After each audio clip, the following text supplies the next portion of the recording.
Hello hello.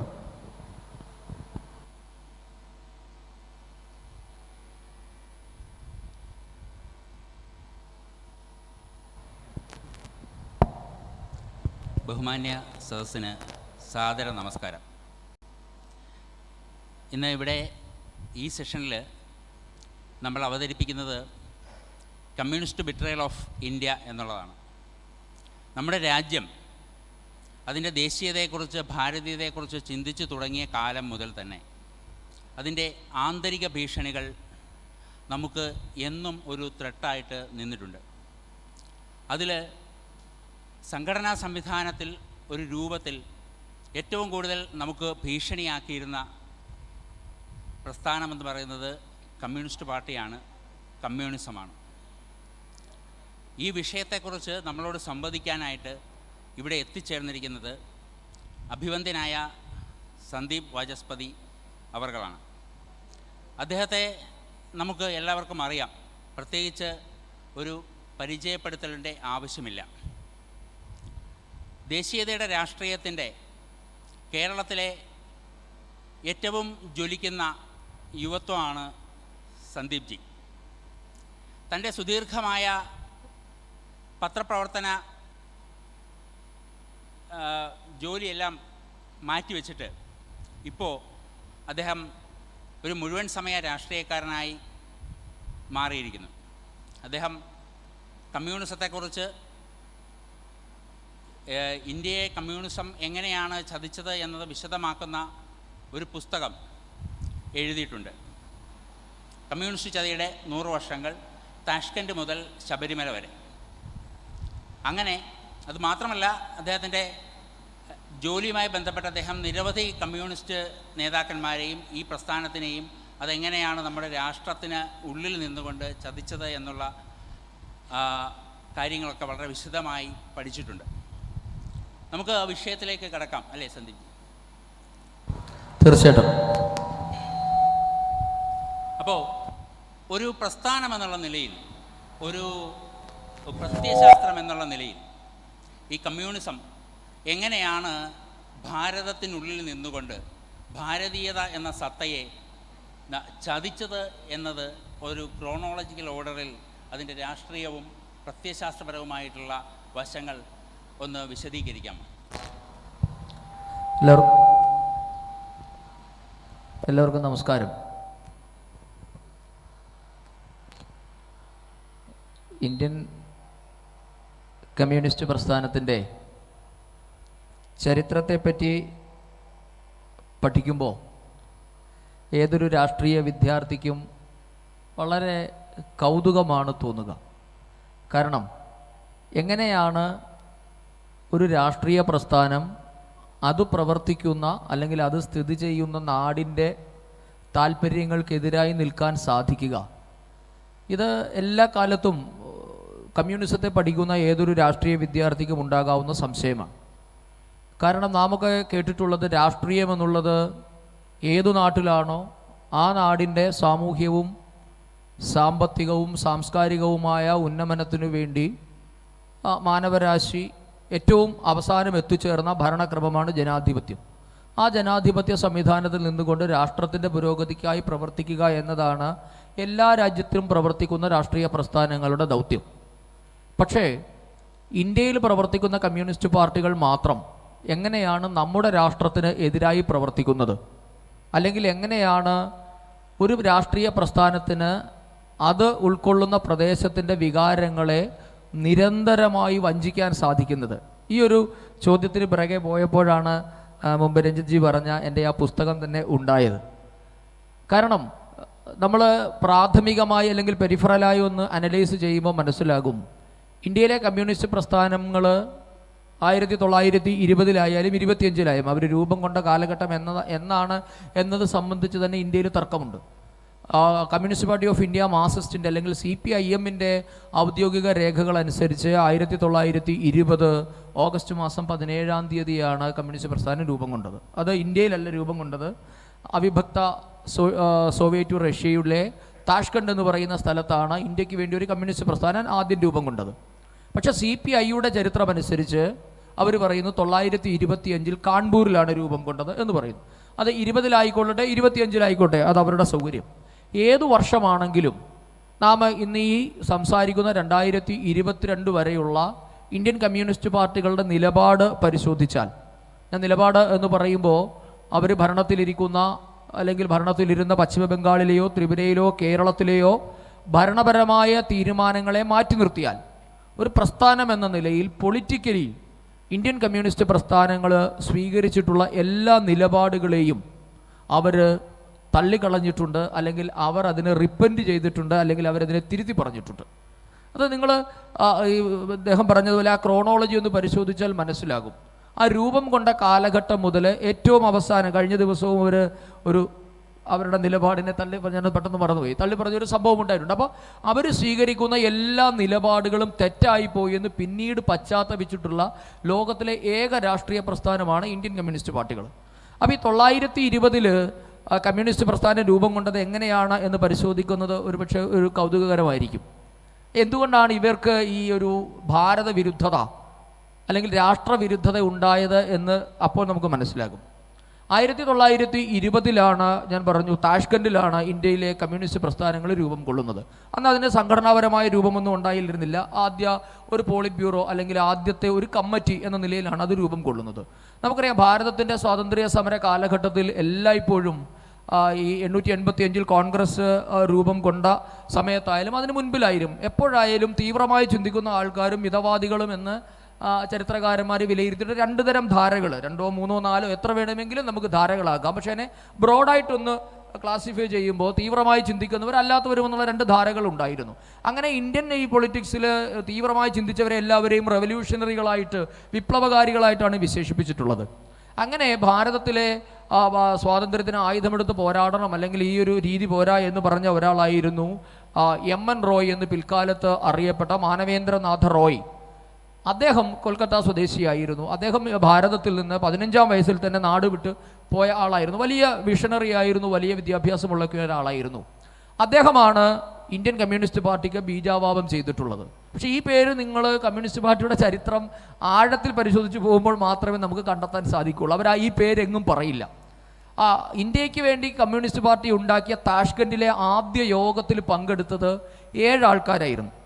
അതിൽ ഒന്നാമത്തെ ആൾ ഞാൻ പറഞ്ഞു MN റോയ് അഥവാ മാനവേന്ദ്രനാഥ റോയ്. അദ്ദേഹത്തിൻ്റെ ഭാര്യയായ എവലിൻ ട്രെൻഡ് റോയ്, അവർ മെക്സിക്കോയിലായിരുന്നു. പിന്നെ രണ്ടാമത്തെ ആളായിരുന്നു അബനി മുഖർജി. അബനി മുഖർജിയുടെ ഭാര്യയായ റോസ ഫിറ്റിംഗോഫ്. പിന്നെ മാന്തയം പാർത്ഥസാരഥി തിരുമലൈ ആചാര്യ എന്ന് പറയുന്ന MBT ആചാര്യ. ഇങ്ങനെ 5 പേര്. കൂടാതെ 2 പേര് കൂടിയുണ്ട്, മുഹമ്മദ് സിദ്ദിഖി ആൻഡ് മുഹമ്മദ് ഷഫീഖ്. ഇങ്ങനെ 7 പേരായിരുന്നു ഇന്ത്യയുടെ കമ്മ്യൂണിസ്റ്റ് പാർട്ടിക്ക് രൂപം കൊടുത്തത്.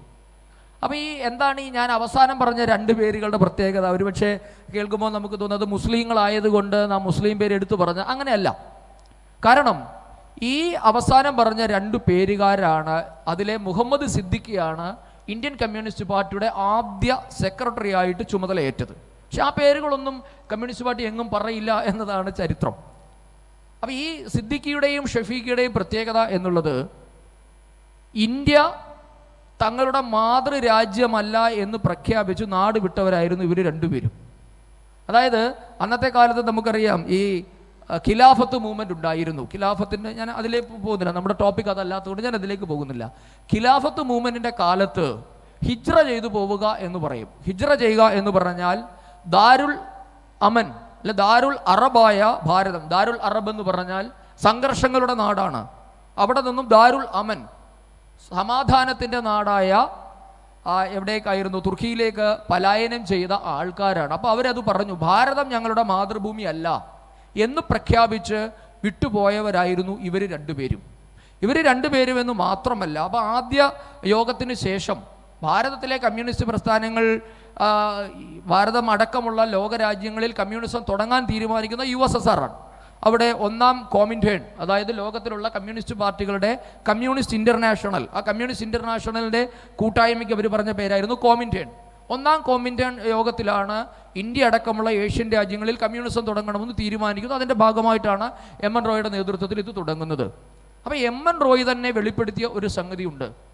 ഇങ്ങനെ ഇന്ത്യയിൽ നിന്നും ഹിജ്റ ചെയ്തു വരുന്ന ചെറുപ്പക്കാരെ, ഹിജ്റ ചെയ്യുക എന്ന് പറഞ്ഞാൽ ഭാരതം മാതൃഭൂമി അല്ല എന്ന് പ്രഖ്യാപിക്കുന്നവരാണ് ഹിജ്റ ചെയ്യുന്നവർ.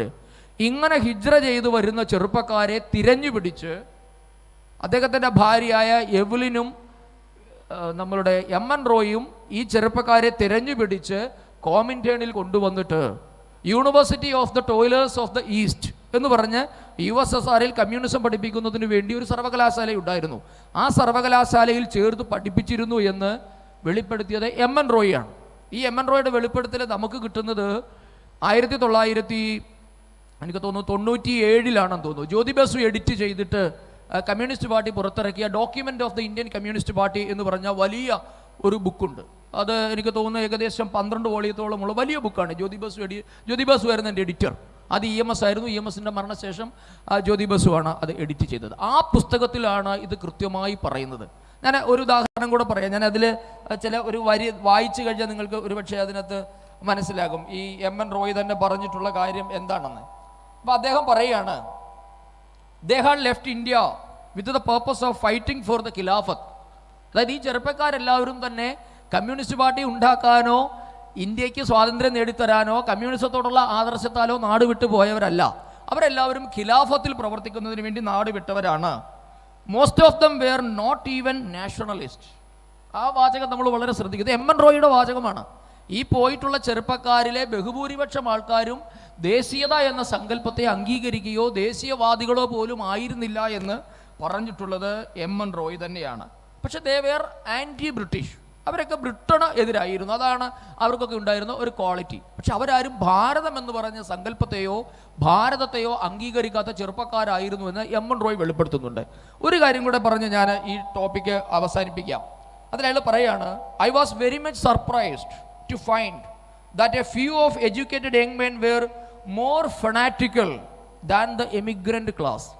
അതായത് ഈ university of the toilers of the east എന്ന് പറഞ്ഞ സർവകലാശാലയിൽ അന്ന് ഉണ്ടായിരുന്ന താരതമ്യേന വിദ്യാഭ്യാസം കുറവായിരുന്ന ചെറുപ്പക്കാർ അവരെ കാട്ടിൽ വിദ്യാഭ്യാസമുള്ളവരായിരുന്നു കൂടുതൽ മതഭ്രാന്തന്മാരെന്ന് പറഞ്ഞത് കമ്മ്യൂണിസ്റ്റ് ആചാര്യനായ എം.എൻ. റോയിയാണ്. അതിന് അദ്ദേഹം ഒരു ഉദാഹരണം പറയുന്നുണ്ട്. ഇന്ന് നമ്മളിപ്പോൾ ഹലാലിനെ പറ്റിയൊക്കെ നമ്മൾ വാചാലരാകുന്ന സമയത്ത് ഇവിടുന്ന് വിപ്ലവം വളർത്താൻ വേണ്ടി പോയവരുടെ മനസ്സ് എങ്ങനെയായിരുന്നു എന്ന് അറിയുന്ന വളരെ കൗതുകരമാണ്.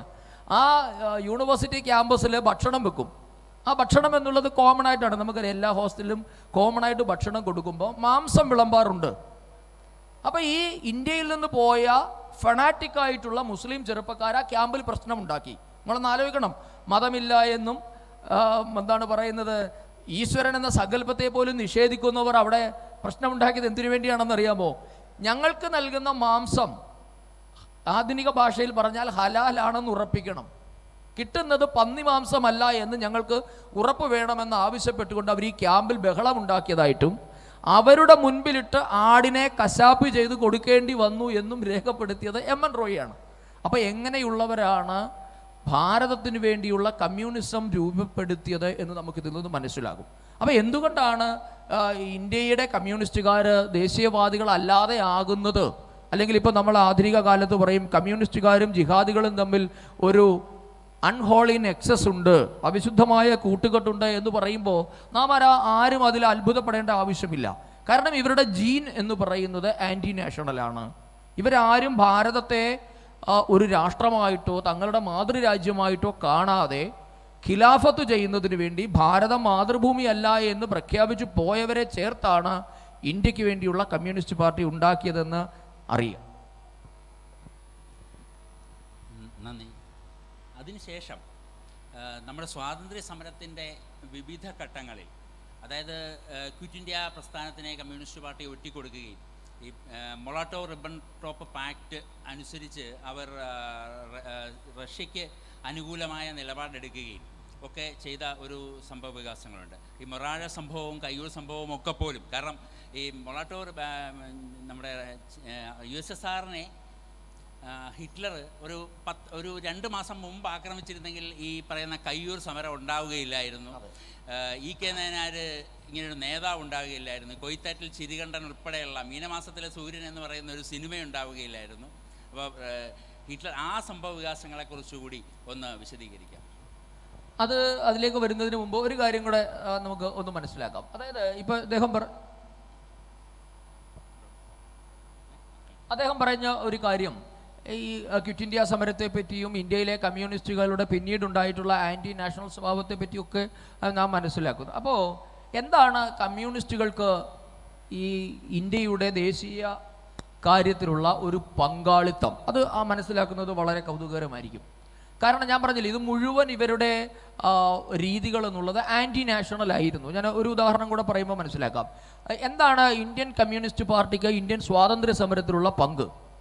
ഇത് എല്ലായ്പ്പോഴും പല കമ്മ്യൂണിസ്റ്റ് നേതാക്കന്മാരും പറയാറുണ്ട്. ഭഗത് സിംഗിനെ അടക്കം അവർ കമ്മ്യൂണിസ്റ്റുകാരനാക്കി ചിത്രീകരിക്കുന്ന ഒരു സാഹചര്യമുണ്ട്. ഇപ്പോൾ സുഭാഷ് ചന്ദ്രബോസ് പോലും എന്താ പറയുന്നത്, കമ്മ്യൂണിസ്റ്റ് പാർട്ടിയുടെ ചിത്രങ്ങളിൽ ഇടം പിടിക്കുന്ന ഒരു ഗതികെട്ട കാലത്താണ് നാം ജീവിക്കുന്നത്. എന്തായിരുന്നു സുഭാഷ് ചന്ദ്രബോസിനോടുള്ള ഇന്ത്യൻ കമ്മ്യൂണിസ്റ്റുകളുടെ നിലപാട്? ഇന്ത്യൻ കമ്മ്യൂണിസ്റ്റുകൾ സുഭാഷ് ചന്ദ്രബോസിനെ പറ്റി പറഞ്ഞത്, ഞങ്ങളുടെ നേതാവല്ലി ചെറ്റ, ജപ്പാൻകാരുടെ കാല് നക്കി എന്നാണ് ഇന്ത്യയിലെ എമ്പാടും എല്ലാ പൊതുയോഗങ്ങളിലും CPI നേതാക്കന്മാർ പ്രസംഗിച്ചതാണ്. കേരളത്തിൽ ജാപ്പ് വിരുദ്ധ മേളകൾ നടത്തിയിട്ടുണ്ട്. അന്ന് തിരുനെല്ലൂർ കരുണാകരൻ്റെയും ഒക്കെ കാലഘട്ടത്തിൽ, ഈ EMSൻ്റെയൊക്കെ കാലഘട്ടത്തിൽ ജാപ്പ് വിരുദ്ധ മേളകൾ നടത്തി. കെ ദാമോദരൻ്റെയൊക്കെ കാലഘട്ടത്തിൽ, ചെറുകാടിൻ്റെയും കെ ദാമോദരൻ്റെയും ഒക്കെ കാലഘട്ടത്തിൽ ജാപ്പ് വിരുദ്ധ മേളകൾ നടത്തി. എന്തിനാണ്? ജപ്പാനോടുള്ള വിരോധം. ആ പേര് പറഞ്ഞ് സുഭാഷ് ചന്ദ്രബോസിനെ തെറിവിളിക്കൽ മാത്രമായിരുന്നു ഇവരുടെ കാര്യം. എന്നിട്ട് ടോജോയുടെ ചെരുപ്പ് നോക്കിയാണ് സുഭാഷ് ചന്ദ്രബോസ് എന്നൊക്കെയുള്ള ഒരു ചരിത്രങ്ങളുണ്ട്. നമുക്ക് പിന്നെ അതിലേക്ക് വരാം. അപ്പോൾ എന്തായാലും ഈ ഇന്ത്യൻ കമ്മ്യൂണിസ്റ്റുകാരോട് ചോദിച്ചാൽ അവർ പറയും, മീററ്റ് ഗൂഢാലോചന, കാൺപൂർ ഗൂഢാലോചന എന്ന് പറഞ്ഞൊക്കെ തുടങ്ങി പെഷവാർ, കാൺപൂർ, മീററ്റ്, ഈ 3 ഗൂഢാലോചന കേസുകളാണ് ഇന്ത്യൻ കമ്മ്യൂണിസ്റ്റുകൾ തങ്ങൾക്ക് സ്വാതന്ത്ര്യ സമരത്തിൽ പങ്കാളിത്തമുണ്ട് എന്ന് പറയുന്നതിന് വേണ്ടി ഉയർത്തി കാണിക്കുന്ന സംഭവം. അപ്പോൾ ഞാൻ ആദ്യത്തെ ഒരു സംഭവത്തെ പറ്റി ഒന്നും ഞാൻ പറയുന്നില്ല. കാരണം അന്ന് ഇന്ത്യയിൽ കമ്മ്യൂണിസ്റ്റ് പ്രസ്ഥാനങ്ങൾ ഉണ്ടായിരുന്നില്ല. അതായത് 1921 മുതൽ 27 വരെയുള്ള കാലഘട്ടത്തിൽ നടന്ന നിസ്സാര കേസുകളാണ്. നിസ്സാര കേസുകൾ എന്ന് പറഞ്ഞാൽ നമുക്ക് കൗതുകം തോന്നും. ഈ university of the toilers of the ഈസ്റ്റിൽ പരിശീലനം കിട്ടിയ ഇന്ത്യൻ കമ്മ്യൂണിസ്റ്റുകൾ ഭാരതത്തിലേക്ക് കടക്കാൻ ശ്രമിച്ചു. ഇതാണ് ഈ പറയുന്ന വിഖ്യാതമായ സ്വാതന്ത്ര്യ സമരം. നമ്മൾ വിചാരിക്കും ഏതോ ബ്രിട്ടീഷുകാരനെ എന്തോ ആക്രമിച്ചു, അല്ലെങ്കിൽ ഇന്ത്യയിൽ വന്ന് വലിയ അജിറ്റേഷൻ, ഒന്നുമല്ല. കാരണം അന്ന് ബ്രിട്ടീഷുകാരെ ആൻറ്റി കമ്മ്യൂണിസ്റ്റ് ആയിരുന്നു. കമ്മ്യൂണിസ്റ്റുകളോട് ബ്രിട്ടന് താല്പര്യം ഉണ്ടായിരുന്നില്ല. അതുകൊണ്ട് കമ്മ്യൂണിസം നിരോധിച്ചിരുന്നു. അപ്പോൾ സ്വാഭാവികമായി നിരോധിക്കപ്പെട്ട സംഘടന എന്ന നിലയിൽ അവർക്ക് പ്രവർത്തന സ്വാതന്ത്ര്യം ഇന്ത്യയിൽ ഉണ്ടായിരുന്നില്ല. ഇന്ത്യൻ അതിർത്തി കടക്കാൻ ശ്രമിച്ച ഈ കുറേ ആൾക്കാരെ പോലീസ് അറസ്റ്റ് ചെയ്തു. അതാണ് ഈ പറയുന്ന കാൺപൂർ, പെഷവാർ, മീററ്റ് ഒക്കെയുള്ള ഗൂഢാലോചന കേസുകൾ. ഞാൻ അതിൻ്റെ ഏറ്റവും അവസാനത്തെ ഒരു കേസിനെ പറ്റി മാത്രം പറയാം. കാര്യം ഈ ആദ്യമായി പിടിക്കുന്ന കേസുകളിലൊക്കെ പോയിട്ടുള്ളത് മുഹമ്മദ് അക്ബർ, അദ്ദേഹത്തിൻ്റെ പിതാവ് ഹഫീസുള്ള ഖാൻ. ഞാൻ ഈ പേര് പറയാനുള്ള കാരണം, ഇവരൊക്കെ ഭാരത മാതൃഭൂമി അല്ല എന്ന് പറഞ്ഞ് ഹിജ്റ ചെയ്ത് പോയവരാണ്. അവിടെ നിന്ന് തിരിച്ചു വരാൻ ശ്രമിച്ചപ്പോൾ പോലീസിന്റെ പിടിയിലായി. ഇതാണ് ഈ പറഞ്ഞ ഗൂഢാലോചന കേസുകൾ. ഏറ്റവും അവസാനം ഇന്ത്യയിലെ കമ്മ്യൂണിസ്റ്റുകൾ അറസ്റ്റിലായി. ഇവരൊക്കെ വെളിയിൽ നിന്ന് വരുന്ന കമ്മ്യൂണിസ്റ്റുകളാണ്. ഇന്ത്യൻ കമ്മ്യൂണിസ്റ്റുകൾ അറസ്റ്റിലായ ആദ്യ സംഭവമാണ് 1924 കാൺപൂർ ഗൂഢാലോചന കേസ്. അതാണ് ഒരുപക്ഷേ ഇന്ത്യൻ സ്വാതന്ത്ര്യ സമര കാലഘട്ടത്തിൽ ഇന്ത്യൻ കമ്മ്യൂണിസ്റ്റുകളെ പറ്റി 4 പേർ അറിഞ്ഞ ആദ്യ സംഭവം എന്ന് വേണമെങ്കിൽ പറയാം. ഈ ആദ്യത്തെ ആകെ 5 കേസുകളാണുള്ളത്. ആദ്യത്തെ 3 കേസുകൾ ആരാലും അറിയാതെ ശ്രദ്ധിക്കപ്പെടാതെ പോയി. കാരണം MN റോയ് മാത്രം കോമിന്റേണിൻ്റെ മുഖപത്രത്തിൽ ചില പ്രതിഷേധ കുറിപ്പുകൾ കൊടുത്തതല്ലാതെ ഇന്ത്യയിലും ഇത് ആരും അറിഞ്ഞിട്ടുണ്ടായിരുന്നില്ല. പക്ഷേ ഈ 1924 കാൺപൂർ ഗൂഢാലോചന കേസിലാണ് ഇന്ത്യൻ കമ്മ്യൂണിസ്റ്റ് നേതാക്കന്മാരെ പ്രതികളാക്കി. ആ പ്രതികൾ ആരൊക്കെയാണെന്ന് നിങ്ങൾക്കറിയാം. MN Roy, Muzaffar Ahmed, S.A. ഡാംഗെ എന്ന് പറഞ്ഞാൽ നിങ്ങൾക്കറിയാം, പിന്നീട് കുപ്രസിദ്ധി നേടിയ ശ്രീമദ് അമൃത് ഡാംഗെ, നളിനി ഗുപ്ത, ഗുലാം ഹുസൈൻ, ശിങ്കാരവേലു ചെട്ടിയാർ, ഷൗക്കത്ത് ഉസ്മാനി എന്നിവരൊക്കെയായിരുന്നു ഇതിനകത്തെ പ്രതികൾ. ഇതിലെ MN റോയ് എവിടെയായിരുന്നു? ജർമ്മനിയിലായതുകൊണ്ട് സോവിയറ്റ് യൂണിയനിലായതുകൊണ്ട് MN റോയിനെ പോലീസിന് പിടിക്കാൻ പറ്റിയിട്ടില്ല. പിന്നെ അതോടൊപ്പം തന്നെ ശർമ്മ എന്ന് പറഞ്ഞ ആൾ പോണ്ടിച്ചേരിയിലായിരുന്നു. അന്ന് പോണ്ടിച്ചേരി ഫ്രഞ്ച് അധീനതയിലായതുകൊണ്ട് ബ്രിട്ടീഷുകാർക്കൊന്നും ചെയ്യാൻ പറ്റിയിട്ടില്ല. പിന്നെ അതോടൊപ്പം തന്നെ ശിങ്കാരവേലു ചെട്ടിയാർ, അദ്ദേഹം ആരോഗ്യ കാരണങ്ങളാൽ ജാമ്യം നേടിപ്പോയി. അപ്പോൾ ആ കേസിലൊന്നും ഇവരെ ഒന്നും ചെയ്തിട്ടില്ല. ആ ഗുലാം ഹുസൈൻ എന്ന് പറയുന്ന ഒരു പ്രതി ഉണ്ടായിരുന്നു. അയാൾ ആ കേസിൽ മാപ്പു സാക്ഷിയുമായി. പിന്നെയുള്ള ആകെയുള്ള പ്രതികളാണ് S.A. ഡാംഗയും, നളിനി ഗുപ്തയും, മുസാഫർ അഹമ്മദും, ഷൗക്കത്ത് ഉസ്മാനി. ഈ 4 പേരെയാണ് ഈ പറഞ്ഞ നമ്മളുടെ കാൺപൂർ ഗൂഢാലോചന കേസിൽ വിചാരണ ചെയ്യുന്നത്. വിചാരണ ചെയ്തിട്ട് എല്ലാവരെയും 4 വർഷത്തെ കഠിന തടവിന് ശിക്ഷിച്ചു. ഇത് നമ്മളെ ചരിത്രം പഠിക്കുന്ന സമയത്ത് ഞാൻ പലപ്പോഴും നമ്മൾ മനസ്സിലാക്കാത്തൊരു കാര്യം, വിപ്ലവത്തിൻ്റെ രാജകുമാരനായ ലോക ചരിത്രത്തിൽ ആദ്യമായി ഇരട്ട ജീവപര്യന്തം ശിക്ഷിക്കപ്പെട്ട് അതും ഏകാന്ത തടവിന് ശിക്ഷിക്കപ്പെട്ടയാളായിരുന്നു വീരവിനായക ദാമോദര സവർക്കർ.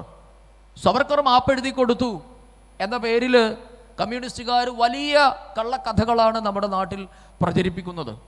ബ്രിട്ടീഷുകാരുടെ ഷൂ നക്കി എന്നാണ് കമ്മ്യൂണിസ്റ്റുകാർ അതിന് കണ്ടെത്തിയിട്ടുള്ള കാരണം. എവിടെയാണ് ബ്രിട്ടീഷുകാരൻ്റെ ഷൂ നക്കിയത് എന്ന് ചോദിച്ചാൽ അവർ പറയും കാലാപ്പാനിയിൽ പ്രിയദർശൻ കാണിക്കുന്നുണ്ട് എന്നാണ് കമ്മ്യൂണിസ്റ്റുകാരുടെ ഏക അതിനുള്ള ഹിസ്റ്റോറിക്കൽ എവിഡൻസ്.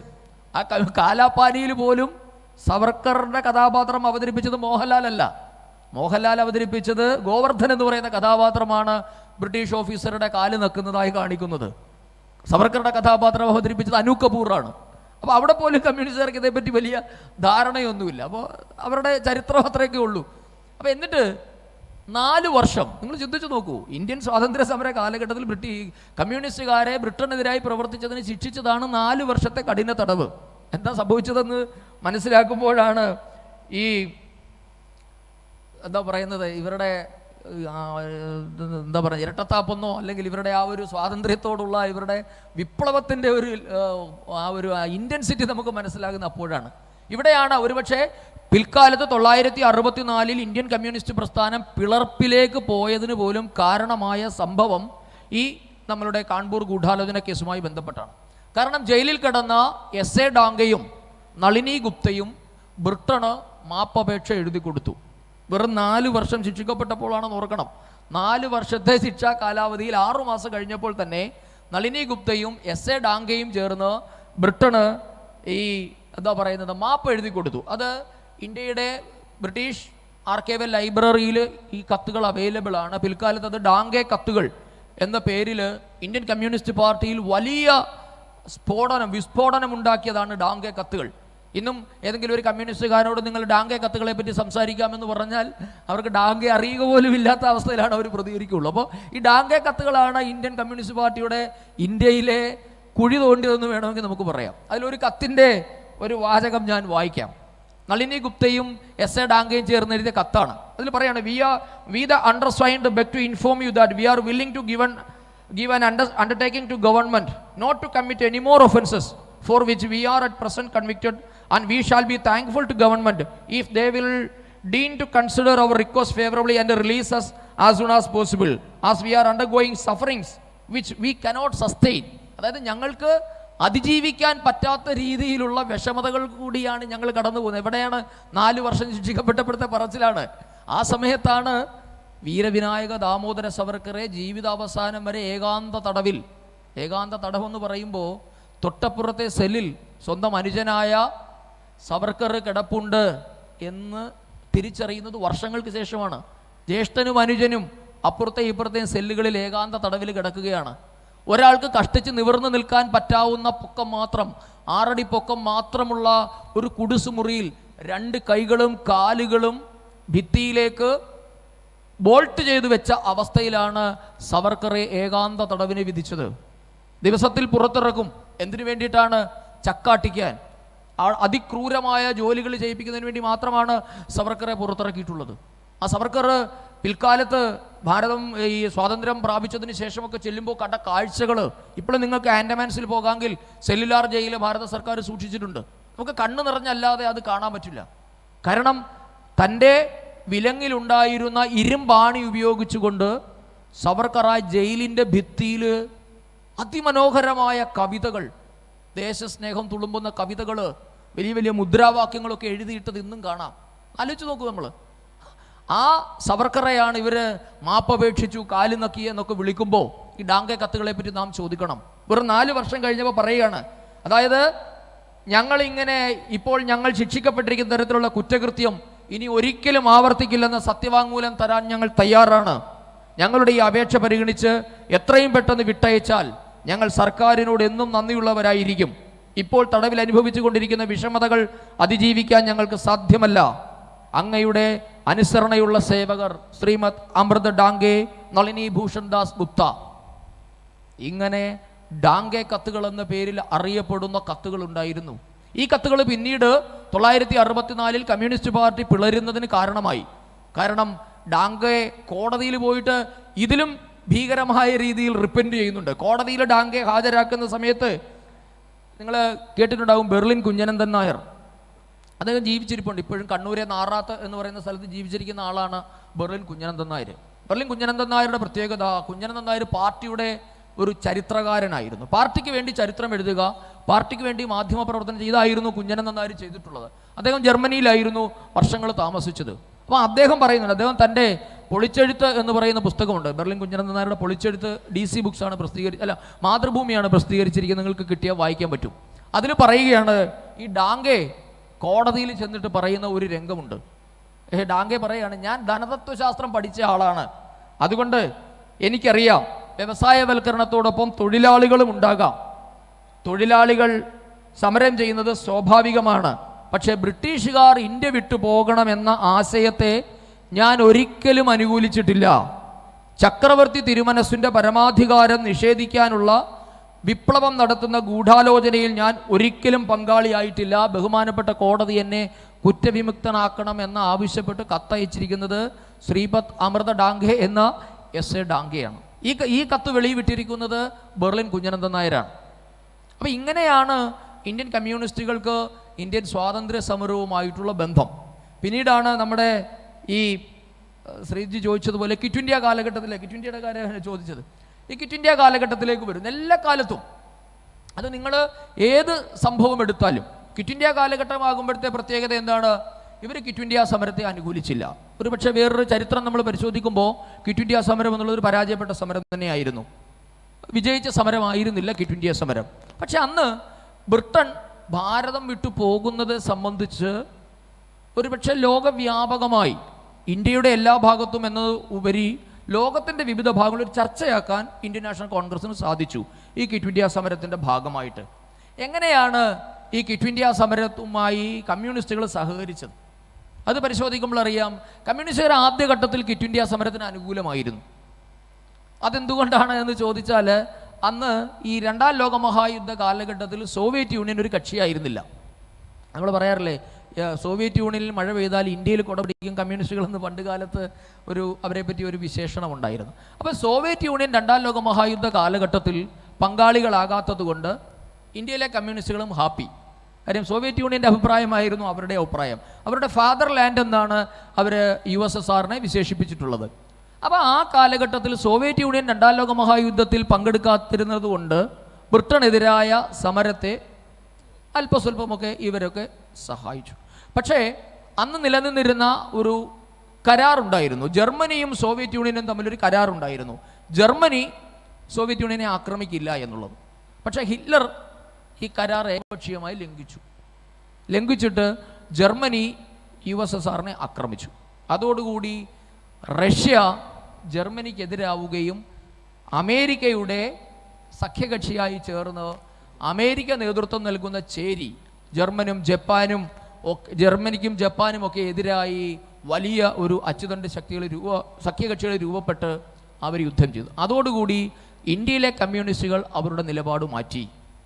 അങ്ങനെയാണ് ഇന്ത്യൻ കമ്മ്യൂണിസ്റ്റുകൾ ക്വിറ്റ് ഇന്ത്യ സമരത്തിന് എതിരാകുന്നത്. എന്ന് മാത്രമല്ല, ആദ്യ കാലഘട്ടത്തിൽ ഇവർ ഇന്ത്യയിലെപ്പാട് ഇവിടെ പ്രായമുള്ള ആൾക്കാരോട് ചോദിച്ചാൽ അറിയാം, അവർ വിളിച്ചൊരു മുദ്രാവാക്യം ഉണ്ടായിരുന്നു, നാ ഏക് പൈ നാ ഏക് ഭായ് എന്നായിരുന്നു അവരുടെ അന്നത്തെ മുദ്രാവാക്യം. അതായത് not one penny not one brother. അതായത് ഈ യുദ്ധത്തിന് എന്താണ്, ഒരു അണ കൊടുക്കുകയുമില്ല, ഒരാളെ യുദ്ധത്തിൽ വിടുകയുമില്ല എന്നതായിരുന്നു മുദ്രാവാക്യം. പക്ഷെ പിന്നീട് ഈ കേരളത്തിൽ വലിയ വ്യാപകമായി രണ്ടാം ലോക മഹായുദ്ധത്തിനെതിരെയൊക്കെ ഇവർ പ്രചരണം നടത്തി. പക്ഷെ പിന്നീട് റഷ്യ യുദ്ധത്തിൽ സഖ്യകക്ഷി ആയതോടുകൂടി പിന്നീട് ഇവർ ബ്രിട്ടനൊപ്പം ചേർന്ന് യുദ്ധത്തെ പിന്തുണച്ച ഒരു നിലപാടാണ് ഇന്ത്യൻ കമ്മ്യൂണിസ്റ്റുകൾക്ക് ഉണ്ടായിരുന്നത്. പിന്നെ ഞാൻ അതിലേക്കൊന്നും പോകുന്നില്ല, നിരവധി കാര്യങ്ങൾ പറഞ്ഞിട്ടുണ്ട്. അവരുടെ കോമിറ്റേണിൽ എടുത്ത തീരുമാനം, അതായത് അന്നത്തെ ബ്രിട്ടനിലെ കമ്മ്യൂണിസ്റ്റ് പാർട്ടിയുടെ നേതാവായിരുന്നു ഹാരി പോളിറ്റ്. അവിടുത്തെ പോളിറ്റ് ബ്യൂറോ മെമ്പറായിരുന്നു. ആ ഹാരി പോളിറ്റ് CPIക്ക് അയച്ചൊരു കത്തുണ്ട്. അതൊക്കെ പിന്നീട് പുറത്തു വന്നത്. എന്തായിരിക്കണം ഇന്ത്യൻ കമ്മ്യൂണിസ്റ്റുകൾ ഈ യുദ്ധത്തിൽ സ്വീകരിക്കേണ്ട നിലപാട് എന്ന് തീരുമാനിച്ചത് ബ്രിട്ടൻ്റെ പോളിറ്റ് ബ്യൂറോ മെമ്പറായിരുന്ന ഹാരി പോളിറ്റ് ആയിരുന്നു. ഹാരി പോളിറ്റ് അയച്ച ഈ കത്തിൽ പറയുകയാണ്, എല്ലാ സമരങ്ങളും നിർത്തിവെക്കണം. CPI ഇന്ത്യയിൽ നടത്തിക്കൊണ്ടിരിക്കുന്ന എല്ലാ സമരങ്ങളും നിർത്തിവെക്കണം. കാരണം ഇന്ത്യയിൽ നിങ്ങൾ സമരം ചെയ്ത് ഇന്ത്യയിലെ ബ്രിട്ടീഷ് ഭടന്മാർക്ക് അമിത ജോലിഭാരം ഉണ്ടാക്കരുത്. ബ്രിട്ടൻ്റെ തൊഴിൽശാലകളിൽ നിങ്ങൾ നടത്തിക്കൊണ്ടിരിക്കുന്ന പണിമുടക്കങ്ങൾ നിർത്തിവെക്കണം. അതോടൊപ്പം തന്നെ യുദ്ധസാമഗ്രികളുടെ നിർമ്മാണം അനസ്യൂതം തുടരുന്നുണ്ട് എന്ന് ഉറപ്പുവരുത്തണമെന്നും ആവശ്യപ്പെട്ട് ബ്രിട്ടൻ്റെ പോളിറ്റ് ബ്യൂറോ മെമ്പറായിരുന്ന ഹാരി പോളിറ്റ് CPIക്ക് അയച്ച കത്തുകളുണ്ട്. ഇങ്ങനെ അത് കോമിൻറ്റേണിൻ്റെ നിർദ്ദേശപ്രകാരമാണ്. കാര്യം ഇവരുടെ കാര്യങ്ങളൊക്കെ തീരുമാനിക്കുന്നത് കോമിൻറ്റേണാണ്.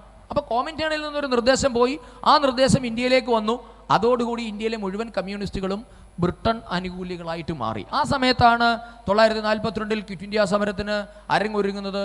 അതോടുകൂടി ഇവർ ക്വിറ്റ് ഇന്ത്യ സമരത്തെയും ഒറ്റുകൊടുത്തു എന്ന് മാത്രമല്ല, അവരതിനെ സഹകരിച്ചില്ല എന്ന് മാത്രമല്ല, ക്വിറ്റ് ഇന്ത്യ സമരത്തിൽ പങ്കെടുത്ത പലരെയും ബ്രിട്ടീഷ് പോലീസിനെ കൊണ്ട് അറസ്റ്റ് ചെയ്യിപ്പിക്കുന്നതിനുള്ള വ്യാപകമായ പരിശ്രമങ്ങൾ കേരളത്തിലടക്കം കമ്മ്യൂണിസ്റ്റുകൾ ചെയ്തിട്ടുണ്ട്. ഇതാണ് ഇവർ 1942 പറയുന്നത്. അതിന് ഒത്തിരി കഥകളുണ്ട്. 41 അവരുടെ ഒരു പ്രമേയമൊക്കെ ഉണ്ട്.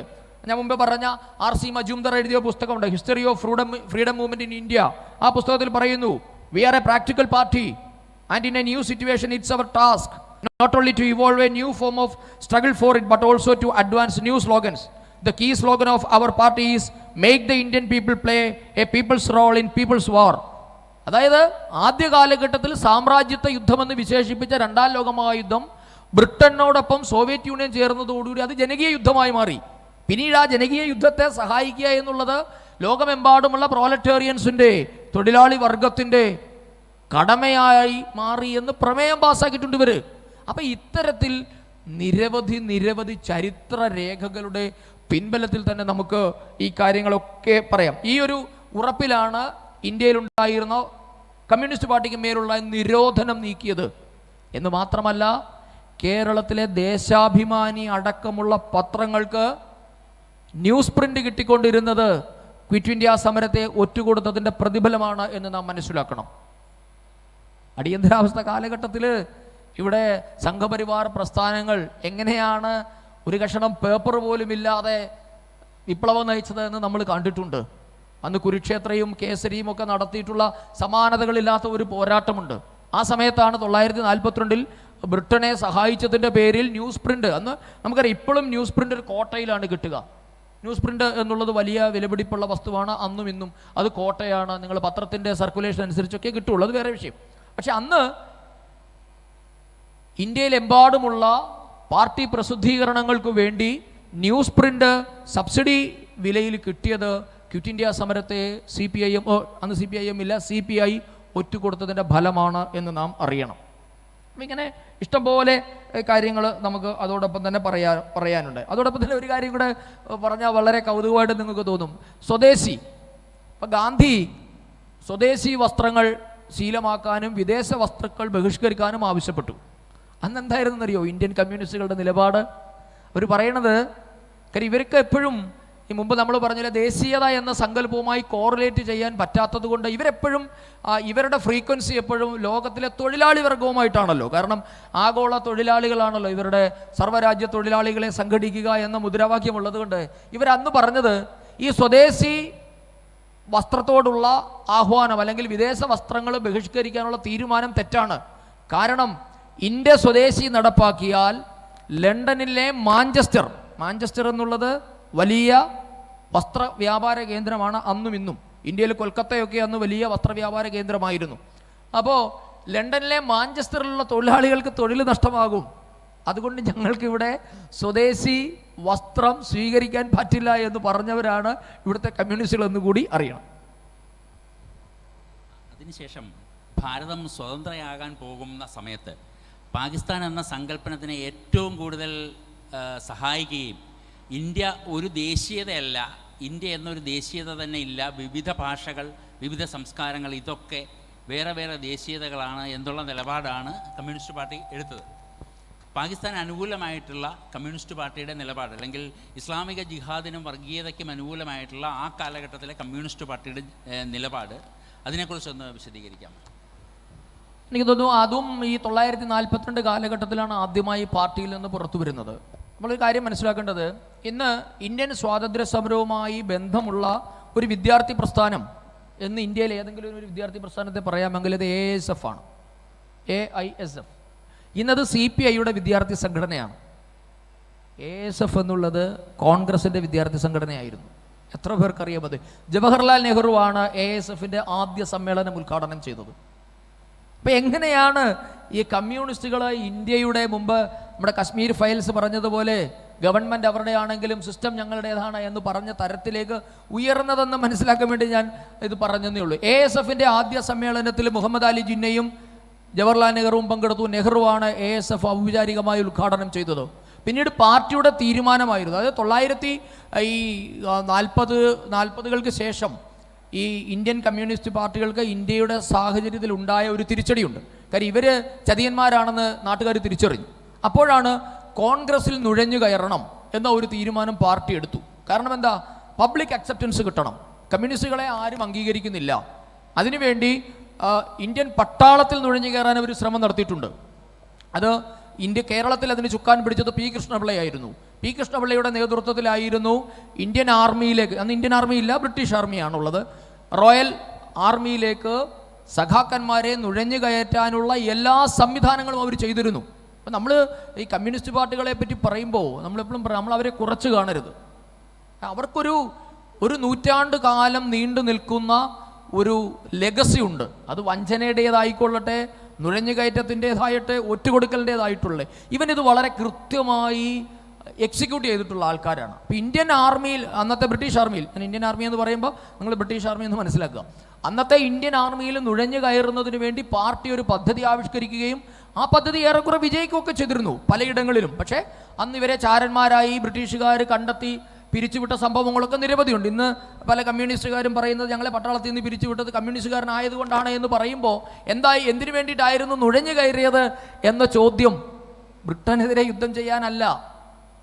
ബ്രിട്ടൻ ഇന്ത്യ വിട്ടു പോകുമ്പോൾ ആർമി, നമ്മളുടെ സഖാക്കന്മാർ കൂടുതലുണ്ടെങ്കിൽ ഇന്ത്യ നമുക്ക് പിടിച്ചെടുക്കാം. അല്ലാതെ ബ്രിട്ടനെതിരെ യുദ്ധം ചെയ്യാനല്ല ആർമിയിൽ നുഴഞ്ഞു കയറിയത്. ഇന്ത്യയിൽ നിന്ന് ബ്രിട്ടീഷുകാർ വിട്ടുപോകുമ്പോൾ പട്ടാളം ഇവിടെ ഉണ്ടാകുമല്ലോ. ആ പട്ടാളത്തിൽ കൂടുതൽ കമ്മ്യൂണിസ്റ്റുകാരാണെങ്കിൽ ഒരു റിവോൾട്ട് നടത്തി വളരെ പെട്ടെന്ന് ഇന്ത്യയുടെ ഭരണം പിടിച്ചെടുക്കാം. ഇതായിരുന്നു അവരുടെ നിലപാട്. അപ്പോൾ അതിലേക്ക് വരുന്നതിന് മുമ്പാണ് ഇദ്ദേഹം ചോദിച്ച നമ്മളുടെ എന്തായിരുന്നു ഈ സ്വാതന്ത്ര്യ സമര കാലഘട്ടത്തിലെ, സ്വാതന്ത്ര്യ ഈ ലബ്ധിയുടെ ഘട്ടത്തിലെ കമ്മ്യൂണിസ്റ്റുകളുടെ നിലപാട് എന്ന് പറയുന്നത്. ഞാൻ കാണുമ്പോൾ ഒരു കാര്യം പറയാം. ഈ റെജിനാൾഡ് മാക്സ്വെല്ലിന് PC ജോഷി അയച്ച കത്തുകളൊക്കെ ഉണ്ട് കേട്ടോ. അത് പിന്നീട് നമുക്ക് സമയമില്ലാത്തത് കൊണ്ടാണ് ഞാൻ അതിനെപ്പറ്റി പറയുന്നില്ല. ക്വിറ്റ് ഇന്ത്യ കാലഘട്ടത്തിൽ PC ജോഷി അയച്ച കത്തുകളുണ്ട്. ആ ജോഷി അയച്ച കത്തിലെ ഒരു കത്ത് ഞാനൊന്ന് ടോപ്പിക്ക് വിട്ടുപോകുമല്ല എങ്കിലും ഞാനതൊന്ന് പറഞ്ഞോട്ടെ. അതിൽ പറയേണ്ട ഒരു വലിയ ഒരു സാധനമുണ്ട്. ഞങ്ങളുടെ, അതായത് യഥാർത്ഥത്തിൽ ഷൂ നോക്കിയത് PC ജോഷിയാണ്. അതെ. അപ്പോൾ അതിനകത്ത് പറയുകയാണ്, കമ്മ്യൂണിസ്റ്റ് പാർട്ടിയുടെ ഔദ്യോഗിക റിപ്പോർട്ട്. നമുക്കറിയാം, ഇന്ന് നാം ഈ സംസാരിക്കുന്ന 22ാം നൂറ്റാണ്ടിൽ, അല്ലെങ്കിൽ ഇത്രയും സാങ്കേതിക വിദ്യ വളർന്ന് വികസിച്ച കാലഘട്ടത്തിലും അവരുടെ പാർട്ടി രേഖകൾ എന്നുള്ളത് വളരെ രഹസ്യ സ്വഭാവമുള്ളതാണ്. പാർട്ടിയുടെ ഔദ്യോഗിക കമ്മ്യൂണിക്ക, ഒഫീഷ്യൽ കമ്മ്യൂണിക്ക അല്ലാതെ ഒരു രേഖകളും പുറത്തുവിടാത്ത ഒരു പ്രസ്ഥാനമാണ് CPIM. നമുക്കറിയാം, ഇന്ന് വല്ല ചാനലുകളൊക്കെ ചോർത്തിയെടുത്ത് കൊടുക്കുന്നുണ്ടെങ്കിലും അത് അവർ മനഃപൂർവ്വം കൊടുക്കുന്നത് കൊണ്ട് ചോരുന്നതാണ്. അല്ലാതെ പാർട്ടി രേഖകളെ വളരെ സാങ്ക്ടിറ്റിയോടുകൂടി കാണുന്ന ഒരു പ്രസ്ഥാനമാണ് കമ്മ്യൂണിസ്റ്റ് പാർട്ടി. അന്ന് PC Joshi, sir Reginald Maxwell എന്നുള്ളത് അന്നത്തെ ബ്രിട്ടീഷ് ഹോം ഡിപ്പാർട്ട്മെൻറ്റിലെ ഒരു ഉദ്യോഗസ്ഥനായിരുന്നു. ഇന്നത്തെ ഒരു IB ഉദ്യോഗസ്ഥൻ നമ്മൾ പറയുന്നത് പോലെ രഹസ്യങ്ങൾ ചോർത്താൻ നടക്കുന്ന ഒരു ഉദ്യോഗസ്ഥനായിരുന്നു റെജിനാൾഡ് മാക്സ്വെൽ. ആ റെജിനാൾഡ് മാക്സ്വെല്ലിന് PC ജോഷി അയച്ച കത്തിൽ പറയുകയാണ്, ഞങ്ങൾ ബ്രിട്ടനെതിരായ ഒരു മുന്നേറ്റത്തെയും അംഗീകരിക്കുന്നില്ല എന്ന് തീരുമാനമെടുത്തിട്ടുണ്ട്. അങ്ങയ്ക്ക് ഞാൻ ഈ പറഞ്ഞത് വിശ്വാസമല്ല എങ്കിൽ ഞങ്ങളുടെ പാർട്ടി തീരുമാനത്തിൻ്റെ മിനിറ്റ്സ് അയച്ചു തരാൻ തയ്യാറാണ്. ഇത് പറഞ്ഞിരിക്കുന്നതാണല്ലോ, പാർട്ടി സെക്രട്ടറി ബ്രിട്ടീഷ് ഉദ്യോഗസ്ഥന് അയച്ച കത്താണ്. എന്നിട്ട് പറയാണ് ഞങ്ങൾ ഇത് അയച്ചു തരാൻ തയ്യാറാണ് എന്ന് പറഞ്ഞിട്ട് ആ കത്തിൻ്റെ കോപ്പി നമ്മുടെ കയ്യിലുണ്ട്. ഈ എന്താണ് പറയുന്നത്, മാക്സ്വെല്ലിന് 1943 മാർച്ച് 15 ഈ പാർട്ടിയുടെ ഇന്ത്യയിലെ പ്രവർത്തനങ്ങൾ എന്തൊക്കെയാണ് എന്നത് സംബന്ധിച്ച് സമഗ്രമായ ഒരു റിപ്പോർട്ട് പാർട്ടി സെക്രട്ടറി ആർക്ക് കൊടുക്കുന്നു? ബ്രിട്ടീഷ് ഉദ്യോഗസ്ഥന് കൊടുക്കുന്നു. നിങ്ങൾ ചിന്തിച്ചു നോക്കൂ, ഇന്ത്യയിൽ ഞങ്ങൾ ഏത് തരത്തിലൊക്കെയുള്ള പ്രവർത്തനങ്ങൾ നടത്തുന്നു എന്നൊരു റിപ്പോർട്ട് കൊടുക്കുകയാണ്. എന്നിട്ട് പറയാണ് റിപ്പോർട്ടിലുള്ള കാര്യങ്ങൾ സംബന്ധിച്ച് ഏതെങ്കിലും തരത്തിൽ വിശദീകരണം ആവശ്യമുണ്ടെങ്കിൽ കുറിപ്പ് അയച്ചു തരാൻ തയ്യാറാണ്. മനുഷ്യസാധ്യമായ രീതിയിലുള്ള വിശദീകരണം നൽകാനും ഞാൻ തയ്യാറാണ്. അതല്ല ഞാൻ നേരിട്ടെത്തി വിശദീകരണം നൽകുന്നത് മൂലം എന്തെങ്കിലും ഗുണമുണ്ടാകുമെന്ന് താങ്കൾ കരുതുന്നുണ്ടെങ്കിൽ അതിനും തയ്യാറാണ്. PC ജോഷി റെജിനാൾഡ് മാക്സ്വെല്ലിന് അയച്ച കത്താണ് 1943 മാർച്ച് 15. പിന്നെ അത് പറയുന്നുണ്ട്, ഞാൻ 16-ാം തീയതി മലബാറിലേക്ക് പോവുകയാണ്, 29-ന് മടങ്ങി വരും എന്നൊക്കെ പറഞ്ഞ് സുദീർഘമായ റിപ്പോർട്ടാണ് അയച്ചു കൊടുത്തിരിക്കുന്നത്. ആ ക്വിറ്റ് ഇന്ത്യ സമര കാലഘട്ടത്തിൽ നടന്നതാണ്. ഞാനത് മുമ്പ് പറയാൻ വിട്ടുപോയത് കൊണ്ട് ഒന്ന് പറഞ്ഞു എന്നുള്ളത് ഓർമ്മയിൽ നിന്ന് വളരെ പെട്ടെന്ന് എടുക്കാതില്ല. അതുപോലെ പിന്നെ ദേശാഭിമാനിയുടെ കാര്യം പറഞ്ഞതിൽ ആർക്കെങ്കിലും സംശയം ഉണ്ടെങ്കിൽ അതിൻ്റെ രേഖ പറയാം. കോഴിക്കോട് ആസ്ഥാനമായി പുറത്തിറക്കുന്ന ദേശാഭിമാനി വാരികയ്ക്ക് 40 റീം ഡബിൾ ഡമ്മി ന്യൂസ് പ്രിന്റും ദേശാഭിമാനി പബ്ലിഷിംഗ് കമ്പനിക്ക് 75 റീം ന്യൂസ് പ്രിന്റും അനുവദിക്കണമെന്നാവശ്യപ്പെട്ട് PC ജോഷി ബ്രിട്ടീഷ് അധികാരികൾക്ക് കത്തയച്ചിട്ടുണ്ട്. എന്താ ഈ കത്തിൻ്റെ പിന്നിലുള്ള ചേതോവികാരം അല്ലെങ്കിൽ അതിൻ്റെ എഗ്രിമെൻ്റ് എന്നുള്ളത് ഈ ക്വിറ്റ് ഇന്ത്യ സമര കാലഘട്ടത്തിൽ നടന്നിട്ടുള്ള എഗ്രിമെൻ്റ് തന്നെയാണ്. അപ്പം ഈ രാജ്യവ്യാപകമായി ഇത് പ്രചരിപ്പിക്കുന്നതിനാവശ്യമായി, അതായത് എല്ലാ ഭാഷകളിലും ഇപ്പോൾ നടത്തിക്കൊണ്ടിരിക്കുന്ന പ്രചാരവേല എന്താ? ഇപ്പോൾ നടത്തിക്കൊണ്ടിരിക്കുന്ന പ്രചാരവേല യുദ്ധത്തിന്, 2ാം ലോക മഹായുദ്ധത്തിനെ അനുകൂലിച്ചുകൊണ്ട്, അല്ലെങ്കിൽ അതായത് ബ്രിട്ടനെ അനുകൂലിച്ചുകൊണ്ട് ഇപ്പോൾ നടത്തിയിരിക്കുന്ന പ്രചാരവേലയ്ക്ക് വേണ്ടി മാത്രം പ്രതിമാസം 10 ടൺ ന്യൂസ് പ്രിന്റ് ആവശ്യമാണ്. അത് തരണമെന്നും ആവശ്യപ്പെട്ടുകൊണ്ട് PC ജോഷി റെജിനാൾഡ് മാക്സ്വെല്ലിന് അയച്ചിട്ടുണ്ട്. അന്നാണ് എന്തൊക്കെ അവർക്കുണ്ടായി എന്നൂടെ ഓർക്കണം. ഇംഗ്ലീഷ്, ഉറുദു, മറാത്തി, ഗുജറാത്തി, തമിഴ്, മലയാളം ഇത്രയും ഭാഷകളിൽ പ്രസിദ്ധീകരണം ഉണ്ടായിരുന്നു. പ്രസ്, കോഴിക്കോട്ട് ഒരു പ്രസിദ്ധീകരണശാല, 5 ഭാഷകൾ, പീപ്പിൾസ് വാർ എന്നുള്ളത് അന്നത്തെ അവരുടെ മുഖപത്രമാണ്. അതെല്ലാം തുടങ്ങിയത് ഈ 2ാം ലോക മഹായുദ്ധ കാലഘട്ടത്തിൽ ക്വിറ്റ് ഇന്ത്യ സമരത്തെ ഒറ്റുകൊടുത്തതിൻ്റെ 30 വെള്ളിക്കാശാണ്. അതെ, ആ 30 വെള്ളിക്കാശിനാണ്. ഇതും ഈ ബെർലിൻ കുഞ്ഞനന്ദൻ നായരുടെ പൊളിച്ചെടുത്ത് വായിക്കാമെങ്കിൽ നിങ്ങൾക്ക് അതിൽ നിന്നൊരു വിവരം കിട്ടും. 5 ട്രങ്ക് പട്ടികൾ, പണ്ടത്തെ ആൾക്കാർക്ക് അറിയാം ട്രങ്ക് പട്ടി എന്ന് പറഞ്ഞാൽ, പണ്ട് പട്ടാളക്കാരൊക്കെ കൊണ്ടുവരുന്ന ഇരുമ്പ് പെട്ടിയാണ് ട്രങ്ക് പട്ടി, അല്ലേ? പട്ടാളക്കാർക്കൊക്കെ അറിയാം, ഇവിടെ പട്ടാളക്കാരുണ്ട്. അത്തരത്തിലുള്ള 14 കൂറ്റൻ ഇരുമ്പ് പെട്ടികളിൽ അടങ്ങിയ ഡോക്യുമെന്റ് നശിപ്പിച്ചു കളഞ്ഞതായി ബെർലിൻ കുഞ്ഞനന്ദൻ നായർ രേഖപ്പെടുത്തിയിട്ടുണ്ട്. എന്തിനാ നശിപ്പിച്ചു കളഞ്ഞത്? ഇത് ഇന്ത്യൻ സ്വാതന്ത്ര്യ സമരത്തിനും ദേശീയതയ്ക്കുമെതിരെ പാർട്ടി പ്രവർത്തിച്ചതിൻ്റെ രേഖകളാണ്. ഇത് വരും തലമുറ കണ്ടുകൂടാ എന്ന പാർട്ടി നിർദ്ദേശമനുസരിച്ച് ബെർലിൻ കുഞ്ഞനന്ദൻ നായരുടെ നേതൃത്വത്തിൽ, ഇത് ഇന്ന് മരിച്ചു പോകാത്ത ആളാണ്, ഇന്നേ വരെ പാർട്ടി ഈ ആരോപണം നിഷേധിച്ചിട്ടില്ല. ബെർലിൻ കുഞ്ഞനന്ദൻ നായർ തൻ്റെ ആത്മകഥ എഴുതിയിട്ട് എനിക്ക് തോന്നുന്നു 10 വർഷത്തിന് മുകളിലായി. അയാളെ പാർട്ടിയിൽ നിന്ന് പുറത്താക്കി തിരിച്ചെടുക്കുകയൊക്കെ ചെയ്തു. പക്ഷെ ഇപ്പോഴും കുഞ്ഞനന്ദൻ നായർ എഴുതിയ ഒരു വരി പോലും നിഷേധിക്കാൻ പാർട്ടി തയ്യാറായിട്ടില്ല. കുഞ്ഞനന്ദൻ നായർ പറയുന്നു, ഇതിനു വേണ്ടി ഒരു ആർക്കൈവ്സ് കമ്മിറ്റിയെ രൂപപ്പെടുത്തിയിരുന്നു. ആ ആർക്കൈവ്സ് കമ്മിറ്റിയിൽ EMS ഉണ്ടായിരുന്നു. EMS കേരളത്തിലേക്ക് മടങ്ങിയപ്പോൾ ബസവ പുന്നയെയാണ് ചുമതലയിൽ വന്നത്. ബസവ പുന്നയെയും കുഞ്ഞനന്ദൻ നായരോട് ചേർന്ന് 14 ട്രങ്ക് പെട്ടികളിലുള്ള ഡോക്യുമെന്റ്സ് നശിപ്പിച്ചതായി പറയുന്നുണ്ട്. ഒരുപക്ഷെ ആ ഡോക്യുമെന്റുകൾ പുറലോകം കണ്ടിരുന്നെങ്കിൽ എന്താകുമായിരുന്നു സംഭവിക്കുന്നത് എന്ന് അവൈലബിൾ ആയിട്ടുള്ള ഡോക്യുമെന്റ് പരിശോധിച്ചാൽ നമുക്ക് മനസ്സിലാകും. പിന്നീടാണ് ഈ പറഞ്ഞ നമ്മളുടെ സ്വാതന്ത്ര്യ സമരം വരുന്നത്. ഈ സ്വാതന്ത്ര്യ സമര കാലഘട്ടത്തിൽ നമുക്കറിയാം ബ്രിട്ടൻ ഭാരതത്തിന് സ്വാതന്ത്ര്യം തരാൻ തീരുമാനിക്കുകയാണ് ചെയ്തത്. കാര്യം 2ാം ലോക മഹായുദ്ധം അമേരിക്ക അടക്കമുള്ള കക്ഷികൾ വിജയിച്ചെങ്കിലും അവർക്ക് ലോകമെമ്പാടുമുള്ള കോളനികൾ നടത്തിക്കൊണ്ടു പോകാൻ സാമ്പത്തികമായി വലിയ ബുദ്ധിമുട്ട് അനുഭവപ്പെട്ടു. ഭടന്മാരുടെ ക്ഷാമമുണ്ടായി, ആൾക്ഷാമം, അവരുടെ ഓഫീസേഴ്സിൻ്റെ ക്ഷാമം, അങ്ങനെ വലിയ തിരിച്ചടികൾ അവർ നേരിട്ടിട്ടാണ് യുദ്ധം ജയിച്ചത്. അപ്പോൾ അതുകൊണ്ട് കോളനികൾക്ക് സ്വാതന്ത്ര്യം കൊടുക്കാൻ തീരുമാനിച്ചതിൻ്റെ ഭാഗമായി ഇന്ത്യക്ക് സ്വാതന്ത്ര്യം കൊടുക്കാൻ 2ാം ലോക മഹായുദ്ധം തീർന്നപ്പോൾ തന്നെ അവർ തീരുമാനിച്ചതാണ്. 46 ആയപ്പോഴത്തേക്കും ആ തീരുമാനം ഉണ്ടായിട്ടുണ്ടായിരുന്നു. അതിനു മുൻപായിട്ടാണ് ക്യാബിനറ്റ് മിഷൻ ഇന്ത്യയിൽ വരുന്നു.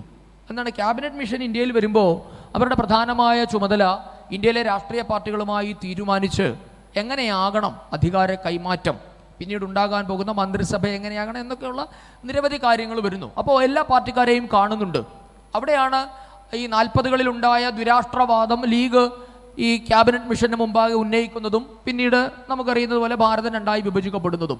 അന്ന് 1941 GA അധികാരി, ഗംഗാധർ അധികാരി എന്ന് പറയുന്ന പാർട്ടിയുടെ ഗംഗാധർ മൊരേശ്വർ അധികാരി എന്ന് പറയുന്ന CPIയുടെ സെക്രട്ടറി, അദ്ദേഹത്തിൻ്റെ നേതൃത്വത്തിൽ ഒരു തിസീസ് ഉണ്ടാക്കിയിട്ട് ഈ ബ്രിട്ടീഷ് ഉദ്യോഗസ്ഥന്മാർക്ക് കൊടുക്കുന്നുണ്ട്.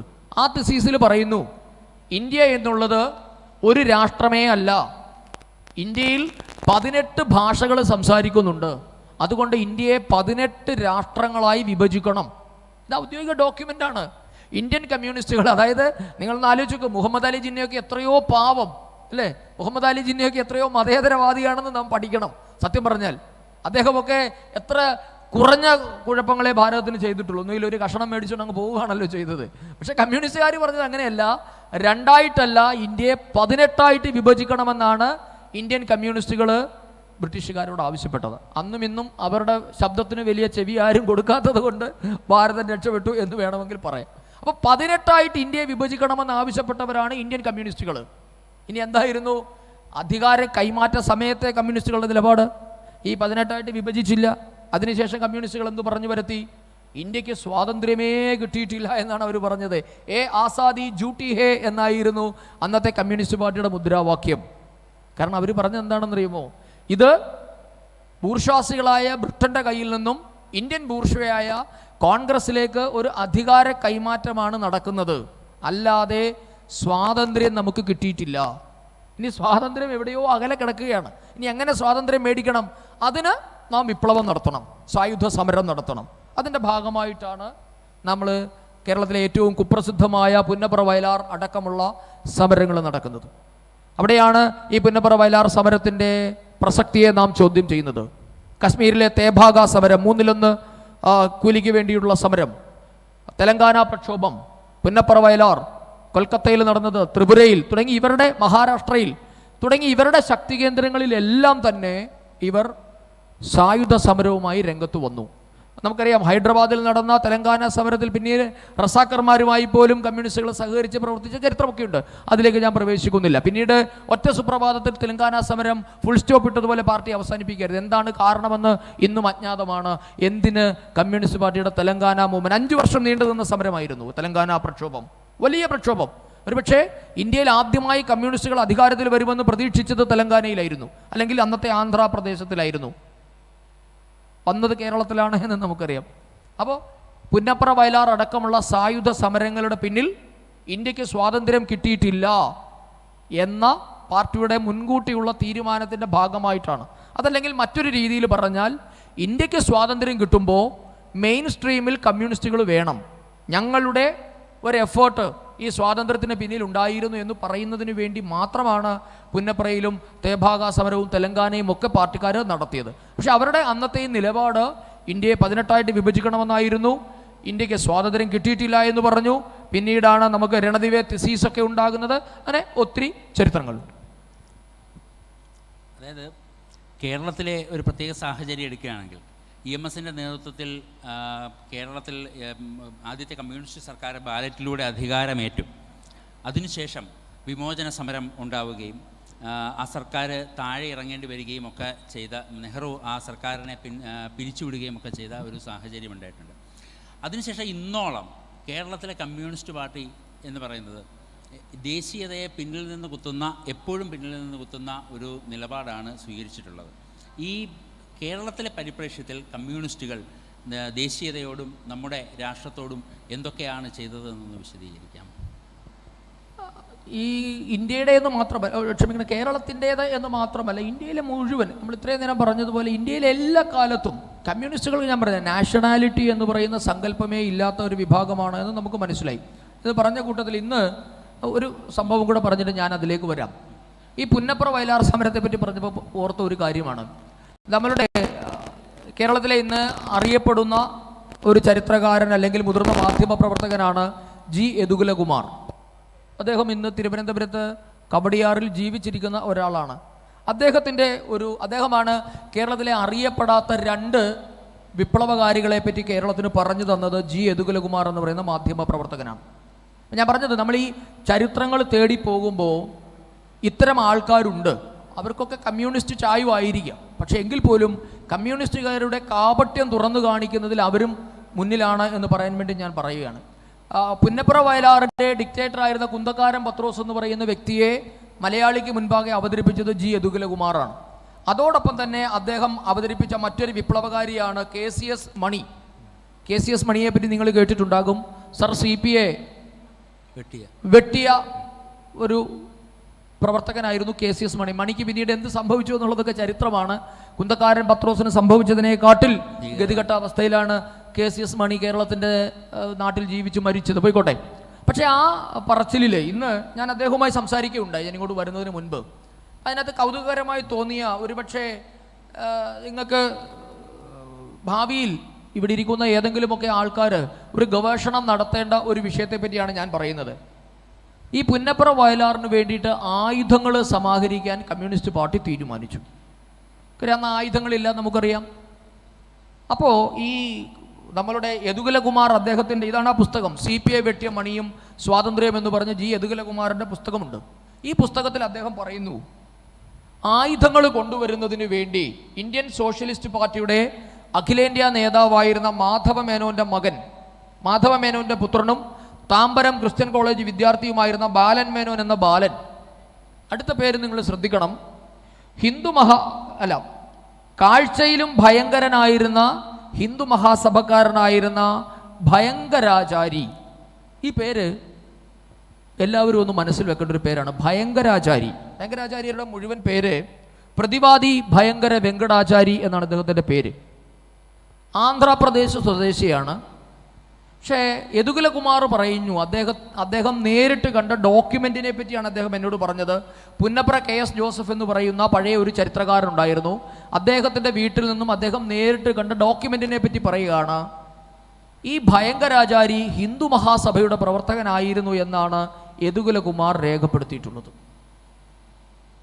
നാം ഒന്ന് ചിന്തിച്ചു നോക്കൂ, പുന്നപ്ര വയലാർ സംഭവം ഹിന്ദു മഹാസഭയും കമ്മ്യൂണിസ്റ്റ് പാർട്ടിയും തമ്മിൽ എന്താണ് ബന്ധം? ഒരുപക്ഷെ ഇന്ത്യയുടെ ചരിത്രത്തിൽ നാം ഗാന്ധി വധമടക്കമുള്ള കാര്യങ്ങളിൽ ഇത് ചെന്ന് നിൽക്കും. കാരണം നമുക്കറിയാം, ഗാന്ധിയെ വധിച്ചത് ഹിന്ദു മഹാസഭക്കാരനായിരുന്നു എന്നും ഗാന്ധി വധിക്കപ്പെടുന്ന സമയത്ത് ഹിന്ദു മഹാസഭയുടെ അഖിലേന്ത്യാ ചുമതലയിലുണ്ടായിരുന്നത് നിർമ്മൽ ചന്ദ്ര ചാറ്റർജി എന്ന പിൽക്കാല കമ്മ്യൂണിസ്റ്റുകാരനായ നേതാവായിരുന്നു എന്നും ആ നിർമ്മൽ ചന്ദ്ര ചാറ്റർജിയുടെ മകനായിരുന്നു സോമനാഥ ചാറ്റർജി എന്നും അദ്ദേഹം CPIMൻ്റെ പോളിറ്റ് ബ്യൂറോ മെമ്പറായിരുന്നു, കേന്ദ്ര കമ്മിറ്റി അംഗമായിരുന്നു, ലോകസഭാ സ്പീക്കറായിരുന്നു, 8 തവണ CPM ടിക്കറ്റിൽ MP ആയ വ്യക്തിയാണ്. അപ്പോൾ ഹിന്ദു മഹാസഭയും ഇന്ത്യയിലെ അല്ലെങ്കിൽ കേരളത്തിലെ കമ്മ്യൂണിസ്റ്റ് പ്രസ്ഥാനവും തമ്മിൽ അഭേദ്യമായ ഒരു ബന്ധമുണ്ടായിരുന്നു എന്നാണ് നാം ഇതിൽ നിന്നും മനസ്സിലാക്കേണ്ടത്. ഗാന്ധിവധത്തിൻ്റെ പിന്നിൽ പ്രവർത്തിച്ചത് ഹിന്ദു മഹാസഭയാണ്. അതേ ഹിന്ദു മഹാസഭയുടെ സഹായം പുന്നപ്രയിലേക്കും വയലാറിലേക്കും കമ്മ്യൂണിസ്റ്റ് പാർട്ടി തേടിയിരുന്നു എന്നാണ് യദുകുലകുമാർ രേഖപ്പെടുത്തിയിട്ടുള്ളത്. ചരിത്ര വിദ്യാർത്ഥികൾ എന്ന നിലയിൽ ഇതേപ്പറ്റി എല്ലാവരും ഒന്ന് പരിശോധിക്കണമെന്നാണ് എനിക്ക് പറയാനുള്ളത്. കാര്യം ഇന്ന് രാവിലെയാണ് എൻ്റെയും ഈ ശ്രദ്ധയിൽ ഈ ഒരു വിഷയം പെട്ടത്. ഭയങ്കരാചാരി എന്ന് പറയുന്ന പേര് ഇന്ത്യയിലെ ഒരു അറിയപ്പെടുന്ന റെവല്യൂഷണറി ആയിട്ട് മാത്രമേ നമുക്ക് അറിയുള്ളൂ.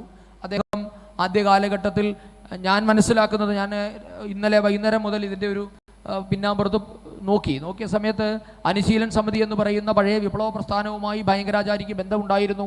അദ്ദേഹം പിന്നീട് റെവല്യൂഷണറിയായി മാറി. അനുശീലൻ സമിതിയും റെവല്യൂഷണറി പ്രസ്ഥാനം തന്നെയാണ്. പക്ഷെ അദ്ദേഹം പിന്നീട് കമ്മ്യൂണിസ്റ്റ് ആയിട്ടില്ല. അതൊരു ദുരൂഹമായി നിൽക്കുന്നു. ഭയങ്കരാചാര്യയെ പറ്റി വലിയ വിവരങ്ങളൊന്നും ഇന്ന് ഇന്ത്യൻ നമ്മുടെ ചരിത്രത്തിൽ കിട്ടാനില്ല. ആന്ധ്രാപ്രദേശിൽ നിന്നുള്ള ഒരു വിപ്ലവകാരിയായ നേതാവ്, അദ്ദേഹം കാക്കിനാഡ ബോംബ് സ്ഫോടന കേസിൽ പിടിയിലായി ആൻഡമാൻ ജയിലിൽ കഴിഞ്ഞിട്ടുണ്ട് എന്നൊരു വിവരമുണ്ട്. അപ്പോൾ സ്വാഭാവികമായി നാം മനസ്സിലാക്കുന്നു, ആൻഡമാൻസിൽ കഴിയുമ്പോൾ ഒരുപക്ഷെ സവർക്കറുടെ ഒരു സ്വാധീന വലയത്തിൽ അകപ്പെട്ടിട്ടാണോ ഹിന്ദു മഹാസഭ ആയത് എന്ന് അറിയില്ല. അത് ചരിത്രത്തിൽ നിന്ന് ഇനി പുറത്തു വരേണ്ട ഒരു കാര്യമാണ് എന്ന് പറയാൻ വേണ്ടി പറഞ്ഞു എന്നേ ഉള്ളൂ. പിന്നീടാണ് ചോദിച്ചത് ഈ കേരളത്തിലെ കമ്മ്യൂണിസ്റ്റ് പാർട്ടികൾ ഏറ്റെടുത്തിട്ടുള്ള എല്ലാ സമരങ്ങളും, ഇപ്പോൾ നമ്മൾ പറഞ്ഞ ഈ പുന്നപ്ര വയലാർ അടക്കമുള്ള പ്രക്ഷോഭങ്ങളും പിന്നീട് കമ്മ്യൂണിസ്റ്റ് പാർട്ടി സ്വീകരിച്ചിട്ടുള്ള നിലപാടുകളും ഒക്കെ ഇങ്ങനെയായിരുന്നു. ഞാനതാണ് ആദ്യം പറഞ്ഞ ജാപ്പുമേള. ഈ ജാപ്പുമേളയുടെ അടിസ്ഥാനം എന്നുള്ളത് ജപ്പാനെ എതിർക്കുക എന്നതായിരുന്നില്ല.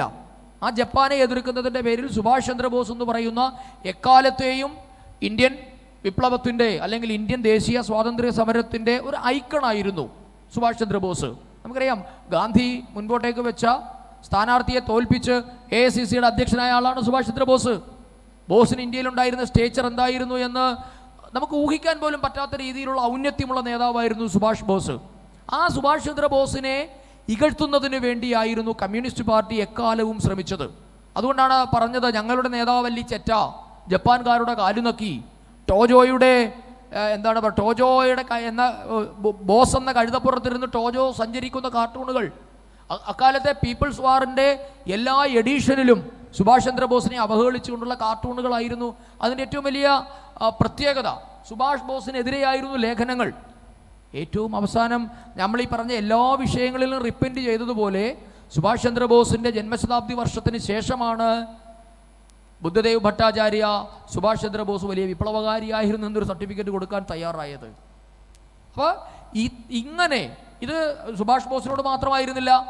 നമുക്കറിയാം സവർക്കറോടുണ്ടായിരുന്ന അവരുടെ നിലപാടെന്താണ്, ഇന്നും അവർ കാണിച്ചു എടുക്കുന്നത് എന്താണ്, മഹാത്മാഗാന്ധിയോടുള്ള നിലപാടെന്തായിരുന്നു, വാർധയിലെ കപടസന്യാസി എന്നായിരുന്നു ഗാന്ധിയെ ഇന്ത്യൻ കമ്മ്യൂണിസ്റ്റുകൾ വിശേഷിപ്പിച്ചത്. ഗാന്ധി എന്താക്കി, ഇന്ത്യ മാന്തി പുണ്ണാക്കി എന്നായിരുന്നു കേരളത്തിലെ ഒരു മുദ്രാവാക്യം പോലും ഉണ്ടായിരുന്നു. നടുവൊടിഞ്ഞ ഗാന്ധിയെ ഉരലിലിട്ടിടിക്കണം എന്നൊക്കെ മുദ്രാവാക്യം വിളിച്ച കമ്മ്യൂണിസ്റ്റുകൾ കേരളത്തിൽ ജീവിച്ചിട്ടുണ്ട്. അപ്പം ഗാന്ധിയോട് എന്തായിരുന്നു, നാരായണ ഗുരുദേവനോട്, ഇപ്പോൾ കേരളത്തിലെ കാര്യം, നാരായണ ഗുരുദേവനോട് എന്തായിരുന്നു ഇന്ത്യൻ കമ്മ്യൂണിസ്റ്റുകളുടെ അല്ലെങ്കിൽ കേരളത്തിലെ കമ്മ്യൂണിസ്റ്റുകളുടെ നിലപാട് എന്തായിരുന്നു? നാരായണ ഗുരുദേവനെ ഗുരുദേവനെന്ന് വിശേഷിപ്പിക്കാത്ത ഏക നേതാവ് EMS ആണ്. ശ്രീനാരായണ ഗുരുദേവനെന്ന് ഇന്നേവരെ വിശേഷിപ്പിച്ചിട്ടില്ല EMS. എന്തായിരുന്നു നിങ്ങൾക്കറിയാം, സിമന്റ് നാണു. നാരായണ ഗുരുദേവനെ ഇന്ത്യൻ കമ്മ്യൂണിസ്റ്റുകൾ ഒളിഞ്ഞും തെളിഞ്ഞും വിളിച്ചിട്ടുള്ള പേരാണ് സിമന്റ് നാണു എന്ന്. ശിവഗിരിയിലേക്ക് EMSനെ ക്ഷണിച്ച സമയത്ത് തീർത്ഥാടനത്തിൻ്റെ ശതാബ്ദി വർഷത്തിൽ EMSനെ ക്ഷണിച്ചു. EMS പോയില്ല എന്ന് മാത്രമല്ല, പോകാത്തതിനെ ന്യായീകരിച്ചുകൊണ്ട് ചിന്താവാരികയിൽ EMS ഒരു നെടുങ്കൽ ലേഖനം എഴുതി.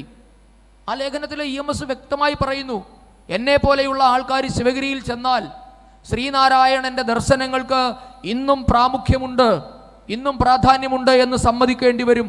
അതുകൊണ്ട് ഞാൻ പോകാത്തത് നന്നായി എന്നാണ് EM ശങ്കരൻ നമ്പൂതിരിപ്പാട് പറഞ്ഞത്. അയ്യൻകാളിയോട് എന്തായിരുന്നു നിലപാട്? അയ്യൻകാളി എന്ന് പറയുന്ന ഒരു വ്യക്തി കേരളത്തിൽ ജീവിച്ചിരുന്നതായി പോലും EMS അടയാളപ്പെടുത്തിയിട്ടില്ല. നമുക്കറിയാം, EMS കേരളത്തിൻ്റെ ചരിത്രം എഴുതുന്നതിന് വേണ്ടി വലിയ പുസ്തകങ്ങൾ എഴുതിയാണ്. കേരളം മലയാളികളുടെ മാതൃഭൂമി അടക്കമുള്ള പുസ്തകം എഴുതിയ നേതാവായിരുന്നു EM ശങ്കരൻ നമ്പൂതിരിപ്പാട്. ആ പുസ്തകത്തിൻ്റെ ഒരധ്യായത്തിലും ഒരു താളിലും നിങ്ങൾക്ക് അയ്യൻകാളി എന്ന് പറയുന്ന പേര് കാണാനേ സാധ്യമല്ല. ഈ കേരളത്തിൽ ആദ്യമായി തൊഴിലാളി പണിമുടക്ക് നടത്തിയ ആളാണ് അയ്യൻകാളി. ഒരുപക്ഷെ ലോകത്തിൽ തന്നെ വേണമെങ്കിൽ പറയാം. പാടമില്ലെങ്കിൽ പാടത്തേക്കില്ല എന്ന് പ്രഖ്യാപിച്ചുകൊണ്ട് അയ്യങ്കാളി നടത്തിയ വലിയ ഐതിഹാസികമായ സമരമുണ്ട്, കല്ലുമാല സമരം. ഈ സമരത്തെ പറ്റിയൊന്നും കേരള ചരിത്രത്തിൽ ഇങ്ങനെ ഒരു എപ്പിസോഡേ ഉണ്ടായിട്ടില്ല എന്നാണ് EMS പറഞ്ഞിട്ടുള്ളത്. EMS അയ്യൻകാളി എന്ന പേരിനെ അവഗണിച്ചു. പക്ഷേ SNDPയെയും നമ്മളുടെ നാരായണ ഗുരുദേവനെയും അവഗണിക്കാൻ പറ്റാത്തതുകൊണ്ട് അവഹേളിച്ചു. ഇതുതന്നെയാണ് എക്കാലത്തും കമ്മ്യൂണിസ്റ്റുകൾ ഈ ഭാരതത്തോടും ദേശീയമായ നമ്മളുടെ ബന്ധുക്കളോടും ഒക്കെ ചെയ്തിട്ടുള്ളത്. കാരണം അവർക്ക് അങ്ങനെ മാത്രമേ പ്രതികരിക്കാൻ സാധ്യമാവുകയുള്ളൂ. ഇവർ പറയുന്നുണ്ട്, നാഷണൽ കമ്മ്യൂണിസ്റ്റ് എന്ന് പറഞ്ഞാൽ പ്രോളറ്റേറിയറ്റ് വിഭാഗത്തിന് തന്നെ ശത്രുവാണെന്നാണ് MN റോയ് പറഞ്ഞിട്ടുള്ളത്. എപ്പോഴും ശത്രുവാണ്. കാര്യം നിങ്ങൾക്ക് ദേശീയ കമ്മ്യൂണിസ്റ്റ് എന്ന് പറയുന്ന സങ്കല്പം പോലും ഉണ്ടാകരുത് എന്നാണ് പറഞ്ഞിട്ടുള്ളത്. ദേശീയതയും കമ്മ്യൂണിസവും തമ്മിലുള്ള ബന്ധം ഒരു ബന്ധവുമില്ല.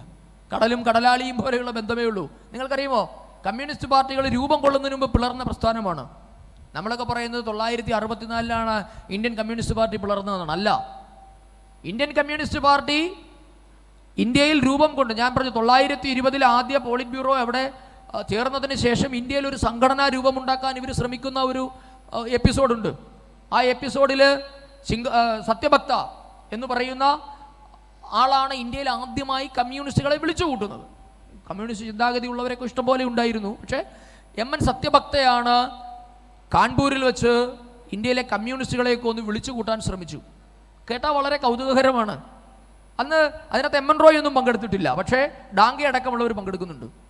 ആ യോഗത്തിൽ അലസി പിരിയുകയാണ് ഉണ്ടായത്. കമ്മ്യൂണിസ്റ്റ് പാർട്ടി പിളർന്നാണ് അവിടെ നിന്ന് പുറത്തു വരുന്നത്. എന്താണെന്നറിയ കാര്യം, എന്തായിരിക്കണം പാർട്ടിയുടെ പേര്? നമുക്ക് ചിന്തിക്കാൻ പറ്റുമോ? ഇന്ത്യയിൽ രൂപം കൊള്ളുന്ന കമ്മ്യൂണിസ്റ്റ് പാർട്ടിയുടെ പേരെന്തായിരിക്കണം എന്ന കാര്യത്തെപ്പറ്റി ആദ്യ യോഗത്തിൽ അടിയുണ്ടായി. ഈ നമ്മുടെ മുസാഫർ അഹമ്മദിനെ പോലെ എം.എൻ. സത്യഭക്തയെ പോലെയുള്ള ആൾക്കാർ പറഞ്ഞു, നമ്മളൊരു നാഷണൽ പാർട്ടിയായിട്ട് നിൽക്കണം, അല്ലെങ്കിൽ സോവിയറ്റ് യൂണിയൻ അല്ല നമുക്ക് ചെലവിന് തരുന്നത്. പച്ച മലയാളത്തിൽ പറഞ്ഞാൽ അങ്ങനെയാണ് അവർ പറഞ്ഞത്. നമ്മൾ അവരുടെ ഔദാര്യത്തിൽ കഴിയേണ്ടവരല്ല, സോവിയറ്റ് യൂണിയൻ അല്ല നമുക്ക് ചെലവിന് തരുന്നത്, ഇന്ത്യക്ക് ഒരു സ്വന്തമായി കമ്മ്യൂണിസ്റ്റ് പാർട്ടി ഉണ്ടാകണം, അതുകൊണ്ട് ഇന്ത്യൻ കമ്മ്യൂണിസ്റ്റ് പാർട്ടി എന്ന് പേരിടണം. അപ്പോൾ ഡാംഗെ അടക്കമുള്ള ആഗോള കമ്മ്യൂണിസ്റ്റുകൾ പറഞ്ഞത്, അങ്ങനെ നമുക്ക് സ്വന്തമായ ഒരു നിലനിൽപ്പൊന്നുമില്ല, നമ്മൾ ആഗോള കമ്മ്യൂണിസത്തിൻ്റെ ഇന്ത്യൻ പതിപ്പ് മാത്രമാണ്, ഇന്ത്യൻ ബ്യൂറോയാണ്, അതുകൊണ്ട് എന്ത് പേരിടണം? കമ്മ്യൂണിസ്റ്റ് പാർട്ടി ഓഫ് ഇന്ത്യ, ഇന്ത്യയുടെ കമ്മ്യൂണിസ്റ്റ് പാർട്ടി, അല്ലാതെ ഇന്ത്യൻ കമ്മ്യൂണിസ്റ്റ് പാർട്ടി അല്ല. ഇന്ത്യൻ കമ്മ്യൂണിസ്റ്റ് പാർട്ടി എന്ന് പറയുന്നതും കമ്മ്യൂണിസ്റ്റ് പാർട്ടി ഓഫ് ഇന്ത്യ എന്ന് പറയുന്നതും തമ്മിൽ അജഗജാന്തരമുണ്ട്. ഇതിൻ്റെ പേരിൽ തർക്കമുണ്ടായി. മുമ്പ് 64-ലെ പോളിറ്റ് ബ്യൂറോ യോഗത്തിൽ നിന്നും ജ്യോതി ബസുവും EMS അടക്കമുള്ളവർ ഇറങ്ങി വന്നു, സുന്ദരയും അടക്കമുള്ളവർ ഇറങ്ങി വന്നു എന്ന് പറയുന്നത് പോലെ എം.എൻ. സത്യഭക്ത അടക്കമുള്ളവർ ഇറങ്ങിപ്പോകേണ്ടി വന്നു. അതായത് ആരാണോ യോഗം വിളിച്ചു കൂട്ടിയത് അയാൾക്ക് അവിടെ നിന്ന് ഓടിപ്പോരേണ്ടി വന്നു. എന്നിട്ട് അദ്ദേഹം ഇന്ത്യൻ കമ്മ്യൂണിസ്റ്റ് പാർട്ടി എന്ന പേര് രൂപീകരിച്ച് കുറേ കാലം ഇന്ത്യയിൽ പ്രവർത്തിച്ച ഒരു ചരിത്രം കൂടിയുണ്ട്. അപ്പം ഇതാണ് ഈ നാഷണാലിറ്റി എന്ന് പറയുന്ന സങ്കല്പം. നേഷൻ, കൺട്രി, ഇതിനോട് ഇവർക്കൊന്നും യാതൊരു യോജിപ്പുമില്ല. അതുകൊണ്ടാണ് ആരാണ് നമ്മൾ ഏത് ലൈൻ സ്വീകരിക്കണം? നിങ്ങൾക്കറിയുമോ, ഇവിടെ നിന്ന് നമ്മളുടെ ഡാംഗെ അടക്കമുള്ളവർ സോവിയറ്റ് യൂണിയനിൽ പോയിട്ടുണ്ട്, ലെനിനെ കാണാൻ പോയി, എം.എൻ. റോയ് പോയി. അപ്പം ലെനിൻ ഇവരോട് പറഞ്ഞൊരു കാര്യമുണ്ട്.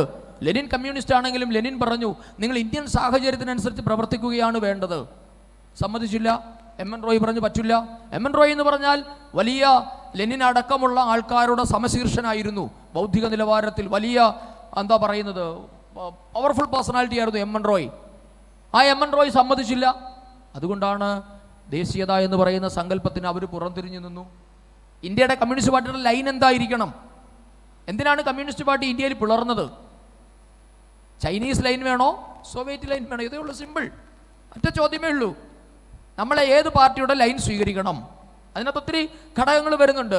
ആറ്റം ബോംബിൻ്റെ കണ്ടുപിടുത്തമൊക്കെ കമ്മ്യൂണിസ്റ്റ് പാർട്ടിയുടെ ഈ ഒരു വിഭജനവുമായി ബന്ധപ്പെട്ടൊക്കെ വരുന്നുണ്ട്. കാര്യം ആറ്റം ബോംബ് കണ്ടുപിടിച്ച സമയത്ത് സോവിയറ്റ് റഷ്യ അതിനെ പുകഴ്ത്തി, ചൈന ഇകഴ്ത്തി. ചൈന പറഞ്ഞു അങ്ങനെ മെക്കാനിക്കലായിട്ടുള്ള കാര്യങ്ങൾക്കല്ല പ്രാധാന്യം, ഇപ്പോഴും മനുഷ്യവിഭവത്തിനാണ് പ്രാധാന്യം എന്ന് പറഞ്ഞാൽ ചൈനീസ് ലൈനും കമ്മ്യൂണിസ്റ്റ് ലൈനും തമ്മിൽ അടിയുണ്ടാകുന്നതൊക്കെ ചരിത്രമുണ്ട്, നിങ്ങൾ പഠിച്ചാൽ മനസ്സിലാകും. അങ്ങനെ വന്നിട്ട് ഇന്ത്യയിലെ ഒരു വിഭാഗം കമ്മ്യൂണിസ്റ്റുകൾ പറഞ്ഞു, ഞങ്ങൾക്ക് ചൈനയുടെ ലൈനാണ് വേണ്ടത്, മാവോയുടെ ലൈൻ. ഒരു കൂട്ടം ആൾക്കാർക്ക് സോവിയറ്റ് ലൈൻ മതിയായിരുന്നു. ആ സോവിയറ്റ് ലൈനിനെ അംഗീകരിക്കാത്തവരാണ് കമ്മ്യൂണിസ്റ്റ് പാർട്ടി ഓഫ് ഇന്ത്യ മാർക്സിസ്റ്റായിട്ട് മാറിയത്. ചൈനയെ അംഗീകരിക്കും, മധുരമനോജ്ഞ ചൈന, ചങ്കിലെ ചൈന എന്നൊക്കെ പറഞ്ഞ് ഇന്നും അതുകൊണ്ടാണ് അവരുടെ പുകഴ്ത്തൽ വരുന്നത്. CPI-ക്കാർ അന്നും സോവിയറ്റ് യൂണിയനോടൊപ്പം ചേർന്ന് നിൽക്കാൻ തീരുമാനിച്ചു. അതുകൊണ്ടാണ് നിങ്ങൾക്ക് ആ ചരിത്രധാര പരിശോധിച്ചാൽ മനസ്സിലാകും, അടിയന്തരാവസ്ഥ കാലഘട്ടത്തിൽ പോലും കോൺഗ്രസിനെ പിന്തുണയ്ക്കാൻ CPI തയ്യാറായത് കോൺഗ്രസിൻ്റെയും CPI-യുടെയും ആ സോവിയറ്റ് യൂണിയൻ ബന്ധം കൊണ്ടാണ്. അതിനുശേഷം ഭാരതം നിരവധി യുദ്ധങ്ങൾ അഭിമുഖീകരിച്ചിട്ടുണ്ട്. ഈ യുദ്ധങ്ങളുടെ ഓരോ ഘട്ടത്തിലും കമ്മ്യൂണിസ്റ്റുകാരെ പിടിച്ച് ജയിലിടേണ്ട ഒരു ബാധ്യതയിലേക്ക്, കാരണം അവരെ കൂടെ ജയിലിൽ നിറച്ച് അവർക്ക് സ്റ്റേറ്റിൻ്റെ ഫുഡ് കൊടുക്കേണ്ട ഒരു ജോലിയിലേക്ക് ഭാരതം വന്നിട്ടുണ്ട്. അപ്പോൾ ഓരോ യുദ്ധ സമയത്തും ഈ പാർട്ടിയുടെ നിലപാട്, പാർട്ടി എങ്ങനെയാണ് ഈ രാജ്യത്തെ പിന്നിൽ നിന്ന് കുത്തിയത് എന്ന് ഒന്ന് വിശദീകരിക്കും. അപ്പോൾ ഈ എന്താ പറയുന്നത്, യുദ്ധസമയത്ത് നമുക്കറിയാം ചൈനയായിട്ട് ഒരു യുദ്ധമാണ് നമ്മൾ നടത്തിയത്. ചൈനയുമായിട്ടുള്ള യുദ്ധ കാലഘട്ടത്തിലും ഇന്ത്യൻ കമ്മ്യൂണിസ്റ്റുകൾക്ക് അവിടെയും അഭിപ്രായ വ്യത്യാസമുണ്ടായിരുന്നു. കാര്യം ചൈന നമ്മളെ ഒരിക്കലും ആക്രമിക്കില്ല എന്ന് പറഞ്ഞിട്ട് വേറൊരു കാര്യം കൂടെ ഞാൻ നിങ്ങളുടെ അടുത്ത് പറഞ്ഞുതരാം. അതായത് അജയ് ഘോഷ് അന്ന് ഇന്ത്യയിലെ ജീവിച്ചിരുന്ന കമ്മ്യൂണിസ്റ്റ് പാർട്ടിയുടെ അവിഭക്ത കമ്മ്യൂണിസ്റ്റ് പാർട്ടിയുടെ സെക്രട്ടറി ആയിരുന്നു അജയ് ഘോഷ്. അജയ് ഘോഷിനെ സോവിയറ്റ് യൂണിയനും ചൈനയും ഒരുപോലെ അംഗീകരിച്ചിരുന്ന നേതാവായിരുന്നു അജയ് ഘോഷ്. പക്ഷേ അജയ് ഘോഷിന് ഇതിൻ്റെ രണ്ടിനെയും കൊണ്ട് സമന്വയിപ്പിക്കാൻ പറ്റാതെ അദ്ദേഹത്തിൻ്റെ അവസാന കാലഘട്ടത്തിൽ വളരെ നിരാശനായി പോയ ഒരു ചരിത്രമൊക്കെയുണ്ട്. ആ മധുരയിലെ 3-ാം പാർട്ടി കോൺഗ്രസിൻ്റെ കാലഘട്ടത്തിലാണ്. അപ്പോൾ ഈ കോൺഗ്രസിനെ തകർക്കുക, ഈ കോൺഗ്രസിനെ തകർക്കാൻ എന്താണ് വേണ്ടത്? ആരോടൊപ്പം ചേരണം? അപ്പോൾ യുദ്ധസമയത്ത് ചൈന വരുന്നു, അപ്പോൾ നമുക്ക് ചൈനയോടൊപ്പം ചേർന്ന് നിൽക്കാം. കാരണം അന്നത്തെ അവിടുത്തെ ചൈനീസ് ഭരണാധികാരിയുടെ, അതായത് മാവോ അടക്കമുള്ള ആൾക്കാരുടെ ഒരു ലൈൻ എന്നുള്ള അതായത് ഈ നമ്മുടെ അജയ് ഘോഷ് ചൈനയിൽ പോയിട്ട് ദെങ്സിയാവോ പിങ്ങിനെയും മാവോ സേത്തുങ്ങിനെയും കാണുന്ന ഒരു സംഭവമുണ്ട്. അവിടെ ചെന്നിട്ട് അദ്ദേഹം പറയുന്നത്, അന്നത്തെ അജയ് ഘോഷിൻ്റെ ലൈൻ എന്നുള്ളത് സോവിയറ്റ് യൂണിയനും ചൈനയും ഇന്ത്യയും അടങ്ങുന്ന ഒരു കമ്മ്യൂണിസ്റ്റ് ചേരി ഉണ്ടാക്കുക എന്നുള്ളതായിരുന്നു അജയ് ഘോഷിൻ്റെ താല്പര്യം. അപ്പോൾ അദ്ദേഹത്തോട് മാവോ സേത്തുങ് പറഞ്ഞു, ഇന്ത്യയുമായി ഞങ്ങൾക്കുള്ള ഇന്ത്യൻ വിപ്ലവത്തിൻ്റെ പാത, അല്ലെങ്കിൽ ഇന്ത്യയിൽ നാം നടപ്പാക്കാൻ ഉദ്ദേശിക്കുന്ന വിപ്ലവത്തിൻ്റെ പാത ടിബറ്റിൽ നിന്ന് നേപ്പാൾ വഴി ഇന്ത്യയിലേക്ക്. നിങ്ങൾ ഇന്നും ശ്രദ്ധിച്ചാൽ അറിയാം, ആ കോറിഡോർ ഇന്നും ഉണ്ട്, ആ റെഡ് കോറിഡോർ. ഒരുപക്ഷെ ഇന്ത്യയിലെ ഏറ്റവും വലിയ മാവോയിസ്റ്റ് കോറിഡോർ എന്നറിയപ്പെടുന്നത് ഈ ഒരു കോറിഡോറാണ്. അതൊരു ചൈനീസ് പ്ലോട്ടായിരുന്നു. ഇത് അന്നും ഉണ്ടായിരുന്നു. ചൈന പറഞ്ഞ കാര്യമാണ്, ടിബറ്റിൽ നിന്ന് നേപ്പാൾ വഴി ഇന്ത്യയിലേക്ക് ഒരു റെഡ് കോറിഡോർ. അതുകൊണ്ടാണ് കൊൽക്കത്തയിൽ നമ്മളുടെ കനു സന്യാലിൻ്റെ നേതൃത്വത്തിൽ ഒരു വിപ്ലവം ഉണ്ടായ സമയത്ത് നക്സൽബാരിയിൽ കമ്മ്യൂണിസ്റ്റ് കൊൽക്കത്തയിലെ നക്സൽബാരി എന്ന് പറയുന്ന വില്ലേജിൽ നിന്നും ഒരു അപ്രൈസിംഗ് ഉണ്ടായ സമയത്ത് വസന്തത്തിൻ്റെ ഇടിമുഴക്കമെന്നാണ് പീപ്പിൾസ് ഡെയിലി എന്നെ വിശേഷിപ്പിച്ചത്. അത് ചൈനീസ് സ്പോൺസേഡ് ആയിരുന്നു. അപ്പോൾ ചൈനയോട് ഇവർ വളരെ ആഭിമുഖ്യം ഇന്ത്യയിലെ കമ്മ്യൂണിസ്റ്റ് പാർട്ടി, അതായത് CPIM പുലർത്തി. അതുകൊണ്ടാണ് ഈ VS അച്യുതാനന്ദൻ നിങ്ങളൊക്കെ കേട്ടിട്ടുള്ളതാണ്, ചൈനീസ് യുദ്ധസമയത്ത് ഇന്ത്യൻ ഭടന്മാർക്ക് രക്തം ദാനം ചെയ്തതിൻ്റെ പേരിൽ VS അച്യുതാനന്ദനെ സെക്രട്ടേറിയറ്റിൽ നിന്ന് തരം താഴ്ത്തിയ സംഭവമൊക്കെ ഉണ്ടായിട്ടുണ്ട്. പിന്നീട് പാർട്ടി അത് നിഷേധിച്ചു, VS നിഷേധിക്കുകയൊക്കെ ചെയ്തു. പക്ഷേ ഇന്നും നിങ്ങൾ ശ്രദ്ധിച്ചു നോക്കൂ, എന്താ കോടിയേരി ബാലകൃഷ്ണൻ 2 വർഷം മുമ്പ് പറഞ്ഞത്? ഇന്ത്യയും അമേരിക്കയും അടങ്ങുന്ന ചേരി ചൈനയെ വളഞ്ഞിട്ട് ആക്രമിക്കുകയാണെന്നാണ് കോടിയേരി ബാലകൃഷ്ണൻ്റെ ആശങ്ക, അല്ലേ? ചൈനയുമായി യുദ്ധമുണ്ടായ സമയത്ത് EMSൻ്റെ വളരെ പ്രശസ്തമായ ഒരു ഡയലോഗുണ്ട്, ഇന്ത്യ ഇന്ത്യയുടേതെന്നും ചൈന ചൈനയുടേതെന്നും പറയുന്ന ഭാഗങ്ങളിലാണ് ഇപ്പോൾ പ്രശ്നം നടക്കുന്നത്. അവിടേക്ക് കടന്നു വരുന്ന ഡാങ്കെ ശ്രദ്ധിക്കണം. SA ഡാങ്കെ എന്ന് പറയുന്ന ശ്രീപദ് അമൃത ഡാങ്കെ പരസ്യമായി വാർത്താ സമ്മേളനത്തിൽ EMSനെ തള്ളി പറഞ്ഞു. ഇതൊന്നും കമ്മ്യൂണിസ്റ്റ് പാർട്ടി പുറത്തു പറയില്ല. ഡാങ്കെ അതിനെതിരായിരുന്നു. ഡാങ്കെ അല്പം കൂടി നാഷണലിസ്റ്റ് പാർട്ടി വേണമെന്ന് പറഞ്ഞ ആളായിരുന്നു. ഡാങ്കെ EMSനെ പരസ്യമായി തള്ളി പറഞ്ഞു. ഡാങ്കയും EMSും തമ്മിൽ വലിയ അഭിപ്രായ വ്യത്യാസങ്ങൾ ഉണ്ടായി. അങ്ങനെയാണ് അജയ് ഘോഷിന് ശേഷം പാർട്ടിക്ക് ഒരേ ഒരു ചെയർമാനേ ഉണ്ടായിട്ടുള്ളൂ, അത് SA ഡാങ്കെയാണ്.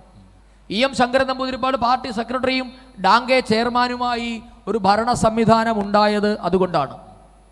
വെളിയിലൊക്കെ പാർട്ടിക്ക് ചെയർമാനുണ്ട്, പക്ഷേ ഇന്ത്യയിലെ കമ്മ്യൂണിസ്റ്റ് പാർട്ടിക്ക് ഒരു ചെയർമാനേ ഉണ്ടായിട്ടുള്ളതും അത് SA ഡാങ്കെ ആയിരുന്നു. അന്ന് പക്ഷേ പാർട്ടി ജനറൽ സെക്രട്ടറി EMS ആയിരുന്നു. അന്ന് EMS പറഞ്ഞത് ഡമ്മി ചെയർമാൻ എന്നാണ് ഡാങ്കയെ വിശേഷിപ്പിച്ചത്. അപ്പോൾ പിന്നീട് ഡാങ്കെ ഈ പാർട്ടിയെ തള്ളിപ്പറഞ്ഞിട്ട് സോവിയറ്റ് യൂണിയനിലൊക്കെ പോകുന്ന ഒത്തിരി കഥകളൊക്കെ ഉണ്ട്. അപ്പോൾ ഞാൻ പറഞ്ഞത്, അന്നും ഇന്ത്യൻ കമ്മ്യൂണിസ്റ്റ് പാർട്ടികൾക്ക് ചൈനയോടായിരുന്നു താല്പര്യം. അതുകൊണ്ടാണ് EMSൻ്റെ വിഖ്യാതമായ ആ ഒരു കുപ്രസിദ്ധമായ ഡയലോഗ് വന്നതും പിന്നീട് കോടിയേരി ബാലകൃഷ്ണൻ അടക്കമുള്ളവർ ഇപ്പോഴും സംസാരിക്കുന്നതും ചിന്താ ജെറോമിനെ പോലെയുള്ള വൈറ്റിപ്പഴപ്പ് രാഷ്ട്രീയക്കാരും അത്തരത്തിലുള്ള കാര്യങ്ങൾ എക്കോ ചെയ്യുന്നതിൻ്റെയും ഒക്കെ കാരണം മുൻപ് പറഞ്ഞ ഇവരുടെ ആശയപരമായി ഇവർക്ക് ഇന്നും ഒരു ക്ലാരിറ്റി വന്നിട്ടില്ല. എവിടെയാണ് ഞങ്ങളുടെ സ്ഥാനം, എന്തായിരിക്കണം ഇന്ത്യൻ രാഷ്ട്രീയത്തിൽ ഞങ്ങളുടെ സ്പേസ്, എവിടെയാണ് ഞങ്ങൾ ഫൂട്ട് ചെയ്യേണ്ടത് എന്ന കാര്യത്തിൽ ഇന്ത്യൻ കമ്മ്യൂണിസ്റ്റുകൾക്ക് ഇന്നും വലിയൊരു ആശയക്കുഴപ്പമുണ്ടായിരുന്നു. ആ ആശയക്കുഴപ്പമാണ് ഇവർ പല രീതിയിൽ, നമ്മൾ പറയത്തില്ലേ ഫ്രസ്ട്രേഷൻ പല രീതിയിൽ തീർക്കുമെന്ന് പറഞ്ഞതുപോലെ പല പല പല ഇൻസിഡൻസായി പുറത്തു വന്നത്. അത് നമ്മളുടെ ദേശീയ മാനബിന്ദുക്കളെ അപഹസിക്കുന്ന കാര്യത്തിലായാലും ദേശീയ നേതൃത്വത്തെ ഇകഴ്ത്തുന്ന കാര്യത്തിലായാലും ഭാരതമെന്ന് പറയുന്ന സങ്കല്പത്തെ അംഗീകരിക്കാതിരിക്കുമ്പോഴായാലും യുദ്ധസമയത്തെ നിലപാടിൻ്റെ കാര്യത്തിലായാലും എന്നും എല്ലായ്പ്പോഴും ഈ ഇന്ത്യൻ കമ്മ്യൂണിസ്റ്റ് പാർട്ടി ഭാരതത്തെയും ദേശീയതയും തള്ളിപ്പറയുകയും ചതിക്കുകയുമാണ് ചെയ്തിട്ടുള്ളത്. പക്ഷേ അതിൻ്റെ ഒരു കൗതുകകരമായ കാര്യമെന്നുള്ളത് ഈ നിലപാടുകളൊക്കെ തെറ്റായിരുന്നു എന്നവർ വീണ്ടും റിപ്പൻറ്റ് ചെയ്യുകയും ചെയ്തിട്ടുണ്ട്. നമ്മുടെ സമയം ഏതാണ്ട് കഴിയാറായി. ഈ സംഭവങ്ങൾ, ഈ പറഞ്ഞ സംഭവങ്ങൾക്കൊക്കെ ശേഷം സിന്ധു നദിയിലൂടെ വെള്ളം ഒരുപാട് ഒഴുകിപ്പോയി. ഇപ്പോൾ ഏറ്റവും ലേറ്റസ്റ്റ് ആയിട്ടുള്ള സംഭവവികാസങ്ങൾ കൂടി ഒന്ന് പറഞ്ഞുകൊണ്ട് നമുക്ക് ഈ സെഷൻ വൈൻഡപ്പ് ചെയ്യാമെന്ന് വിചാരിക്കുന്നു. അപ്പോൾ ഈ അടുത്ത സമയത്ത് CAA വിരുദ്ധ സമരം ഉണ്ടാവുകയും അല്ലെങ്കിൽ ആർട്ടിക്കിൾ 370 നീക്കം ചെയ്ത് ഇന്ത്യയുടെ യഥാർത്ഥ യൂണിഫിക്കേഷൻ നടക്കുകയും ഒക്കെ ചെയ്ത സാഹചര്യത്തിൽ കമ്മ്യൂണിസ്റ്റ് പാർട്ടി എടുത്ത നിലപാടുകളും അതിനെക്കുറിച്ച് ഒന്ന് വിശദീകരിച്ചുകൊണ്ട് നമുക്ക് ഈ സെഷൻ്റെ അവസാനത്തിലേക്ക് കിടക്കാമെന്ന് വിചാരിക്കുന്നു. അത് എനിക്ക് തോന്നുന്നു ആനുകാലിക സംഭവവികാസങ്ങളായതുകൊണ്ട് എല്ലാവരും അതിനെപ്പറ്റി അവെയറാണ് എന്ന് വളരെ ഡീറ്റെയിൽ ആയിട്ട് പറയേണ്ട ആവശ്യമില്ല. പക്ഷേ CAA വന്ന സമയത്തും എനിക്കൊന്ന് CAA ഒന്ന് മാറ്റി നിർത്തിയിട്ട് നമുക്ക് 370 വകുപ്പിനെ പറ്റി ശ്രദ്ധിച്ചാൽ മതി. അതല്ലെങ്കിൽ അല്പം കൂടി ഏറ്റവും ലളിതമായി എങ്ങനെയാണ് കമ്മ്യൂണിസ്റ്റ് പാർട്ടിയുടെ നയം രൂപീകരിക്കപ്പെടുന്നതെന്ന് അറിയണമെങ്കിൽ വിവാഹപ്രായം ഉയർത്തിയ തീരുമാനത്തെ മാത്രം നിങ്ങൾ എങ്ങനെയാണ് കമ്മ്യൂണിസ്റ്റ് പാർട്ടി അതിനോട് പ്രതികരിച്ചത് എന്ന് നോക്കിയാൽ മതി. ബാക്കിയൊക്കെ വിട്ടോട്ടെ, നമുക്ക് 370 വകുപ്പാണെങ്കിലും CAA ആണെങ്കിലും മുത്തലാഖ് വിഷയമാണെങ്കിലും അതിലൊക്കെ അല്പം വേണമെങ്കിൽ ഒരു പൊളിറ്റിക്സ് ആരോപിക്കാം. പക്ഷെ നിങ്ങൾ നോക്കൂ, ഒരു സ്ത്രീയുടെ ഇൻറ്റഗ്രിറ്റിയുമായി, അവരുടെ ഐഡൻറ്റിറ്റിയുമായി, അവരുടെ വികാസവുമായി, അവരുടെ സ്വാതന്ത്ര്യവുമായി നമ്മൾ പറയത്തില്ല, ഏറ്റവും കൂടുതൽ സ്വത്വബോധത്തെപ്പറ്റി പലപ്പോഴും സംസാരിക്കുന്നത് കമ്മ്യൂണിസ്റ്റുകളാണ്. ഒരു സ്ത്രീയുടെ സ്വത്വവുമായി ഏറ്റവും അടുത്ത് ബന്ധപ്പെട്ടിരിക്കുന്ന ഒരു കാര്യമാണ് വിവാഹം. അപ്പോൾ പെൺകുട്ടി 18-ാം വയസ്സിൽ വിവാഹം കഴിക്കാൻ നിർബന്ധിക്കപ്പെടുന്നു. അത് വേണ്ട, അല്പം കൂടി പക്വത എത്തിയിട്ട് അവൾക്ക് സ്വന്തം കാലിൽ നിൽക്കാൻ പ്രാപ്തിയുള്ളപ്പോൾ, ഒരു ജോലി കിട്ടിയതിന് ശേഷം, ഒരു വരുമാനം കിട്ടിയതിന് ശേഷം വിവാഹം കഴിച്ചാൽ മതി എന്ന് പെൺകുട്ടിക്ക് നിയമപരമായ ഒരു അവകാശം കൊടുത്തു. 18 വേണ്ട, 21 മതി എന്ന് കേന്ദ്ര സർക്കാർ തീരുമാനിച്ചു. ഇതിലെന്ത് രാഷ്ട്രീയമാണുള്ളത്? ഇതിലെന്ത് സ്ത്രീവിരുദ്ധതയാണുള്ളത്? എല്ലാ സ്ത്രീകളും ജാതി, മത, വർഗ, വർണ്ണ, രാഷ്ട്രീയ ഭേദമന്യേ എല്ലാവരും സ്വീകരിച്ചു. ഏറ്റവും കൂടുതൽ അതിൽ പിന്തുണ ഉണ്ടായത് മുസ്ലിം സമുദായത്തിൽ നിന്നായിരുന്നു. മുസ്ലിം പെൺകുട്ടികൾ വ്യാപകമായി പർദ്ദയിട്ട കുട്ടികൾ പ്രതികരിച്ചു. അത് നിങ്ങൾ ശ്രദ്ധിച്ചാൽ അറിയാം, ചില ഉത്തരേന്ത്യൻ ചാനലുകളൊക്കെ പർദ്ദയിട്ട് പോകുന്ന പെൺകുട്ടികൾ വളരെ സന്തോഷത്തോടു കൂടി പ്രതികരിച്ച സംഭവങ്ങൾ ഉണ്ടായിട്ടുണ്ട്. കേരളത്തിലെ ചാനലുകളിലൊക്കെ പ്രതികരണം വന്നു. എല്ലാ പെൺകുട്ടികളും പറഞ്ഞു നല്ല തീരുമാനം. എന്താ ഇന്ത്യൻ കമ്മ്യൂണിസ്റ്റ് പാർട്ടി പറഞ്ഞത്? ഇത് മുസ്ലിങ്ങൾക്കെതിരായ നീക്കമാണെന്നാണ് പോളിറ്റ് ബ്യൂറോ വിലയിരുത്തിയത്. എങ്ങനെയാണെന്ന് നമുക്ക് മനസ്സിലായി. ഇതാണ് ഇവരുടെ ഒരു നയം. കാരണം എപ്പോഴൊക്കെയാണോ ഈ രാഷ്ട്രം അല്ലെങ്കിൽ ഈ നാടിൻ്റെ ജനത ഒന്ന് സംഘടിക്കുക, അല്ലെങ്കിൽ ഈ വിവേചനമില്ലാതെയാക്കാൻ വേണ്ടി എപ്പോൾ ശ്രമിക്കുന്നു, അപ്പോഴൊക്കെ ഇവർ രംഗത്ത് വന്നിട്ടുണ്ട്. അതാണ് CAA കാര്യത്തിൽ കണ്ടത്. എന്തായിരുന്നു CAA കാലത്തിൽ പറഞ്ഞതെന്ന് നമുക്ക് എല്ലാവർക്കും അറിയാം. ഇതാ ഇന്ത്യയിലെ മുസ്ലിങ്ങളെ മുഴുവൻ ഭാരതത്തിൽ നിന്ന് ഓടിക്കാൻ പോവുകയാണ്. ഇത് മതപരമായ വേർതിരിവാണ്. ഇന്ത്യയുടെ മതേതരത്വം എന്ന് പറയുന്ന ഫാബ്രിക്കിനെ തകർക്കുന്നു. ഇന്ത്യൻ ഭരണഘടനയെ തന്നെ നരേന്ദ്രമോദി അട്ടിമറിക്കുന്നു എന്നൊക്കെയായിരുന്നു അവരുടെ അന്നത്തെ വാദം. 370 വകുപ്പ് ഉണ്ടെന്നപ്പോൾ എന്താ പറഞ്ഞത്? കശ്മീരിനെ തകർക്കുന്നു എന്നാണ് പറഞ്ഞത്. അതും പറഞ്ഞത് മുസ്ലിങ്ങൾക്കെതിരായ നീക്കമാണെന്നാണ് പറഞ്ഞത്. അപ്പോൾ എല്ലാ കാലഘട്ടത്തിലും ഇന്ത്യൻ കമ്മ്യൂണിസം ഈ ജിഹാദികളുമായി ചേർന്ന് പ്രവർത്തിച്ചിരുന്നു എന്ന് നമ്മൾ ആദ്യം തന്നെ കണ്ടു. ഈ രൂപീകരണ കാലഘട്ടം മുതൽ, അതായത് ഭാരതം മാതൃഭൂമി അല്ല എന്ന് പ്രഖ്യാപിച്ചവരാണ് ഈ പാർട്ടിയുടെ ജനയിതാക്കൾ. ഈ പാർട്ടിക്ക് ബീജാവാപം ചെയ്തത് ഇന്ത്യ മാതൃഭൂമി അല്ല എന്ന് പ്രഖ്യാപിച്ച ഫെനാറ്റിക് ആയിട്ടുള്ള, ഈ ഫെനാറ്റിക് എന്നുള്ള പ്രയോഗം MN റോയുടെ പ്രയോഗമാണ്.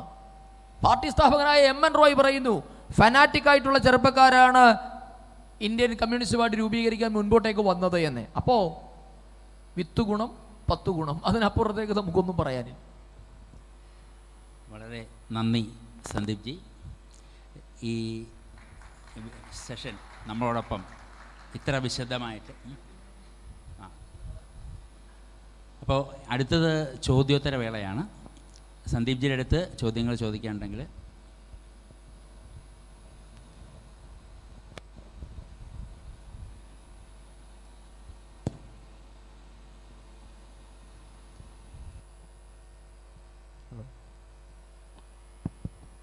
സന്ദീപേട്ട നമസ്കാരം. 2 സംശയങ്ങളാണ് ഉള്ളത്. ആദ്യത്തത്, സന്ദീപേട്ടൻ നമ്മുടെ സ്വാതന്ത്ര്യ ചരിത്രത്തിൽ കമ്മ്യൂണിസ്റ്റ് പാർട്ടി എങ്ങനെയാണ് നമ്മുടെ രാജ്യത്തിനെതിരെ പ്രവർത്തിച്ചതെന്ന് സന്ദീപേട്ടൻ പറഞ്ഞു. പക്ഷേ അതിലൊരു സംശയം വരുന്നത് എന്താണെന്ന് വെച്ചാൽ, എന്തുകൊണ്ടാണ് സ്വാതന്ത്ര്യ അനന്തരം നമ്മുടെ നാട് അല്ലെ നമ്മുടെ നേതാക്കന്മാർ ഈ കമ്മ്യൂണിസ്റ്റ് പാർട്ടിയെ ഈ ഒരു ഇത് വെച്ചിട്ട് നിരോധിക്കാൻ തയ്യാറാവാതിരുന്നത്? നമ്മുടെ ദേശീയ നേതാക്കൾ പോലും അങ്ങനെ ഒരു ആവശ്യം എന്തുകൊണ്ടാണ് ഉന്നയിക്കാതിരുന്നതെന്നൊരു സംശയമുണ്ട്. രണ്ടാമത്തെ സംശയം അവസാനം പറഞ്ഞതുമായിട്ട് ബന്ധപ്പെട്ടാണ്. അപ്പം നമ്മുടെ മാർക്സ് പോലും നമ്മുടെ സനാതന ധർമ്മത്തിനെ എതിർത്ത് പറഞ്ഞിട്ടില്ല, പറഞ്ഞത് മുഴുവൻ സെമറ്റിക് മതങ്ങൾക്കെതിരെയാണ്. പക്ഷേ ഇന്നത്തെ ഒരു കാലത്ത് കമ്മ്യൂണിസ്റ്റ് പാർട്ടി ഏറ്റവും കൂടുതൽ അടുക്കുന്നതും എതിർക്കാതിരിക്കുകയും ചെയ്യുന്നത് അതേ സെമറ്റിക് മതങ്ങളെയാണ്, മറിച്ച് എതിർക്കുന്നത് നമ്മുടെ സനാതന ധർമ്മത്തിനെയാണ്. എന്തുകൊണ്ടാണ് അങ്ങനെ ഒരു സാഹചര്യം വന്നത് കൂടി ഒന്ന് വിശദീകരിച്ചാൽ നല്ലതായിരുന്നു. ആദ്യത്തെ ചോദ്യം, സ്വാതന്ത്ര്യാനന്തര കാലഘട്ടത്തിൽ എന്തുകൊണ്ടാണ് കമ്മ്യൂണിസ്റ്റുകളെ നിരോധിക്കാഞ്ഞത് എന്നുള്ളതാണ്. അപ്പോൾ അതിന് നമുക്ക് പറയേണ്ട കാര്യം, ഒന്നാമത്തെ കാര്യം, ഒരു ജനാധിപത്യ സംവിധാനത്തിൽ അങ്ങനെ ഒരു നിരോധനം എന്ന് പറയുന്ന സങ്കല്പം എത്രമാത്രം പ്രായോഗികമാണ് എന്നത് ഡിബേറ്റബിളാണ്. നമ്മളൊരു ആശയത്തെ നിരോധിച്ച് ഇല്ലാതെയാക്കാൻ സാധിക്കുമോ എന്നുള്ളത് അത് ഡിബേറ്റബിൾ തന്നെയാണ്. നമുക്കതിനോട് അഭിപ്രായമില്ല എന്ന് വേണമെങ്കിൽ പറയാം. പക്ഷെ അതിന് മറുവശമുണ്ട്. ഇന്ത്യ ഭരിച്ച കോൺഗ്രസ്സുകാരെന്ന് അവകാശപ്പെട്ട നേതാക്കന്മാരുടെ സോവിയറ്റ് പക്ഷപാതിത്വം, അതായത് ഇന്ത്യയുടെ ആദ്യ പ്രധാനമന്ത്രിയായിരുന്ന പണ്ഡിറ്റ് ജവഹർലാൽ നെഹ്റു പരസ്യമായി പറഞ്ഞിട്ടുണ്ട് ഞാനൊരു കമ്മ്യൂണിസ്റ്റാണ് എന്ന്. അപ്പോൾ അദ്ദേഹത്തിൻ്റെ ചിന്താഗതി ഇന്ത്യ ഒരു സോഷ്യലിസ്റ്റ് രാഷ്ട്രമാക്കി മാറ്റുക എന്നുള്ളതായിരുന്നു. അതിന് ഞാനൊരു ഉദാഹരണം പറഞ്ഞാൽ വളരെ പെട്ടെന്ന് നിങ്ങൾക്ക് മനസ്സിലാകും. ഇന്ത്യയുടെ ആസൂത്രണത്തിന് വേണ്ടി പണ്ഡിറ്റ് ജവഹർലാൽ നെഹ്റു 1952 ശേഷം രൂപീകരിച്ചതാണ് പഞ്ചവത്സര പദ്ധതികൾ. നിങ്ങൾക്ക് എല്ലാവർക്കും അറിയാം. ഈ പഞ്ചവത്സര പദ്ധതികൾ എന്ന് പറയുന്ന സങ്കല്പം പോലും സോവിയറ്റ് സങ്കല്പമാണ്. ലോകത്തിൽ ആദ്യമായി പഞ്ചവത്സര പദ്ധതികൾ നടപ്പാക്കിയത് സ്റ്റാലിനായിരുന്നു. സ്റ്റാലിൻ്റെ പഞ്ചവത്സര പദ്ധതികളെയാണ് ഇന്ത്യ കടം കൊണ്ടത്. ഇന്ത്യക്ക് പുറമെ, അല്ലെങ്കിൽ സോവിയറ്റ് യൂണിയന് പുറമെ 2 രാജ്യങ്ങൾ മാത്രമേ പഞ്ചവത്സര പദ്ധതികളെ കടം കൊണ്ടിട്ടുള്ളൂ. ഒന്ന് ഭാരതവും മറ്റൊന്ന് ചൈനയുമാണ്.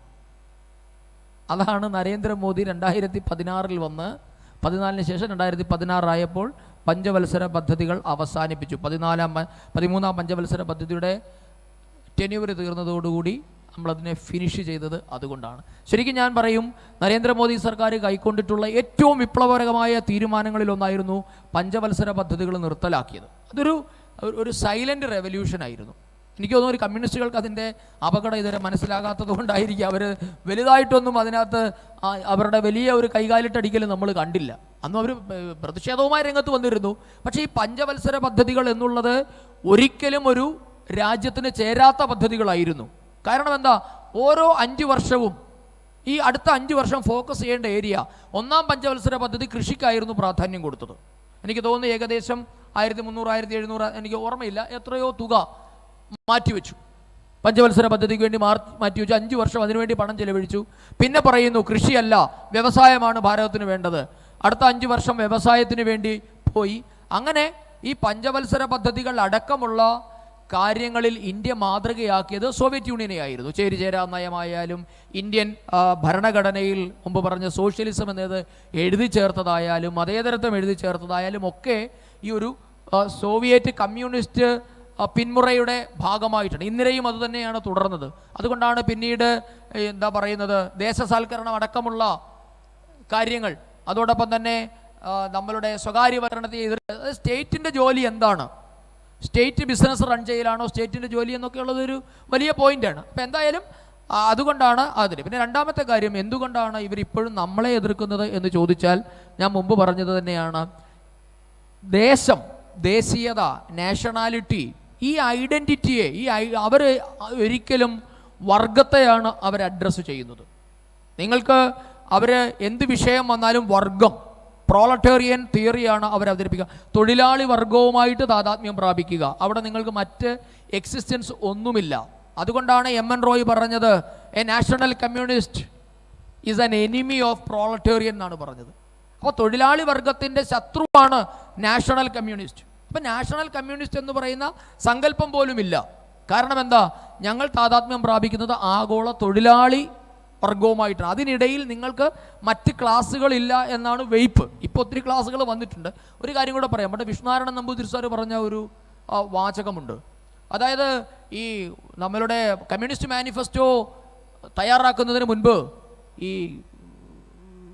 കാറൽ മാക്സ് ലോകമെമ്പാടും സഞ്ചരിച്ചിരുന്നു എന്നാണ് പറയുന്നത്. പക്ഷെ അദ്ദേഹം ഇന്ത്യ സന്ദർശിച്ചിട്ടില്ല. അദ്ദേഹത്തിന് ഇന്ത്യയെ പറ്റി വായിച്ച അറിവ്, കേട്ടറിവ് മാത്രമേ ഉണ്ടായിരുന്നുള്ളൂ. ഇന്ത്യ കിഴക്കേട്ട് അധികം സഞ്ചരിച്ചില്ല.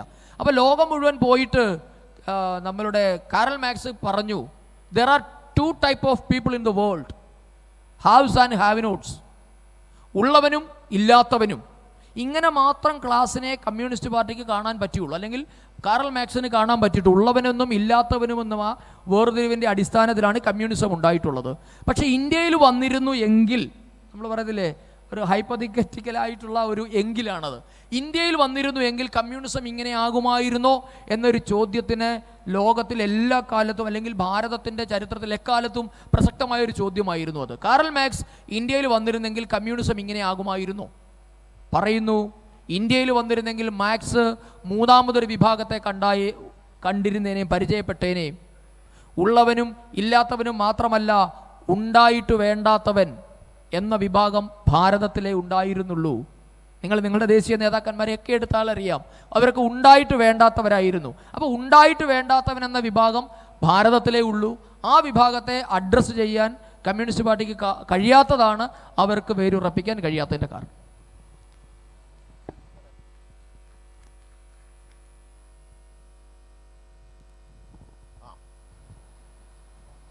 Hello. What you are saying is absolutely right. I can understand Malayalam, but I cannot speak back. Planning Commission was the biggest misnomer created in the country. It is not a constitutional body. It is by a non-statutory resolution of 1951. And that structure became so big till 2014. It was a status quo-ist institution. It was only sharing the shortages among the states, the National Development Council, etc. Resource generation, skill development, etc. were not generally covered under that. And even under a 5-year plan, in the intervening period, if the government changes and becomes a non-Congress government, the plan will be derailed and the annual plans will be cut. These are all realities. You can verify it. 2014, it changed into National Institution for Transformation of India, Niti Ayog. There now the wealth creation, then the skill development, Kushal Bharat, Kaushal Bharat, are certain new initiatives, and that is what, and also the wealth sharing, the created wealth sharing through the GST means and all have happened. This is the marked change in the structural reforms. Absolutely. And that is what is not digestible to the people. So the GST also, yesterday Honorable Prime Minister made a remark, because firing from the Prime Minister's shoulder, they are aggrandizing all sorts of wealth through their state exchange on the petrol issue. But that is not being really articulated either by the media, which have been eating out of congressmen's hands for almost 70 years. Exceptions are there. Or the cabal, the Lutyens Delhi cabal, they are still not appreciating, highlighting that. So the economic mess we are in, till 1991, there was absolutely simply shortages which was shared between that. And they are also lopsided, because the government also reserved the right to decide where the plants will be set up, and it will be set up only in the industry minister's constituency. Okay, sir. So these are all realities which have happened. I have been witness to it. Thank you very sir. much. Thank you. It was anyhow a particularly very nice point. I just wanted to add on to what you are saying. Thank you. Thank you, sir.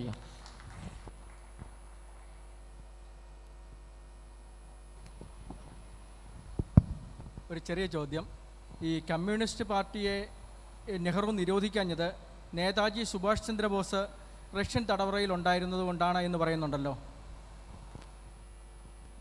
നേതാജിയുടെ വിഷയത്തിലേക്ക് പോയാൽ നമുക്ക് തീരില്ല ഇന്ന്. പക്ഷെ അങ്ങനെ ഒരു Russian ആയിട്ടുമല്ല, ബ്രിട്ടനുമായിട്ടുള്ള ഒരു agreement ഉണ്ട് എന്നാണ് കേൾക്കുക. കാരണം അന്നുണ്ടാക്കിയിരുന്ന ബ്രിട്ടൻ 2ാം ലോക മഹായുദ്ധത്തിന് ശേഷം സ്വതന്ത്രമായ കോളനികളുമായി ഒരു കരാർ ഉണ്ടാക്കിയിരുന്നു. അതായത് ഈ രാജ്യങ്ങൾക്ക് ഡൊമൈൻ പദവി കിട്ടിയാലും അല്ലെങ്കിൽ സ്വതന്ത്ര പദവി കിട്ടിയതിന് ശേഷവും ബ്രിട്ടനെതിരെ പ്രവർത്തിച്ചവരെ യുദ്ധക്കുറ്റവാളികളായി തന്നെ കണക്കാക്കണം. ആരൊക്കെയായിരുന്നോ ബ്രിട്ടീഷുകാർക്കെതിരെ ബിഫോർ ഇൻഡിപെൻഡൻസ് പ്രവർത്തിച്ചിരുന്നത്, അവരിപ്പോൾ അബ്സ്കോണ്ടിങ് ആയിട്ടോ തടവറയിലോ ആണ് എങ്കിൽ അവർ ഈ രാജ്യത്തിനെതിരെ, അതായത് ബ്രിട്ടനെതിരായിട്ടുള്ള യുദ്ധക്കുറ്റം എന്നുള്ളത് ഇന്ത്യക്കെതിരായ യുദ്ധക്കുറ്റമായി തന്നെ പരിഗണിച്ച് ട്രീറ്റ് ചെയ്യണമെന്നൊരു എഗ്രിമെൻ്റ് ഉണ്ടായിരുന്നു എന്നാണ് കേട്ടിട്ടുള്ളത്. പക്ഷെ അത് ഈ പറഞ്ഞതുപോലെ അതൊരു വലിയൊരു മിസ്റ്ററി ആയിട്ടൊന്ന് നിൽക്കുന്നു. പക്ഷേ നമുക്കറിയാം 3 കമ്മീഷനുകളാണ് നേതാജിയുടെ തിരോധാനവുമായി ബന്ധപ്പെട്ടുണ്ടായത്. 3-ൽ 2 നേതാജി കൊല്ലപ്പെട്ടു എന്ന് പറഞ്ഞപ്പോൾ ഒരു കമ്മീഷൻ മാത്രമാണ് നേതാജി കൊല്ലപ്പെട്ടിട്ടില്ല എന്ന് പറഞ്ഞത്. അപ്പോൾ അതിൻ്റെ ഭാഗമായി മാത്രമല്ല, ഈ സോവിയറ്റ് യൂണിയനുമായിട്ടുള്ള ട്രീറ്റിയുടെ ഭാഗമായിട്ടല്ല ബ്രിട്ടീഷ് ഈ കമ്മ്യൂണിസ്റ്റ് പാർട്ടിയെ നിയന്ത്രിക്കാഞ്ഞത്. കാര്യം കമ്മ്യൂണിസ്റ്റ് പാർട്ടികളെ ഇവിടെ വേണം, കമ്മ്യൂണിസത്തിലേക്കാണ് ഈ രാജ്യത്തെ കൊണ്ടുപോകേണ്ടത് എന്ന നയമായിരുന്നു നെഹ്റുവിൻ്റേത്. അതാണ് ഞാൻ പറഞ്ഞത്. അല്ലാതെ ഈ എഗ്രിമെൻ്റ് കൊണ്ടല്ല. കമ്മ്യൂണിസ്റ്റുകാരനായിരുന്നു, ഞാൻ സ്വയം കമ്മ്യൂണിസ്റ്റുകാരനാണെന്ന് നെഹ്റു തന്നെ സമ്മതിച്ചിട്ടുണ്ട്. അദ്ദേഹം അഡോപ്റ്റ് ചെയ്യാൻ ഉദ്ദേശിക്കുന്നത് സോവിയറ്റ് മാതൃകയായിരുന്നു താനും. അതുകൊണ്ടാണ് കമ്മ്യൂണിസ്റ്റ് പാർട്ടികളെ നിരോധിക്കാഞ്ഞത് എന്ന് മാത്രമല്ല, KGBയുടെ സാന്നിധ്യം ഇന്ത്യയുടെ എല്ലാ തുറകളിലും ഉണ്ടായിരുന്നു എന്നുള്ളത് പിന്നീട് മിത്രോക്കിയൻ ആർക്കൈവ്സ് അടക്കമുള്ള വിവരങ്ങളിൽ കൂടി, വിക്കിലീക്സ് അടക്കമുള്ള വിവരങ്ങളിൽ കൂടി പുറത്തു വന്നിട്ടുണ്ട്. ഇന്ത്യയുടെ നിർണായകമായ എല്ലാ മേഖലകളിലും KGBയുടെ സാന്നിധ്യമുണ്ടായിരുന്നു. ഇന്ദിരാഗാന്ധിയുടെ കിച്ചൺ ക്യാബിനറ്റിനെ നിയന്ത്രിച്ചിരുന്നത് പോലും KGB ആയിരുന്നു എന്ന വെളിപ്പെടുത്തലുകളും ഉണ്ടായിട്ടുണ്ട്. അപ്പോൾ അതുകൊണ്ട് സോവിയറ്റ് യൂണിയനുമായിട്ട് ഇന്ത്യക്ക് വലിയ എന്ന് പറഞ്ഞാൽ ഡീപ്പ് റൂട്ടഡ് ആയിട്ടുള്ള ബന്ധമാണ് ഉണ്ടായിരുന്നത്. അത് നെഹ്റു പിന്തുടർന്ന് വന്ന സോഷ്യലിസ്റ്റ് ചേരിയുടെ അല്ലെങ്കിൽ സോഷ്യലിസ്റ്റ് ശൈലിയുടെ പിൻപറ്റിയാണ് എന്ന് മാത്രമേ ഉള്ളൂ.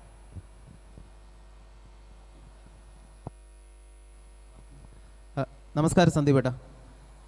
എനിക്കൊരു ചോദ്യമുണ്ട്. ചേട്ടൻ നേരത്തെ പറഞ്ഞു ഉള്ളവനും ഇല്ലാത്തവനും, അതായത് ഉണ്ടായിട്ട് വേണ്ടാന്ന് വെച്ചവനെന്ന് പറഞ്ഞു മൂന്നാമതൊരു വിഭാഗം കാർൽ മാർക്സ് ഇന്ത്യയിൽ വന്നിരുന്നെങ്കിൽ ഉണ്ടാകുമായിരുന്നു എന്ന് പറഞ്ഞു. MN റോയ് എന്ന് പറയുന്നത് അവരുടെ വലിയൊരു സൈദ്ധാന്തികനാണ്, ചേട്ടൻ തന്നെ നേരത്തെ പറഞ്ഞ വ്യക്തിയാണ്.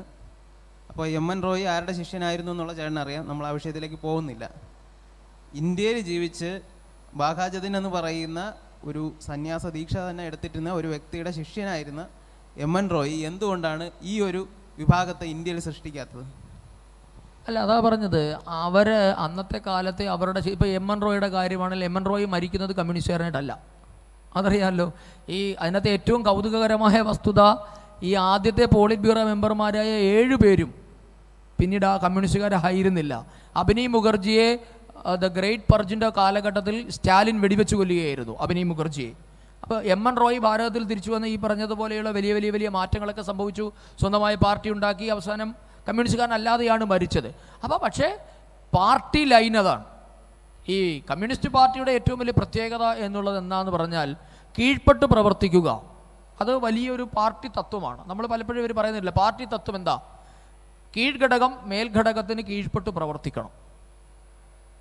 ബ്രാഞ്ച് കമ്മിറ്റി ലോക്കൽ കമ്മിറ്റിക്ക് കീഴ്പ്പെട്ട് പ്രവർത്തിക്കണം. ലോക്കൽ കമ്മിറ്റി ഏരിയ കമ്മിറ്റിക്ക് കീഴ്പ്പെട്ട് പ്രവർത്തിക്കണം. ഏരിയ ജില്ലയ്ക്കും, ജില്ല സംസ്ഥാനത്തിനും, സംസ്ഥാനം കേന്ദ്ര കമ്മിറ്റിക്കും കീഴ്പ്പെട്ട് പ്രവർത്തിക്കണം. അപ്പോൾ ഇതൊരു പാർട്ടി ചട്ടക്കൂടാണ്, അല്ലെങ്കിൽ പാർട്ടിയുടെ അച്ചടക്കത്തിൻ്റെ അല്ലെങ്കിൽ പാർട്ടി ലൈനിൻ്റെ കൃത്യമായ ഒരു ട്രാക്ക് അവിടെയുണ്ട്. അപ്പോൾ ഈ പാർട്ടിയുടെ ലൈൻ എന്താണ്? നോക്കൂ, ലെനിൻ പോലും MN റോയ് ഉപദേശിച്ചിട്ടുണ്ട്, നിങ്ങൾ പോയി നിങ്ങളുടെ നാടിന് അനുസൃതമായി. സ്റ്റാലിൻ്റെ അടുത്ത് ചെല്ലുന്നുണ്ട് ഇന്ത്യൻ കമ്മ്യൂണിസ്റ്റുകൾ, ഞങ്ങൾ എന്ത് ചെയ്യണം? ഇപ്പോൾ ഇവിടെ പറഞ്ഞു, ഈ ഞാൻ മുമ്പേ പറഞ്ഞ ഗംഗാധർ അധികാരി അടക്കമുള്ള ഇന്ത്യയിലെ കമ്മ്യൂണിസ്റ്റ് നേതാക്കന്മാരാരും വിദ്യാഭ്യാസത്തിൻ്റെ കാര്യത്തിലോ വിവരത്തിൻ്റെ കാര്യത്തിലോ പിന്നാക്കമുള്ളവരായിരുന്നില്ല. ഈ ഗംഗാധർ അധികാരിയുള്ള ആൾ കെമിസ്ട്രിയിൽ സ്വർണ്ണ മെഡൽ കിട്ടിയിട്ടുള്ള ആളാണ്. വലിയ ചിന്തകന്മാരൊക്കെയായിരുന്നു കമ്മ്യൂണിസ്റ്റുകൾ. പക്ഷേ നോക്കൂ, അവരുടെ ബൗദ്ധികമായ അടിമത്വം എത്രയുണ്ടെന്ന് അറിയണമെങ്കിൽ സോവിയറ്റ് റഷ്യയിൽ ചെന്ന് ചോദിക്കുകയാണ്, ഞങ്ങൾ എങ്ങനെ പ്രവർത്തിക്കണം എന്ന്. ഇതൊരു അതാ പാർട്ടി അടിമത്തം കൊണ്ട്. അതുകൊണ്ടാണല്ലോ പറഞ്ഞത്, നിങ്ങൾക്ക് 30 വയസ്സിന് താഴെ വരെ കമ്മ്യൂണിസ്റ്റ് അല്ല എങ്കിൽ നിങ്ങൾക്ക് ഹൃദയമില്ല എന്നും, ആഫ്റ്റർ 30 നിങ്ങൾ കമ്മ്യൂണിസ്റ്റ് ആണെങ്കിൽ നിങ്ങൾക്ക് തലച്ചോറില്ല എന്നുമാണ് പറഞ്ഞിട്ടുള്ളത്. അപ്പോൾ ആ തലച്ചോറില്ലായ്മയുടെ ഭാഗം തന്നെയാണിത്. അല്ലെങ്കിൽ ഒന്നും ആലോചിക്കൂ, എൻ്റെ രാജ്യത്ത് ഞാൻ എങ്ങനെ പ്രവർത്തിക്കണമെന്ന് സോവിയറ്റ് നാട്ടിൽ ചെന്ന് ഉപദേശം ചോദിക്കുന്ന ലോകത്തിലെ ഏതെങ്കിലും ഒരു പാർട്ടി ഉണ്ടാകുമോ? അതോ നിങ്ങൾ ചിന്തിച്ചു നോക്കൂ. ഈവൻ പാകിസ്ഥാൻകാരൻ പോലും ചെയ്തിട്ടില്ല. എൻ്റെ നാട്ടിൽ എങ്ങനെ പ്രവർത്തിക്കണമെന്ന് അവനറിയാം. പക്ഷെ നമ്മുടെ കമ്മ്യൂണിസ്റ്റ് നേതാക്കന്മാർ സോവിയറ്റ് യൂണിയനിലും ചൈനയിലും ചെന്ന് അപേക്ഷിക്കുകയാണ്, ഞങ്ങൾക്കൊരു മാർഗം പറഞ്ഞു തരൂ എന്നാണ് പറയുന്നത്. അപ്പോഴാണ് സ്റ്റാലിൻ പറഞ്ഞത്, നിങ്ങൾ പോയി നിങ്ങളുടെ നാടിൻ്റെ സാഹചര്യത്തിനനുസരിച്ച് പ്രവർത്തിക്കുക, ഉപദേശിക്കാൻ ഞങ്ങൾ ആളല്ല. അവർ കോമിൻറ്റൻ വരെ പിന്നെ പിരിച്ചുവിട്ട സംഭവമൊക്കെ ഉണ്ട്. അപ്പോൾ അതുകൊണ്ട് അതൊരു ബൗദ്ധികമായ അടിമത്തത്തിൻ്റെ ഭാഗമാണ്, അതല്ലാതെ അവർക്കാർക്കും വിവരമില്ലാത്തത് കൊണ്ടോ ചിന്താശേഷി ഇല്ലാത്തത് കൊണ്ടോ അല്ല. നമസ്കാരം. ഒരു ചോദ്യം.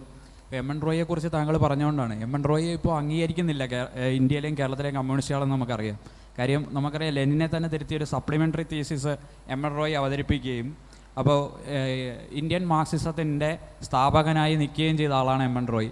പക്ഷേ ഇപ്പോൾ കമ്മ്യൂണിസ്റ്റുകൾ പറയുന്നത് മെക്സിക്കൻ കമ്മ്യൂണിസ്റ്റ് പാർട്ടിയുടെ മാത്രം സ്ഥാപകനാണ് എം എൻ റോയി എന്നാണ് പറയുന്നത്. ഇന്ത്യൻ കമ്മ്യൂണിസ്റ്റ് പാർട്ടിയുടെ സ്ഥാപക സ്ഥാനത്ത് എം എൻ റോയി അവർ ഉൾപ്പെടുത്തുന്നില്ല എന്നുള്ളതാണ് ഏറ്റവും വലിയ തമാശ. അതുകൊണ്ട് ഭാരതത്തെ മാത്രമല്ല, ഭാരതീയമായ എന്തെങ്കിലും മൂല്യവ്യവസ്ഥ മാത്രമല്ല, അവരുടെ നേതാക്കന്മാരെ പോലും കമ്മ്യൂണിസ്റ്റുകാർ ഇപ്പോൾ തള്ളി പറഞ്ഞുകൊണ്ടിരിക്കുകയാണെന്ന് നമുക്കറിയാം. ഇപ്പോൾ എം എൻ റോയിയെക്കുറിച്ച് എം ഗോവിന്ദൻ എഴുതുന്നുണ്ട്, യൂറോപ്പിൽ ലെനിൻ എങ്ങനെയാണോ ഇന്ത്യൻ കമ്മ്യൂണിസ്റ്റ് പാർട്ടിയുടെ ഒരു വലിയ നേതാവ് ആയി മാറിയത്, അതുപോലെ തന്നെ ഏഷ്യയിലെ അല്ലെങ്കിൽ വിശേഷ കൊളോണിയൽ രാജ്യങ്ങളിലെ ഒരു ഇന്ത്യൻ കൊളോണിയൽ രാജ്യങ്ങളിലെ കമ്മ്യൂണിസ്റ്റ് പാർട്ടികൾക്ക് എം എൻ റോയി എന്ന് എം ഗോവിന്ദൻ എഴുതിയപ്പോഴാണ് എം ഗോവിന്ദനെ CIAയുടെ ഏജൻറ്റാക്കി മാറ്റിയതെന്ന് നമുക്കറിയാം.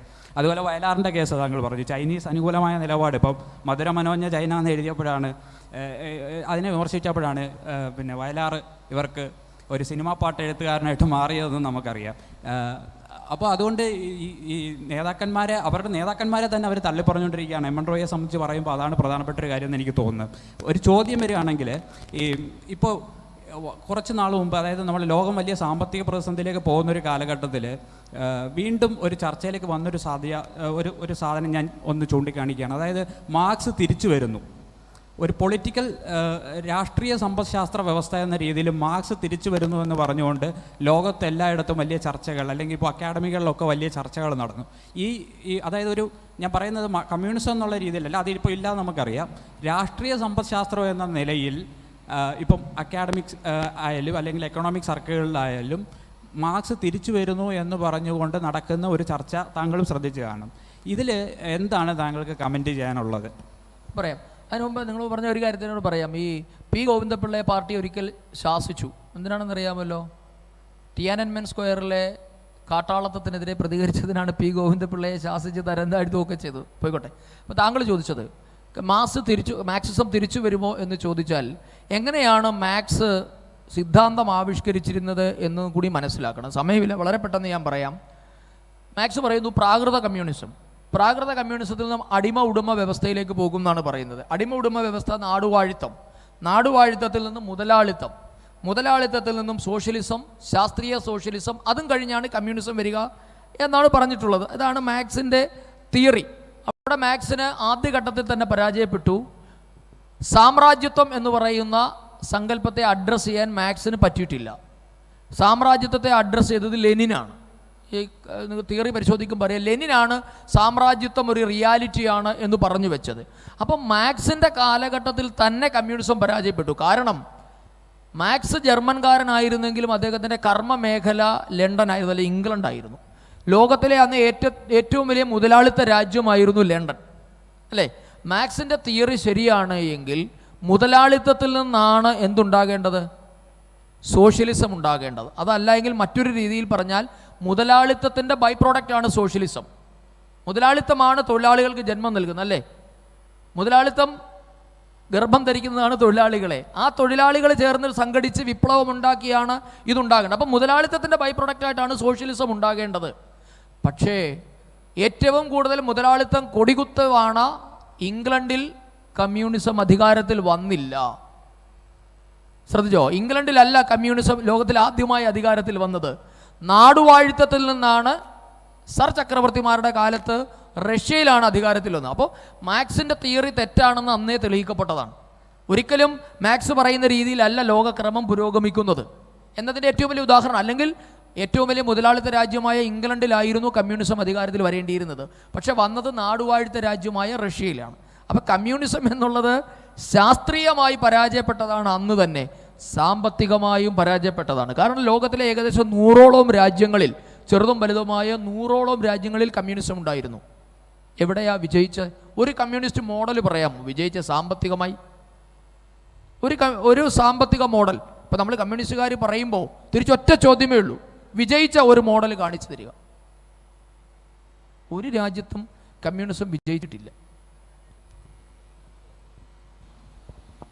നമുക്ക് എത്രയും പെട്ടെന്ന് വൈൻഡപ്പ് ചെയ്യേണ്ടതുണ്ട്. അതുകൊണ്ട് അടുത്ത സെഷൻ തുടങ്ങാറായി. ഷെഫാലി മാഡം വന്നിട്ടുണ്ട്. നമുക്ക് അതുകൊണ്ട് ഒറ്റ ചോദ്യം കൂടെ ചോദിച്ച് ഈ പരിപാടിയുടെ അവസാനത്തിലേക്ക് നമുക്ക് കടക്കാം. താങ്കൾക്ക് ചോദിക്കാം.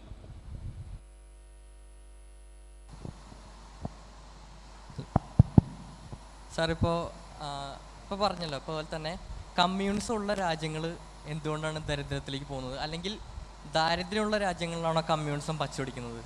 അതുപോലെ ഇപ്പോൾ കേരളം ഒരു സംസ്ഥാനമാണെങ്കിൽ കൂടി ഈ കമ്മ്യൂണിസത്തിൻ്റെ പാത പിന്തുടരുന്നതുകൊണ്ടാണോ നമ്മളൊരു വലിയ കടക്കണിയിലേക്ക് പോയിക്കൊണ്ടിരിക്കുന്നത്? എന്താ ചോദ്യം? എന്താ? കമ്മ്യൂണിസം പിന്തുടരുന്നത് കൊണ്ടാണോ ഇപ്പോൾ കേരളം, ഇപ്പോൾ നമ്മളൊരു സംസ്ഥാനമാണെങ്കിൽ കൂടി ഒരു കടക്കണിയിലേക്ക് പോയിക്കൊണ്ടിരിക്കുന്നത്? നമുക്ക് തീർച്ചയായിട്ടും അതിന് നിങ്ങൾ ഇഷ്ടംപോലെ ഉദാഹരണങ്ങളുണ്ട്. കമ്മ്യൂണിസ്റ്റ് സാമ്പത്തിക ശാസ്ത്രം എങ്ങനെയാണ് പരാജയപ്പെട്ടത് എന്ന് കാണണമെങ്കിൽ നിങ്ങൾ ഏറ്റവും ക്ലാസിക്കായിട്ടുള്ള എക്സാമ്പിൾ പശ്ചിമ ബംഗാളാണ്. നിങ്ങൾ ലോകത്തിൽ എവിടെ എങ്ങും പോകണ്ട, നിങ്ങൾ വെനസ്വേലയിൽ പോകണ്ട, ക്യൂബയിൽ പോകണ്ട, റഷ്യയിൽ പോകണ്ട, എങ്ങും പോകണ്ട. What happen to Bengal? Bengal എന്നുള്ളത് ഒരു കാലഘട്ടത്തിൽ ഭാരതത്തിൻ്റെ ബ്രെയിൻ ആയിരുന്നു, അല്ലേ? സുവർണ ബംഗാൾ എന്നാണ് ചരിത്രകാരന്മാർ ബംഗാളിനെ വിശേഷിപ്പിച്ചിട്ടുള്ളത്. ഇന്ത്യക്ക് ഞാനൊരു കാര്യം പറയാം, ഇന്ത്യ മഹാരാജ്യത്തേക്ക് 5 തവണയാണ് നൊബേൽ വന്നത്. നൊബേൽ പ്രൈസ് 5 പേർക്കാണ് ഇന്ത്യയിൽ കിട്ടിയിട്ടുള്ളത്. അതിൽ 3 പേര് ബംഗാളികളാണ്. ടാഗോറും അമർത്യ സെന്നും വേണമെങ്കിൽ മദർ തെരേസ അടക്കമുള്ളവർക്ക് ബംഗാളിൽ നിന്നാണ് നൊബേൽ കിട്ടിയത്. ഓസ്കാർ കിട്ടിയിട്ടുള്ള ഒരു ചലച്ചിത്രകാരൻ സത്യജിത് റേ ബംഗാളിയായിരുന്നു. ഇന്ത്യക്ക് നേതൃത്വം നൽകിയ സുഭാഷ് ചന്ദ്രബോസ്, സ്വാമി വിവേകാനന്ദൻ, രാമകൃഷ്ണദേവൻ, രവീന്ദ്രനാഥ ടാഗോർ, ശാരദ, ശ്യാമപ്രസാദ് മുഖർജി, എത്രയെത്ര ബംഗാളികൾ, സൂര്യസെൻ എവിടെ പോയി? ഇന്ന് ഞാൻ പലപ്പോഴും നമ്മൾ പൊളിറ്റിക്കൽ പ്രസംഗങ്ങളിൽ പറയാറുള്ളൊരു പോയിന്റ് ഉണ്ട്. എൻ്റെയും നിങ്ങളുടെയും വീട്ടിൽ കക്കൂസിൻ്റെ മാലിന്യം കോരാൻ വരുന്നത് ടാഗോറിൻ്റെയും വിവേകാനന്ദൻ്റെയും പിൻഗാമികളാണെന്ന് മറന്നു പോകരുത്. എന്നാലോചിച്ച് നോക്കൂ നിങ്ങൾ, ഒരു കാലത്ത് ലോകത്തിനെ തന്നെ നയിച്ചത് ബംഗാളായിരുന്നു. ഇന്നിവിടെ വരുന്ന നമ്മൾ തമാശക്കായ പോലെ നമ്മുടെ തട്ടുകടകളിൽ പൊറോട്ട അടിക്കുന്നവൻ സത്യജിത് റേയുടെയും സ്വാമി വിവേകാനന്ദൻ്റെയും പിന്മുറക്കാരനാണ്. എങ്ങനെയാണ് കമ്മ്യൂണിസം ഇവരെ കൊണ്ടുചെന്ന് എത്തിച്ചത്? 35 വർഷം. ഈ 35 വർഷത്തെ കമ്മ്യൂണിസത്തിൻ്റെ ബാക്കി പത്രമാണ് ഈ കാണുന്നത്. അതുകൊണ്ട് ആസ് എ എക്കണോമിക് മോഡൽ അല്ലെങ്കിൽ ഒരു പൊളിറ്റിക്കൽ മോഡലായി പോലും ഒരിടത്തും വിജയിച്ചിട്ടില്ല. പിന്നെ ഒരു കാര്യം കൂടെ പറഞ്ഞ് അവസാനിപ്പിക്കുക, കമ്മ്യൂണിസം ആൻഡ് ഡെമോക്രസി ഇത് രണ്ട് എക്സ്റ്റൻറ്റിൽ നിൽക്കുന്നവരാണ്. ലോകത്തിൽ ആദ്യമായിട്ടാണ് ഒരുപക്ഷെ കമ്മ്യൂണിസത്തിൻ്റെ വിരുദ്ധ ചേരിയിൽ നിൽക്കുന്ന ജനാധിപത്യത്തിൽ കൂടി ഒരു കമ്മ്യൂണിസ്റ്റുകാർ അധികാരത്തിൽ വന്നത് കേരളത്തിലാണ്. സന്ദീപ് ജി, ഇത് ഓൺലൈനിൽ നിന്ന് വന്നൊരു ചോദ്യമായിരുന്നേ. ഓൺലൈനിൽ നിന്ന് വന്നൊരു ചോദ്യം ആയതുകൊണ്ട്, കാരണം അവർ പ്രൊമോട്ട് ചെയ്യേണ്ട ഒരു ആവശ്യമുള്ളത് കൊണ്ട്, ഓൺലൈൻ വ്യൂവർഷിപ്പിനെ പ്രൊമോട്ട് ചെയ്യേണ്ട ആവശ്യമുള്ളത് കൊണ്ട് ഞാൻ ജസ്റ്റ് ചോദിക്കുകയാണ്. ചോദിച്ചിരിക്കുന്നത് Shekhar Narayana Swami, S A Dange, PC Joshi etcetera were communist traitors. Who was the real bootlicker? Communists were careful in taking that name instead of quoting Savarkar always. Is this a planned agenda to degrade Hindu freedom fighters? Of course, naturally, there is no question. Okay.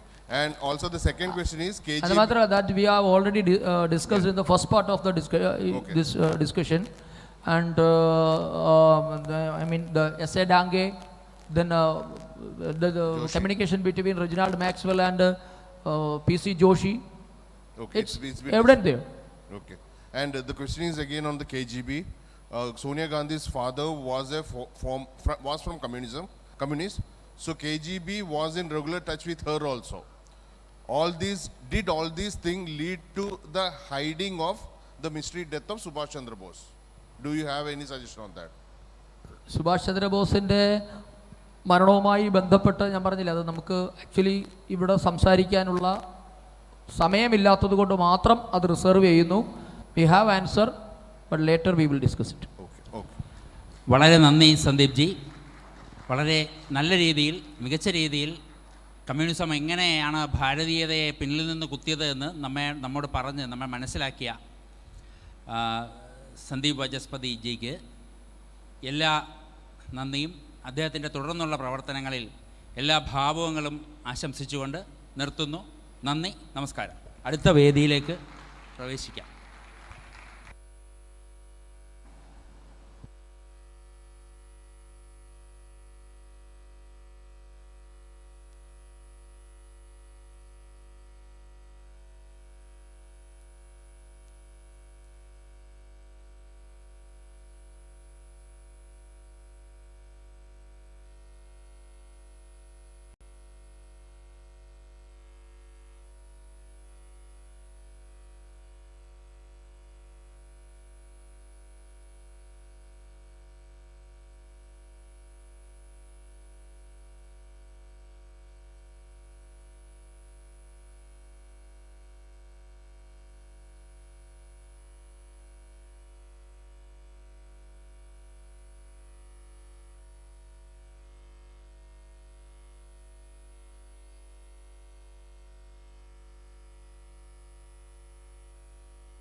അടുത്ത session ഇപ്പോൾ ഉടനെ തന്നെ ആരംഭിക്കുന്നതാണ്.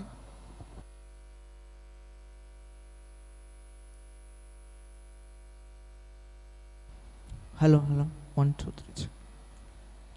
I hope we are ready to start. Okay.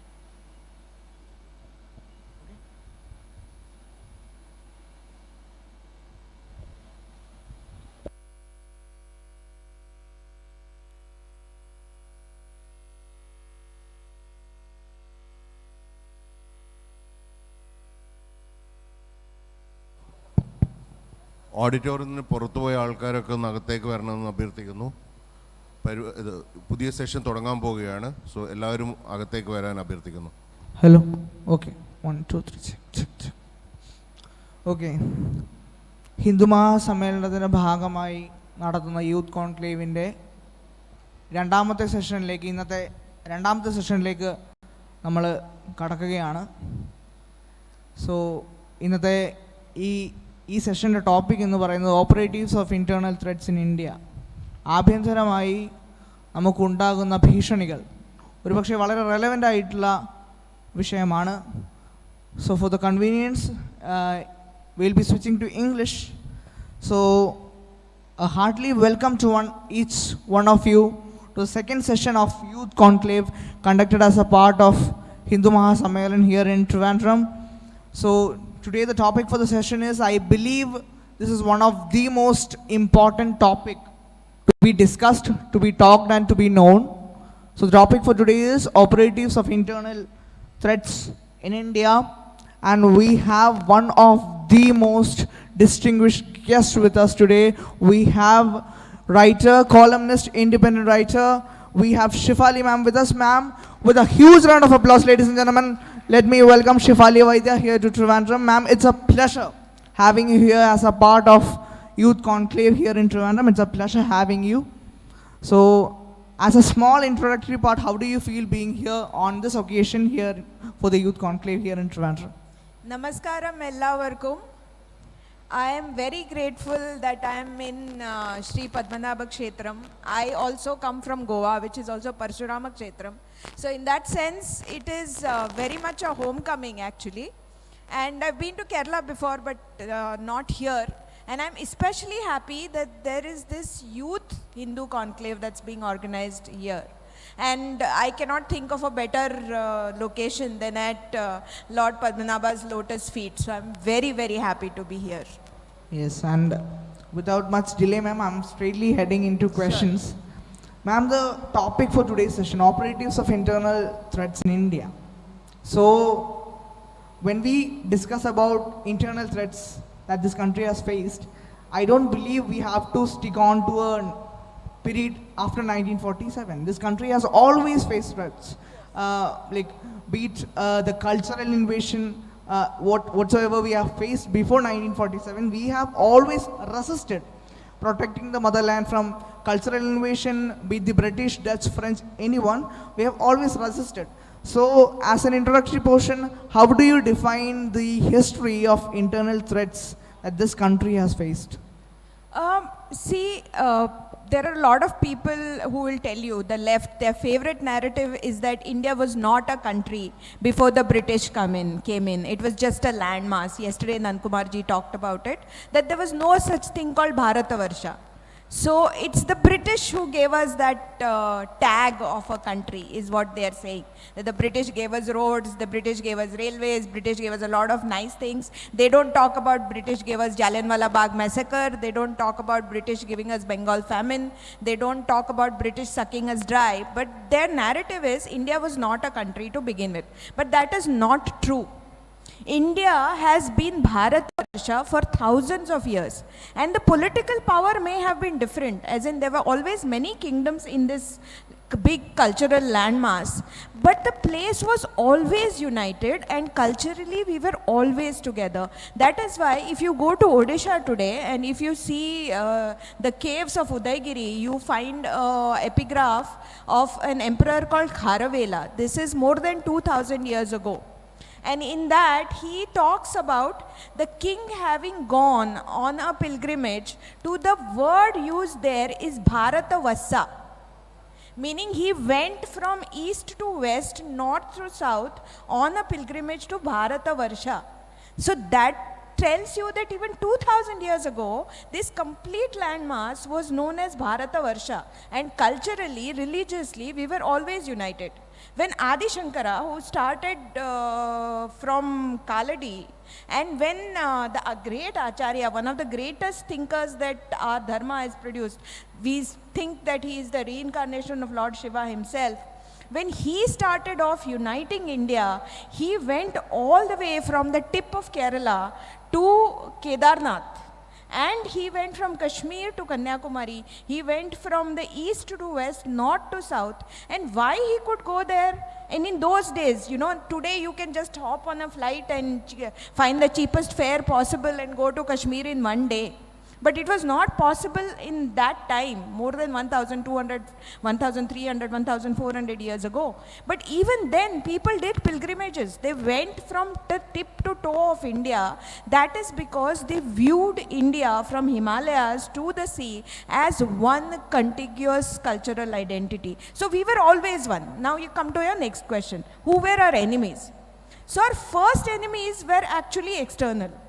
Because India was a very rich, very powerful country, and economically we were one of the very best in many things. We were self-sufficient in textiles, we were self-sufficient in spices, we were self-sufficient in jewels, and that is what attracted the world, because we had so much of riches. So why did the British come to India? Because they wanted the spices and the clothes. Why did the Dutch East India Company come to India? Because they wanted to exploit India. So these external threats came to India because they wanted to exploit India. And with them came the bigger forces which attacked India's cultural integrity. I call them the 3 M's: Mullah, missionary, and Marxist. And these are the 3 enemies who plague India even now. And they are the greatest threat to India's integrity and India's cultural unity today. And they are more dangerous than external threats like Pakistan or China or even any of the other countries, because these threats, they weaken the country from within. You've had Vivek Agnihotri here, and Vivek Agnihotri has written a whole book on urban nationalism, where he has talked about how urban nationalism is one of the biggest threats that India is facing, because you don't know who they are, but they are everywhere. If you have seen Kashmir Files, you know there's that very famous dialogue in that movie where the Marxist professor's character, played by Pallavi Joshi, she makes that epic statement which says that log aapke honge, system aapka hoga, lekin chalane wale log to hamare hi hain. That is the crux in one sentence of who are the internal enemies of India. And the internal enemies have been trying very hard from the last 70 years to destroy this country from within. Now you will ask me, if everything is bleak, for 70 years they have been attacking every institution in India. So why are we still here? Why do I see so many young people in this room? In a place like Kerala, where the 3Ms are more powerful than any other state anywhere in India. But you also see resurgence, right? You also see a lot of young people. You're very young, you're interviewing me. That I find is a very heartening sign. And I'll tell you why that is happening, because deep within us, we've always had resistance. I come from Goa, which many of you might know or might not know, one of the first Indian territories to be occupied by the Portuguese and the last one to be liberated. So the Portuguese ruled Goa for 452 years. They came to Goa in 1510 and they left in 1961. And in the first 200 years of this 452-year rule at least, they tried everything. They tried Sama, Dama, Danda, Bhed to convert the entire Goa to Christianity. But it didn't work. People left their land, they migrated all the way to Kochi, they migrated to Mangalore, they migrated to other parts of Goa, but they held on to their dharma. And where does this thing come from? It comes from within you. And I realized it especially when I went to South America, Peru, a couple of years ago. And I saw that Peru, what the Portuguese tried to do in Goa, the Spanish had tried to do in Peru. Exactly the same thing. Converting people by force, converting people by greed, and destroying their culture. And in just 52 years, the entire country had become Catholic. entire country. And the culture had died, their religion had died. Now you see Inca culture only in museums. You don't see it living. But we and Goa, this little place of Goa, it fought for 452 years. But all the people did not convert to Catholicism despite so many threats, despite force, despite greed, despite everything. So where does this resistance come from? That resistance comes from within us. That is why till the last Hindu is there in this country, nobody can get rid of Hindu dharma in this country. Because our dharma is called Sanatana Dharma, it's not without beginning and it's not without end. Since, ma'am, you mentioned about foreign forces and foreign forces who tried to dominate us, who dominated us, ma'am, we had a history of dominance of the British, French, Portuguese, Dutch, everybody. So even today, in 21st century, when we are sitting here in 2022, when we have several protest issues in our country, if they want to play, the playground is being set by certain forces, certain Yes. foreign forces. Yes. For instance, if you take a look at the farmers' protest, we had celebrity tweets which designed the protest. Yes. We had the tweet from Rihanna. Yes. Then we had the tweet from Greta Thunberg, which itself went very controversial after that. Yes. Then we had the media taking it up. So this is not an innocent move. This cannot be seen as a media innocence. So these people are funding, these people are purchasing certain, in fact, if I be very specific, a senior journalist, Rajiv Sadesai, was suspended for around 2 weeks, I guess, from air, Yes. for spreading a news of a farmer being shot dead. Yes. So how do you see the setting of a playground? If they want to play cricket, the cricket bat and ball is being supplied from abroad, the ground is being designed for them, and it's making their play easy. How do you see that? See, one thing the Congress did very well for them, that is, in the 70 odd years that they were in power, is that they systematically captured minds by controlling institutions. And what are the institutions that they tried to control? They controlled academia, they controlled media, they controlled films, the art and the sectors which are responsible for perception. So that is where you have this image of, so you see in Hindi movies, doesn't matter what the movie is about, there'll always be some stock characters. There'll be the greedy Munimji who will always be Hindu. And there'll be the good-hearted guy who may be drunk, but he's either a Christian or he is that helpful guy who is the token Muslim. So in a movie like Sholay, which is basically a remake of a Japanese movie, and it's a movie about dacoits, they live in some village, fictitious village in UP. The entire village is Hindu. But there is a mosque. And there is one old man who is Muslim and he has a son. So for two people there is a mosque with loudspeakers. And the whole thing is, in this movie, I mean, if you take out those two characters, it doesn't do anything for the story of the movie. But you have to show this good-hearted Muslim guy who gets killed by a Hindu dacoit. And then he talks about, you know, the benevolence of Allah or whatever. It is very, very, very well placed. Even the movie like Tanaji, which happened last year, which is a sincere attempt to change the narrative, even there they have to include that token Muslim guy who is good-hearted and whose heart is in the right place, you know. Even though in Tanaji the villains are very clear, right? The villains are the Mughals. But despite that, you still have that little token guy. So this is how they tried to change minds. And they tried to change minds in academia, where all the history department, the economics department, the sociology department, everything that has control over your minds, that was taken over by the leftist thinkers. And that is how textbooks have been written. That is how our research papers have been written. That is how people have been capturing minds of young students, generation after generation after generation. So you don't talk about the temple destruction of Aurangzeb at all. But you write stories about how Aurangzeb was a nice guy who knitted caps in his old age to pay for his funeral, you know, which is true. I'm not saying that's not true. But who's going to write about how he destroyed Kashi Vishwanath temple? Who's going to write about how he massacred the entire people of Kashi? Who's going to write about the jizya that he imposed on the Hindu citizens? So if you're telling history, then you should be able to dispassionately talk about history and say that this is what historical facts are, this is what that person did, and let the reader judge it, no? But the historians, or distortions I would call them, have been trying to constantly whitewash history. I was having a conversation with Shri S.L. Bhairappa, it's on YouTube. And he was on one of the NCERT panels in the 70s when they were trying this routine exercise of rewriting the history books. And when that meeting had happened, they had given clear instructions that you shall not write about Islamic atrocities.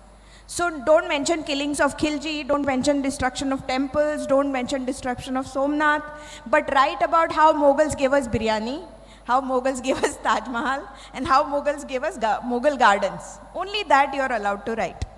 So Bhairappaji said, but this is not correct, this is wrong, this is not history, you are just whitewashing one entire side of the truth. So he was told, but if you tell the truth, then it will make people angry. People can't handle the truth. You know, like the movie in Officer and a Gentleman where Jack Nicholson says you can't handle the truth. So that is what they said, that people can't handle the truth. So we should not talk about real history. We should give a nice rosy version of history where we talk about how Mughals gave us Taj Mahal and Mughals gave us Kathak and Mughals gave us biryani and Mughals gave us a whole lot of things. So Mr. Bhairappa says, I'm sorry, I disagree. So after that, when he put it on record, they disbanded that meeting. And after that, he was never called for any further meetings. They just dropped him from the committee because he wanted to speak the truth. His thing was, whatever happened in history actually happened, and we have to talk about it. Even today, if you go to Kashi and you go to the Kashi Vishwanath temple, the current Kashi Vishwanath temple, till a few years ago, before the Kashi Vishwanath corridor was completed, the approach road was from near that monstrosity that Aurangzeb had built. And if you see that monstrosity, you see 3 huge domes, and half of that building is actually a temple wall. You can see the temple wall. The temple wall has been deliberately kept there. It's not that Aurangzeb didn't have the capability to completely demolish it and build a mosque. But he kept half a temple wall as a reminder for the Hindus that each time you go to Kashi, you see that half temple and it's like a slap in your face. It's like they're telling you that we broke your most holy temple and you could not do anything about it. So it's a deliberate attempt to humiliate. And today when people go, and there was the original Nandi of Kashi Vishwanath, which was facing the original temple, obviously. So when the original temple was destroyed and that monstrosity was built, and the Nandi was actually between that temple and the current temple, which was built by Ahilyabai Holkar. And the Nandi was turned opposite way, not facing the Shivling. But till 3-4 years ago, that Nandi was in some obscure corner and you could not see it. Now, because of the Kashi Vishwanath corridor, that Nandi is part of the main temple. So when you enter the main temple, you see that here is the temple and here is the Nandi, and the Nandi is turned away from the temple. So everybody who is coming to the temple, especially the younger children, they ask, but why is the Nandi not facing this way? What is the story behind it? And then people tell them the story that the Nandi is facing that way because that's where the original temple used to be, which is a fact. So now it's become a talking point. And that's how you tell your true history. So in just doing this, there is a massive correction of narrative has happened. But such correction of narratives have to happen in all levels, everywhere. Every single history textbook you open, you will find objectionable sentences. Sometimes it's so frustrating because everywhere you see whitewashing of history being done, everywhere, regionally. So for example, you are from Kerala, you probably know about Martanda Varma, and you are probably from Trivandrum, so you know that he fought the Dutch and he repelled Tipu Sultan and all of that. How many people outside Kerala know about Martanda Varma? We don't. People in Karnataka probably know about Vijayanagar and Krishnadevaraya. Rest of India doesn't. People in Maharashtra know everything about Shivaji Maharaj. You may have just heard of Shivaji Maharaj, but you don't know the whole history of Shivaji Maharaj and how he understood the enemies and how he built an empire out of nothing. But everyone from Kerala to Tamil Nadu to Assam to Rajasthan to Kashmir knows who was Babur, who was Shah Jahan, that Shah Jahan built Taj Mahal, who was Aurangzeb. So our Mughal lineage we know, we all know, because we've been all taught that. But we don't know our own history. And every time now I go to social media and I see threads about what rulers in different places have done, the kind of temples they've built, the kind of contributions they've made to the culture, I'm amazed, because this is a part of our history that no one has taught us, and which is very sad. Because suddenly you have this young generation of people from your generation probably, few of them manage to redeem themselves. But most people will just go to schools and study whatever little they've been taught in school books and will think that this is correct history. That is what we need to correct now. So all these narrative building outlets or narrative building platforms have been setting the stage for the foreign forces to enter India and to attack them from within. So somebody tries, and the narrative is very strange, okay? So for example, when the Ram Navami celebration, when the Ram Navami procession, like it happened in Jahangirpuri and in many other places, it goes to a certain area and it gets attacked by stone pelters, then these media sections will say that, but why did you deliberately provoke them by taking the procession to Muslim areas, right? So that is one logic. But in Karnataka, if the government decides that outside the temples, we will not give stalls to any Muslim stall holders, that time they won't ask, why should Muslim stall holders have stalls outside the Hindu temple? It's the same logic, right? If you're saying that Hindu processions cannot go in Muslim areas, you should also say that Muslim stall owners should not be allowed to hold stalls outside Hindu temples. Logical, right? So how can you have logic one way when it's convenient to you and shout, oh, it's discrimination against minority, and then say that Hindus don't have the right to go through Muslim areas? In a secular country, Muslims got a Muslim area in 1947, no? So what is this Muslim area nonsense now? So ma'am, with that point, we just talked about how this art and culture and history is being hijacked by these certain group of people. Mm-hmm. So 2 days before we had Vivekji here, and when I had a talk with him, I just asked about the controversies that followed Kashmir Files.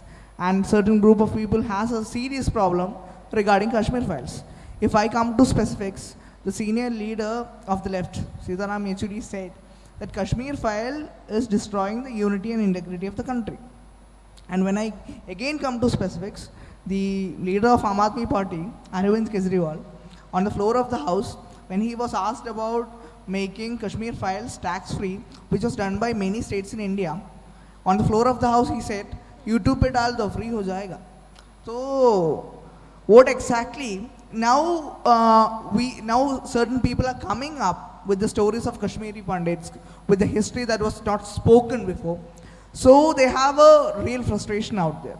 So how do you see the statements made by Arvind Kejriwal? And the important point to be noted, Delhi government has made many films tax-free before.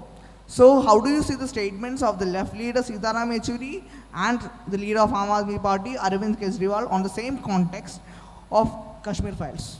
See, Arvind Kejriwal has been nothing but a glorified movie reviewer. So him saying that movie dekhna hai to movie shouldn't expect government support, that makes me laugh actually. But there is a greater problem with Kashmir Files. You know how the left has been handling this whole Kashmir Files thing, how they've been changing goalposts. It's very interesting because I've been analyzing it. So initially when the movie got released, it didn't get very many movie screens in the first 2 days or something like that. Even the theater owners and all were not very keen to release the movie in multiple screens, right? So at that point of time, the left started writing this narrative is that Vivek Agnihotri is a failed director. He doesn't know how to direct. He makes very bad movies. That's why this movie is also a propaganda film, so nobody is going to see it. That was the first thing. Then in the first couple of days, because of word of mouth, the movie picked up suddenly. Not because of a lot of publicity or not because of a lot of reviews or whatever. It got very bad reviews in the mainstream publications. But the movie still picked up because people identified with it, and Hindus for the first time felt that here was a story that nobody had told them and they needed to see this. So after that, the entire left, you can go back and check this, they changed their goalpost to it's an exaggerated account of a few incidents where maybe, 2 or 3 Hindu Kashmiri Pandits were killed or whatever. But it's like from bad movie maker, it became to exaggerated propaganda movie, all right? So again, the movie became hit because of people support. So when the movie became a hit, they again changed the goalpost, and now they've started saying that, okay, we agree that Kashmiri Hindus have been killed and we recognize that they have been killed, and yes, it's very unfair. This is third time. But you know what? There were Muslims also killed. And if 300 Kashmiri Hindus were killed, then there were 3,000 Kashmiri Muslims were killed. That was the next logic. But who killed those Muslims? The Hindus were killed by the Muslims. Why? Simply because they were Hindu. Not for any other reason, but because they were considered kafir. The Muslims who got killed in Kashmir, who killed them? Again, the same people who killed the Hindus, they were Muslims only. Why were the Muslims killed? The Muslims were killed because they were either thought of being khabris for the police, they were considered to be serving the government of India, or they were simply against the terrorist activities. That is why they were killed. So you cannot tell again only one side of the story and say that, more Muslims were killed than Hindus, so let's just ignore Hindu pain. Then they shifted their goalpost again after this, once the movie became a massive hit. It's like, okay, we know that, Hindus were killed and it was very unfair and all that. But you know what? It was not the fault of the Muslims who killed them. It was the fault of Jagmohan. It was the fault of RSS. It was the fault of the BJP. The BJP was not even in power then at the state. But this is how the left keeps changing goalposts. And as a observer, it's very fascinating for me to observe this and to find out how many times the goalposts have been changed. Normally, we don't do that. What Kashmir Files has done, there have been 2 or 3 landmarks in our battle for the narrative of the Hindu wing. I wouldn't call it right wing, but the Hindu wing. One is the emergence of young writers like Vikram Sampath, like Sanjeev Sanyal, like Amish Tripathi, who have taken topics which are from our history, from our culture, from our heritage, and they've meticulously researched on them, and they've written good books which are very popular, and they have become legends overnight. Okay? So that is one way the narrative has been changed. Next is films are being made like the Kashmir Files. In Maharashtra, a lot of films are being made on the life of Shivaji Maharaj and what did he do. In a movie like RRR gets made in Telugu. So even filmmakers are coming forward and touching topics which nobody had the courage to touch earlier.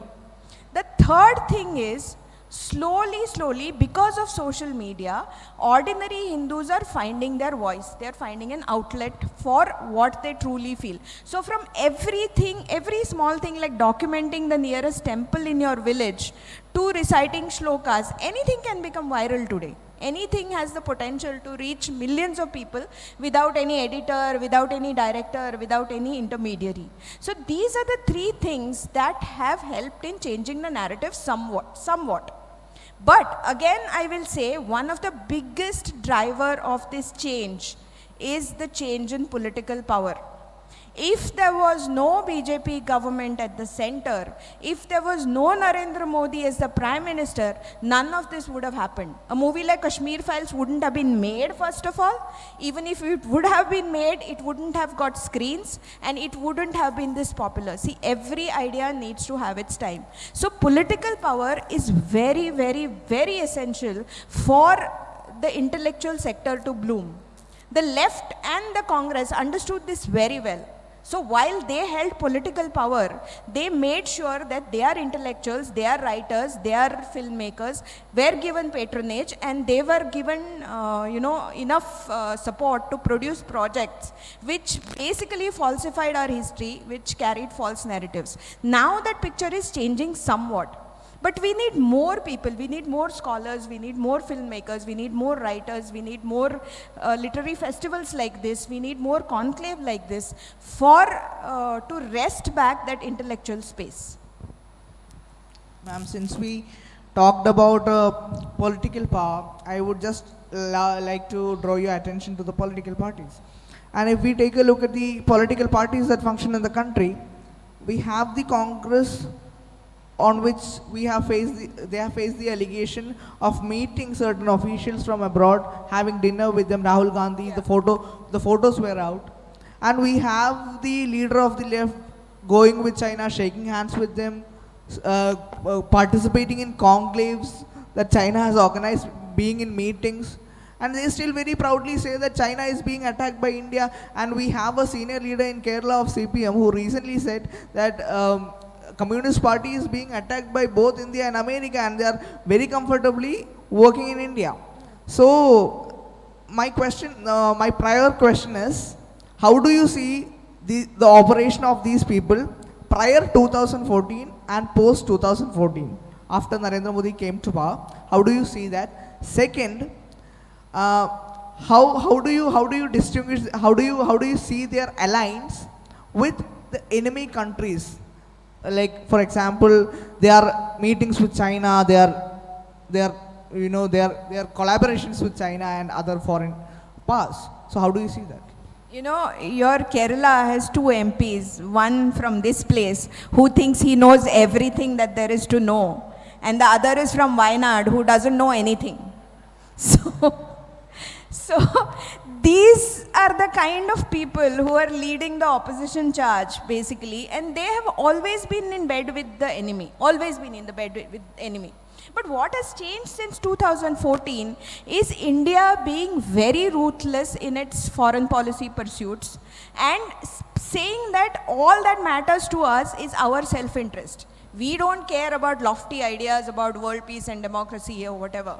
So if Russia and Ukraine are fighting, that's okay. We need oil, so we are still buying oil from Russia. You don't give us lectures about how we should be a democratic country or whatever. And now India has the courage to tell Europe that you are also doing the same thing. So why are you lecturing us?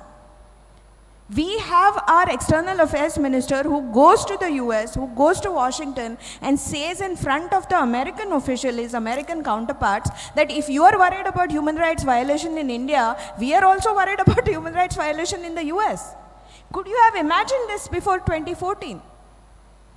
This can happen because you have a strong leader and a strong economic resurgent India that has the power. And that is why nothing succeeds in the world like success. If you're strong, if you're economically resurgent, people will respect you. And it's the same thing with Hindus. The minute Hindus start getting assertive, the minute Hindus start voting unitedly, things change. What happened in UP? It was a vote. It was a Hindu vote. It was not a Yadav vote or a Dalit vote or a Brahmin vote or any vote. It was a one united Hindu vote. And you saw just a couple of days, there were videos of the mosques taking off loudspeakers by themselves. This happens when the Hindu vote is united. You have a chief minister in Assam who has the guts to say that madrasa's aids will be cut off completely. He can say that because he has the power of the united Hindu vote and he has a strong prime minister at the center. So that is why it's very, very, very important to have political power. I know a lot of people, every day ask, but Narendra Modi has not made a statement about this, but Narendra Modi has not made a statement about this. He is the Prime Minister, he has certain protocols to follow. But because he's the Prime Minister and because he's there in Delhi, Yogi Adityanath can go and bulldoze illegal property. Because he's the Prime Minister, Hemant Biswa Sarma can identify Rohingyas and send them back. Why do we not see that? And I live in Maharashtra. I know what lack of political power does and what kind of minority appeasement is going on in Maharashtra right now.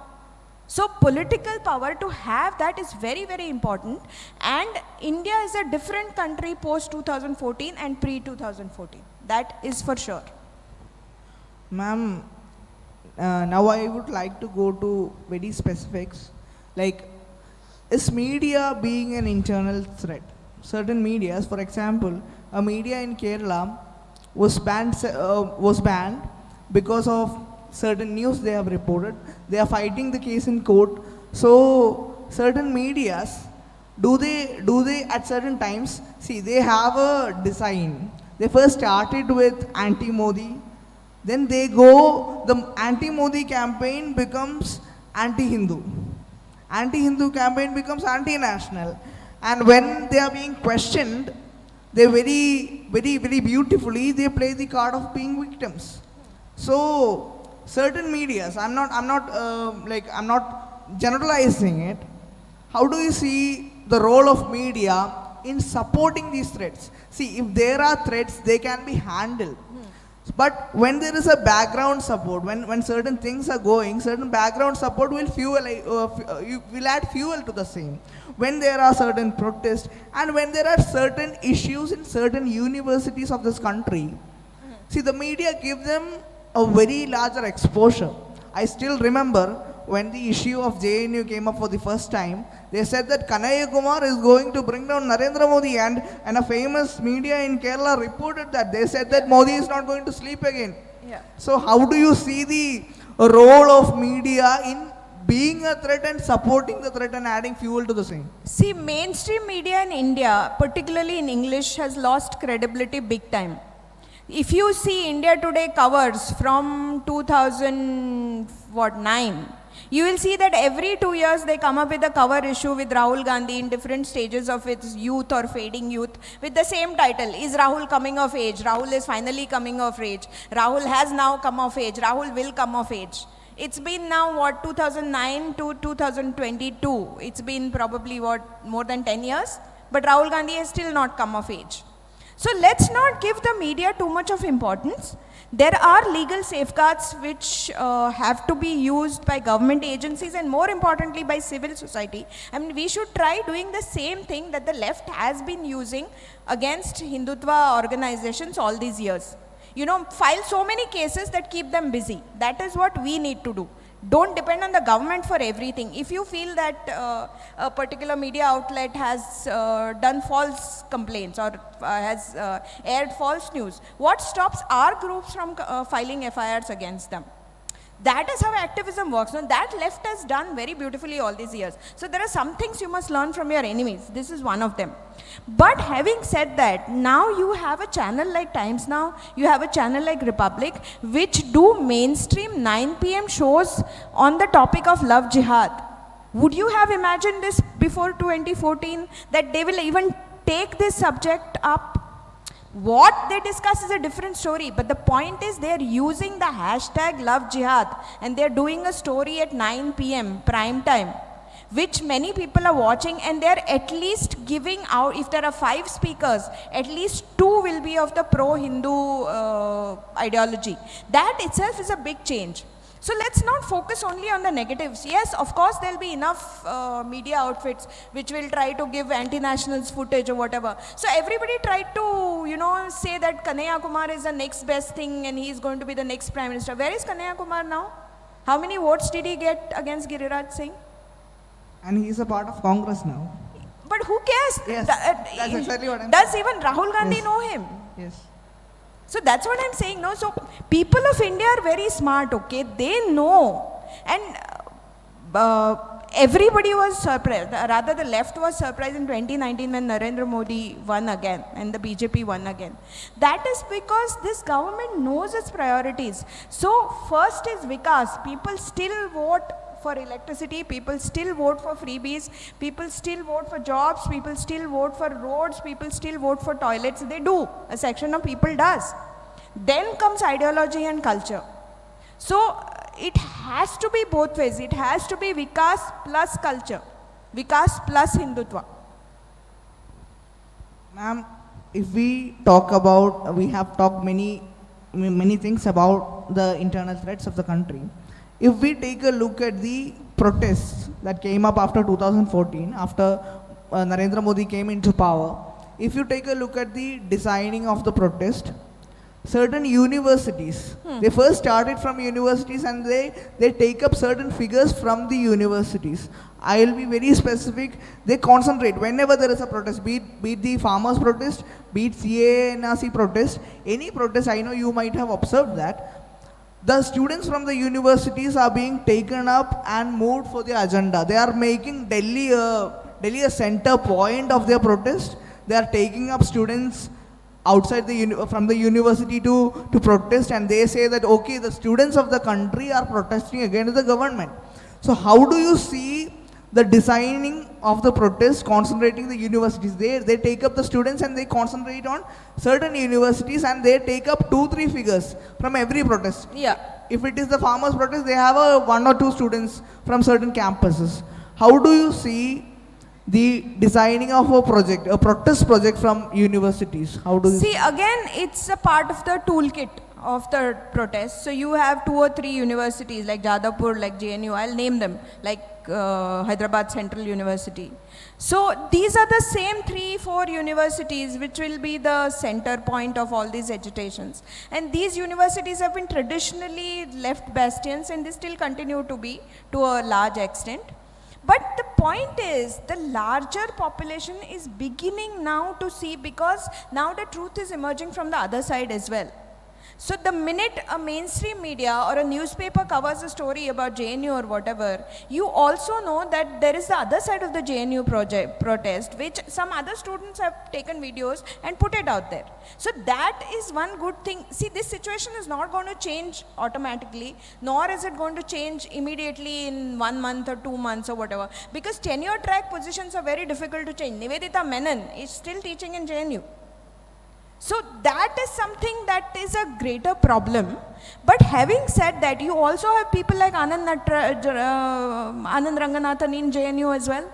So let's talk about the positive. Let's talk about what we can do. That's another thing. And we talk about the world, youth forum, Hindu youth forum. We really need to talk about making our line bigger. The problems remain. And the problems will have to be tackled at multiple levels. But what is it that each one of us can do? If you are young and you have certain skills, you may be able to give your time, you may be able to give your money, you may be able to give your expertise. Donate some hours of your week for the Hindu cause and try to work at the base level. I know I can write. I know I can talk about culture, I know I can talk about lesser known temples, I know I can talk about textiles. So that is what I am doing. That is my own way. I am also talking about politics, but I also talk about culture. I also talk about getting people interested in knowing more about our history and doing it in a fun way. Like what the left does is they use very, very provocative and very attractive vocabulary. They have some pet phrases, like they'll talk about conscience, they'll talk about democracy, they'll talk about choice, they'll talk about rights. These are catchphrases. Okay, what stops us from using this? I'll give an example of the No Bindi, No Business campaign. I don't know if you've heard of it or not, but I would like to talk a little about it, not because I started it, but I have a question regarding Yeah. that. I was coming to that question. Yeah. That was a revolution that you created.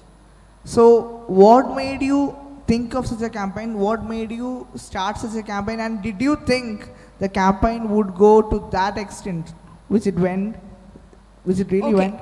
So I'll about give you a little bit of context to this. Yes.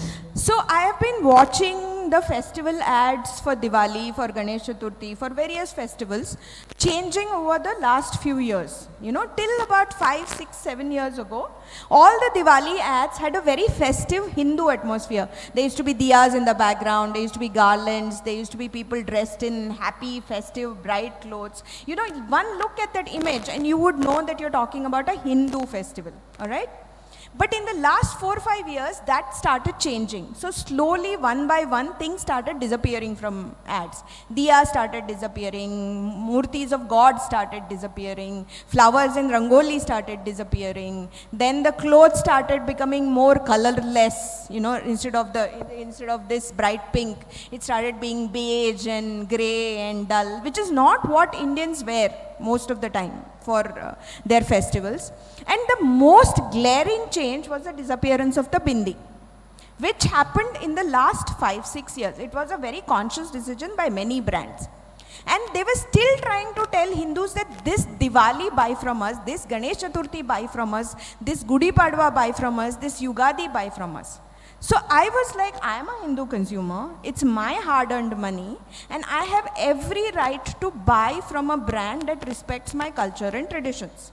So if you want my money, which is Hindu money for Hindu festivals, then I want a brand that respects my culture, that respects my festivals, that respects my tradition, and shows it in the ends. That was the only thing.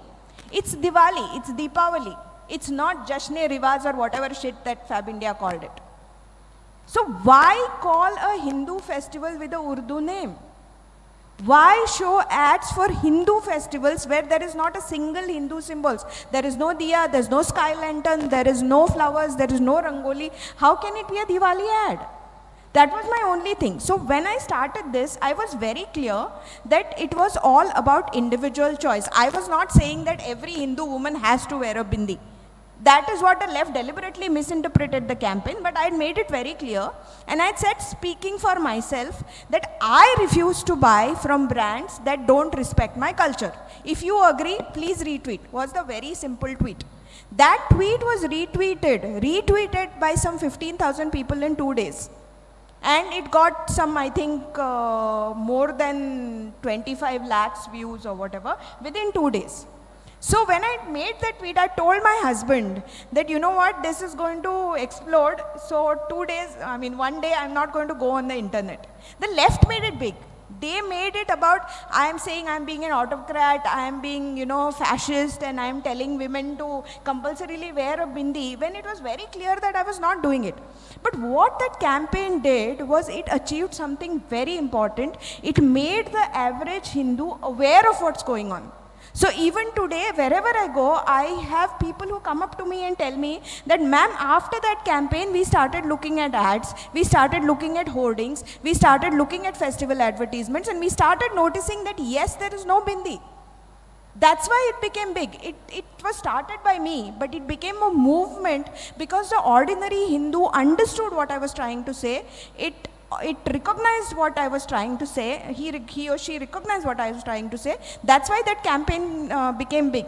This time when I came I flew from Goa to Bangalore and Bangalore to Ananthapuri. I met 2 women at Bangalore airport who recognized me despite the mask.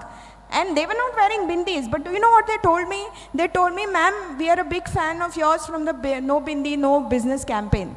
In Trivandrum airport, a woman told me that, are you Shefali Vaidya? I said, I've been following you and I really respect you for the No Bindi, No Business campaign. No Bindi, No Business is not about compulsion. It is not about forcing anybody to wear a bindi. It is simply to tell the brands that if you want Hindu money, if you want Hindus to buy from you for Hindu festivals, and I'm again being specific here, then you have to respect Hindu sentiments. It's as simple as that. And because of that, brands changed their behavior. In Pune, a big brand called PNG, they had shot ads without a bindi. After this campaign, so many people actually called them on the helpline. And they told them, we are not buying you. We've been buying from you for the past 20 years, but we are not buying this Diwali because your model doesn't have a bindi. They got like 500, 600 calls like that. They photoshopped a bindi after that. Reliance Trends changed their TV campaign. The campaign that Janhvi Kapoor, somebody sent me the visuals. So before my campaign, Janhvi Kapoor didn't have a bindi on her forehead. After that, the same ad, the video ad, they photoshopped a bindi somehow. So that campaign, even now, Malabar Jewels was trending a few days ago and I didn't even know about it. That campaign has now become people's campaign. But the point I'm trying to make here is that I use the terms that the left could identify, that it's a matter of choice. It's a matter of democratic rights. It's a matter of consumer rights. As a consumer, I have every right to decide voluntarily where I should spend or I should not spend money. That is the sort of thing that we need to use. We need to make it about democracy. We need to make it about rights. We need to make it about choice. Use the same words. We are about choice. We are Hindus. We are liberal. We just need to use that vocabulary to make sure that that message goes out there. Hindus are the only two rebels in this country. This country would not remain a secular or liberal country for one day if the demography changes. Not even for one day. But that is something that everybody needs to understand. And unfortunately, Hindus are the ones who need to understand this the most. Ma'am, and I hope you would have noticed the recent incident that took place in Delhi, in Jahangirpuri. There was a action by the Delhi government to move away the illegal residents, South Delhi.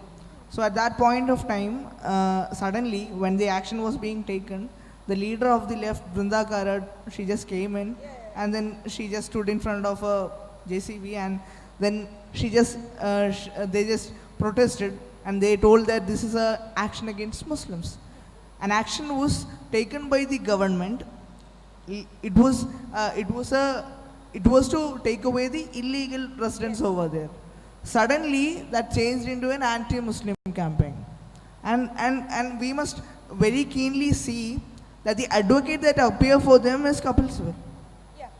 So how is it when the Delhi Municipal Corporation was trying to make an action, suddenly leaders come in, the advocates who take lakhs for an hour appear for these poor people? Do you see that an innocent campaign? Do you see it as an innocent campaign or an innocent action? It's definitely not an innocent campaign. And what Brinda Karat did honestly doesn't matter. It is the court decision that we need to get worried about. It's how the left is gaming the system. If the court had said that the municipality is right in demolishing the illegal structures, and the municipality was right morally in destroying the illegal structures, then doesn't matter if Brinda Karat, Sitaram Yechuri and their entire khandan comes and stands in front of the bulldozer. It doesn't matter. Her actions, no one, I mean, who knows Brinda Karat in Delhi? Nobody does. That's besides the point. The point is, it is legal activism that we need to be worried about, and we need to have high-paying lawyers who appear pro bono, or at least who appear to appear pro bono for Hindu cases. How many times do we have this? That is the real need of the hour. Obviously, somebody is paying Kapil Sibal, probably a foreign power. Obviously, somebody is paying Dushan Dave. That is besides the point. But how many people we have on our side who have that kind of commitment? Just Advocate Parasaran had that kind of commitment. When he argued for the Ram Mandir case, and he was barefoot the entire time because he was arguing in front of, on behalf of his Lord, Sri Ram. So the entire case proceedings, he didn't wear chappals in the court. That was his commitment. But how many lawyers and legal professionals do we have like that, high-paying people, who actually would argue cases on our behalf? But we have a Devdutt Kamath who argues for the hijabis and who says that, oh, hijab should be allowed because the Quran does it. Is Quran the constitution? These are the same people who talk about a constitution all the time, right? So when it's time to argue in the court, then you say, oh, according to Quran, this is allowed. But is Quran the constitution? So this is something that we need to, again I'm telling you, there's no point in blaming Kapil Sibal or Dushan Dave or Brinda Karat or whatever. Where are our legal cells? Where are the hotshot lawyers from our side who will take up these cases, who will say that, okay, in a year I will take 5 cases pro bono?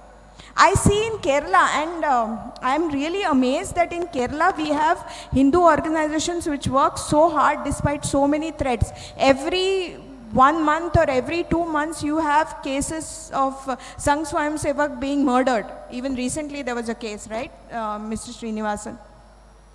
But still people work. On ground people work. But we also need intellectual firepower. We need more writers. We need more filmmakers. We need more legal professionals. We need more people who understand the system and game it. Only then things will change. If we keep finding problems, if we'll keep seeing why they are doing this or why they are not reacting on this, we are not going to go anywhere. The important thing is to make our line bigger. Their line is where it is. They have had an advantage of 70 years. But we need to seriously put in some efforts for that. Meets like this are very necessary, where you provide an intellectual platform for young writers, for young filmmakers, for young lawyers, for young professionals to talk about what they can do for dharma. Ma'am, we have talked a lot about the topic. So how do you see it in specific if I ask you the operation of this internal threat? Is it anti-Modi, is it anti-Hindu, or is it anti-national? How do you see it? It is anti-India. Modi just stands in the way. You remember there used to be a poster which the BJP had said, where basically it was Mr. Modi's face, and he's saying, in reality, they're not against me, they're against you. I just happen to stand in between. That is true. It is so much is their hatred for Hindus. Mr. Modi is just a person who has enabled, in the sense that he has enabled the Hindu aspiration, so they hate him. But if he is replaced by Yogi Adityanath, do you think they will not hate Yogi Adityanath? Then they will suddenly say that Modi ji was very secular. I mean, give us back Modi ji anytime. So when Vajpayee was the prime minister, it was like Vajpayee is the worst prime minister we've had. Then when Advani ji became more powerful, it was like Advani ji is communal, Vajpayee is secular. Then when Mr. Modi came on the horizon, it was Mr. Modi is communal, Advani ji is suddenly secular. So if Mr. Modi is replaced by Yogi Adityanath, it will be, Yogi Adityanath is communal and Modi ji is secular. So it's not about Modi ji. They hate India. They hate a resurgent India. They hate Hinduism, because we are the only culture that has survived despite so many attacks on us for so many years. No other polytheistic civilization has survived this.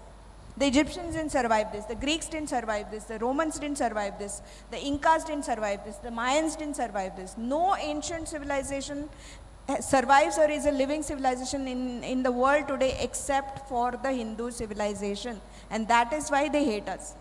Shivani ma'am, as we move to the last portion of the session, I would like to draw your attention to Kerala. In Kerala, in recent times, certain things happened, like a journalist from here, Siddiq Kapan, was arrested for trying to instigate violence in UP. And secondly, a policeman was taken away from service for giving away the details of RSS workers to PFI. So he was taken out of service. How do you see the hijacking of bureaucracy by these people? How do you see their influence in bureaucracy? It has always been there, no? They know how to game the system. The misuse of power has been a specialty of the Congress and the left for many years. The BJP has not yet learned to do that. It needs to, in my opinion. Okay. So we have been talking for about 1 hour now. Now we will move to audience and we will take. I'm switching to Malayalam for a time being. Audience നിന്നും ഒരു 3 question നമ്മൾ എടുക്കുന്നതായിരിക്കും. So whosoever want to ask a question can raise their hands, and I request the coordinators to kindly pass a mic to the concerned people so that they can ask the questions. You can either ask the question in മലയാളത്തിൽ വേണമെങ്കിൽ ചോദിക്കാം, ഇല്ലെങ്കിൽ English ചോദിക്കാം. You can ask, that's up to you. Okay. And I request everyone to be very specific on the question. ക്വസ്റ്റ്യനിലേക്ക് നേരിട്ട് വരണമെന്ന് അഭ്യർത്ഥിക്കുന്നു. അധികം നീട്ടാതെ ഉത്തരത്തിന് കൂടുതൽ സമയം കൊടുക്കാൻ അഭ്യർത്ഥിക്കുന്നു. Namaste ma'am, I'm a big fan of yours. I follow you in Twitter also. So my question is this: we have been talking about the internal threats from media to businesses to bureaucracy. So what do you think, or what is your views about the internal threat that we face from the judiciary also, which have been given lot of in recent time also, which were very controversial judgments or observations, which is entirely away from the conscience, local conscience of the people. Yes.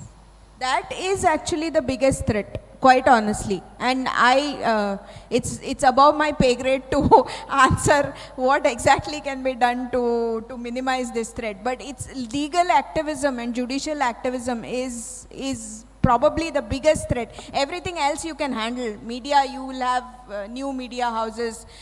Businesses, you can set up your own businesses. Filmmakers, you can make your own films. But you can't, have your own judiciary, unfortunately.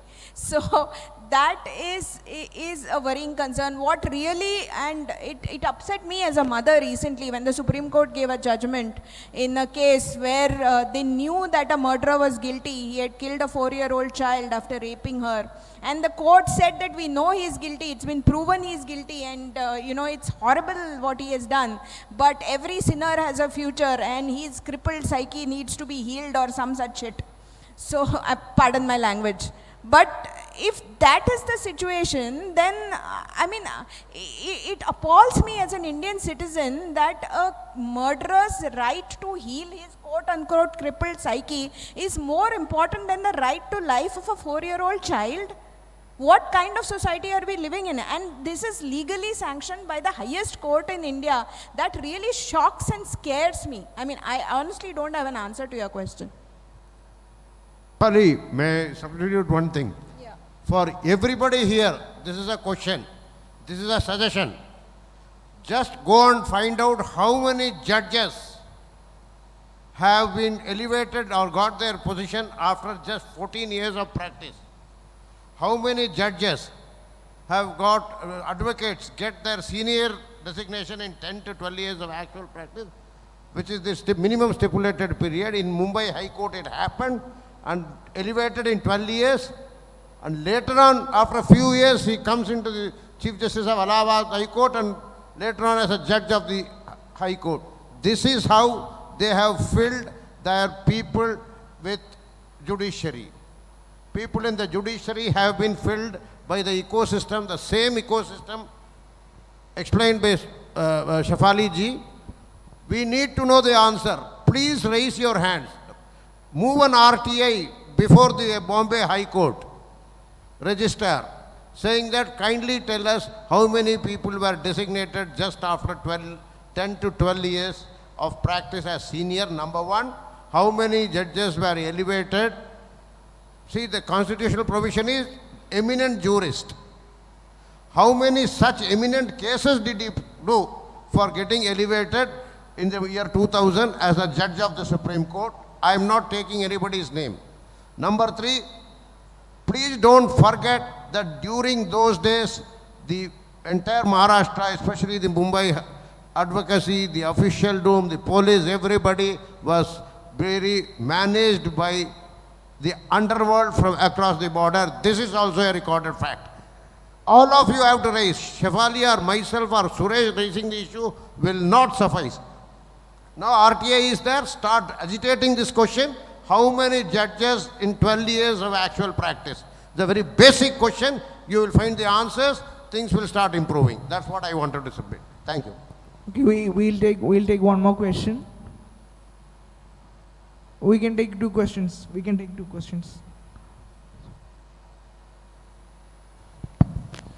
My question is how we can deal effectively with this media jihad, because the Kerala Hindus are the most unfortunate TV viewers, because whenever we open our channels, the media men are spitting poison against the Hindus, except some few YouTube channels and Amrita and Janam.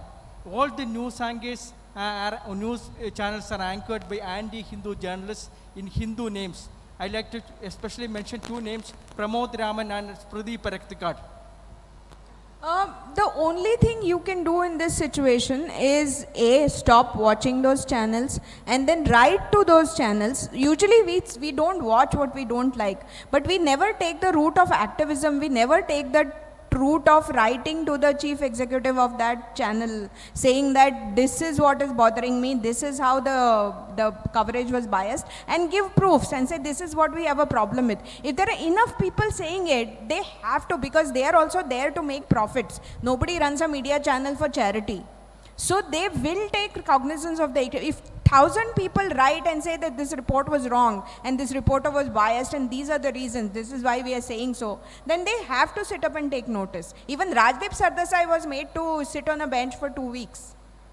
You need to show proofs, and people need to be more active, and they need to see what happens with us is we are so busy in our daily lives and with, you know, facing the day-to-day problems of our own lives, that we get outraged, we get angry, we get sad, and we probably write something on social media, and after that 2 days later some new news will come and we'll forget about it.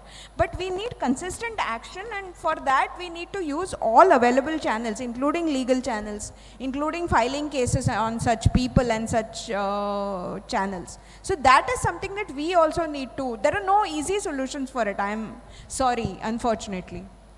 We'll go to the last question from that person. Namaste, ma'am. My name is Rajaloka. As we just spoke now, we have noticed the killings of RSS workers and Hindus. This government, the current CPI government, have been giving trainings for the Fire Force workers, for the SDPI workers. So when one section of the people starts to take the swords, how do we act? How do we prevent this? Again, a very difficult question for me to answer. I mean, I have nothing but admiration for the Sangh people who work in Kerala. I've done an interview with Sadanandan Master once, and he had told me the story of what exactly happened to him and how they cut off his legs and just left him, you know, bleeding. So there are horrible, horrible stories. I know about that. So I don't know what answer to give you, but I respect that that strength of character shown by the ordinary Hindus of Kerala who have been fighting this. And I asked Nandkumarji this question once, that Kerala is such a, you know, obviously very commie and very, very definitely not God's own country. So how is it that there are so many Sangh Shakas, and how is it that there are so many Sangh volunteers in Kerala? He said that is the resistance. That is the only way we can resist. That's the only way ordinary Hindus can resist. So all I can say to you is I immensely respect your work, and resistance is the only way. I mean, my people from my village resisted the Portuguese, even when the odds were staked against them. Resist, resist, resist in every way you can, in every using every possible means at your disposal, but you have to resist against injustice. Ma'am, we have been talking for an hour now. So we have talked about the history of what the internal threats have done to the country, how we resisted it, and then we talked about the threats in 21st century. So after interacting with the crowd, how do you feel after speaking for 1 hour? How do you feel? What do you have to say to the crowd? I'm very grateful to, it's a midweek session actually, and I'm very grateful that so many people have come at this time to listen to this. And it's very heartening to see an event of this scale being organized in Kerala. And I request the organizers to keep doing this year after year and make it bigger and bigger, learn from whatever went wrong this year and improve on it next year. But this is something, these kind of platforms are very much necessary. These kind of intellectual movements are very much necessary. And some of the sessions, in fact all of the sessions, I couldn't understand the Malayalam sessions, but all of the sessions, the topics were very, very interesting, and that is how now at least we have media like YouTube at our disposal. So it's not that whatever is talked in this room stays in this room. You can put it on YouTube and it goes to the whole world, and they can also listen to it. So something like it is very necessary, and I say nanmi to all of you for being so kind and being here for such a long time. Thank you so much. It's been a real pleasure. I'm on behalf of the coordinators, on behalf of Hindu Mahasammelanam Youth Conclave, and all the people out here, we thank you so much for coming here. Can I have the loudest round of applause for Shivali Vaidya ma'am? It was a pleasure having you in Trivandrum. Okay, I'm going to try speaking some Malayalam. Please don't laugh at Sure. how I'm saying it or my accent, and please forgive me if I do something wrong. Shri Padmanabhante Nagaratil Vannu Oru Paripadiyil സംസാരിക്കൻ കളിയുണത്തിൽ എന്നിയുക്കു അത്യായ സന്തോഷമന്തു. That was. Once again, for the last time, can I have the loudest round of applause? Loudest round of applause. Thank you. Thank you so much. We are winding up the second session of Hindu Youth Conclave here as a part of Hindu Mahasammelanam. Thank you so much for being with us. We'll be starting the next session very shortly. Thank you so much for joining. Thank you once again.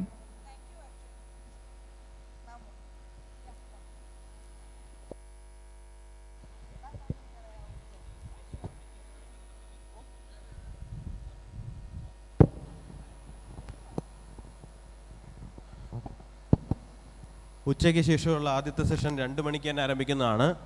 അത് ഒരു കാരണവശാലും miss ചെയ്യരുത്. കാരണം Mumbai Taj attack നടക്കുന്ന സമയത്ത് ഇന്ത്യയുടെ home മിനിസ്ട്രിയുടെ under secretary ആയിരുന്ന Shri RVS മണി അദ്ദേഹമാണ് ആ സെഷൻ എടുക്കുന്നത്.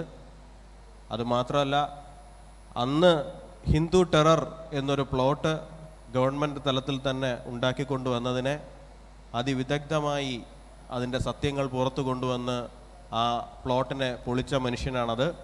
അതുകൊണ്ട് തന്നെ ആ സെഷൻ അത്രയധികം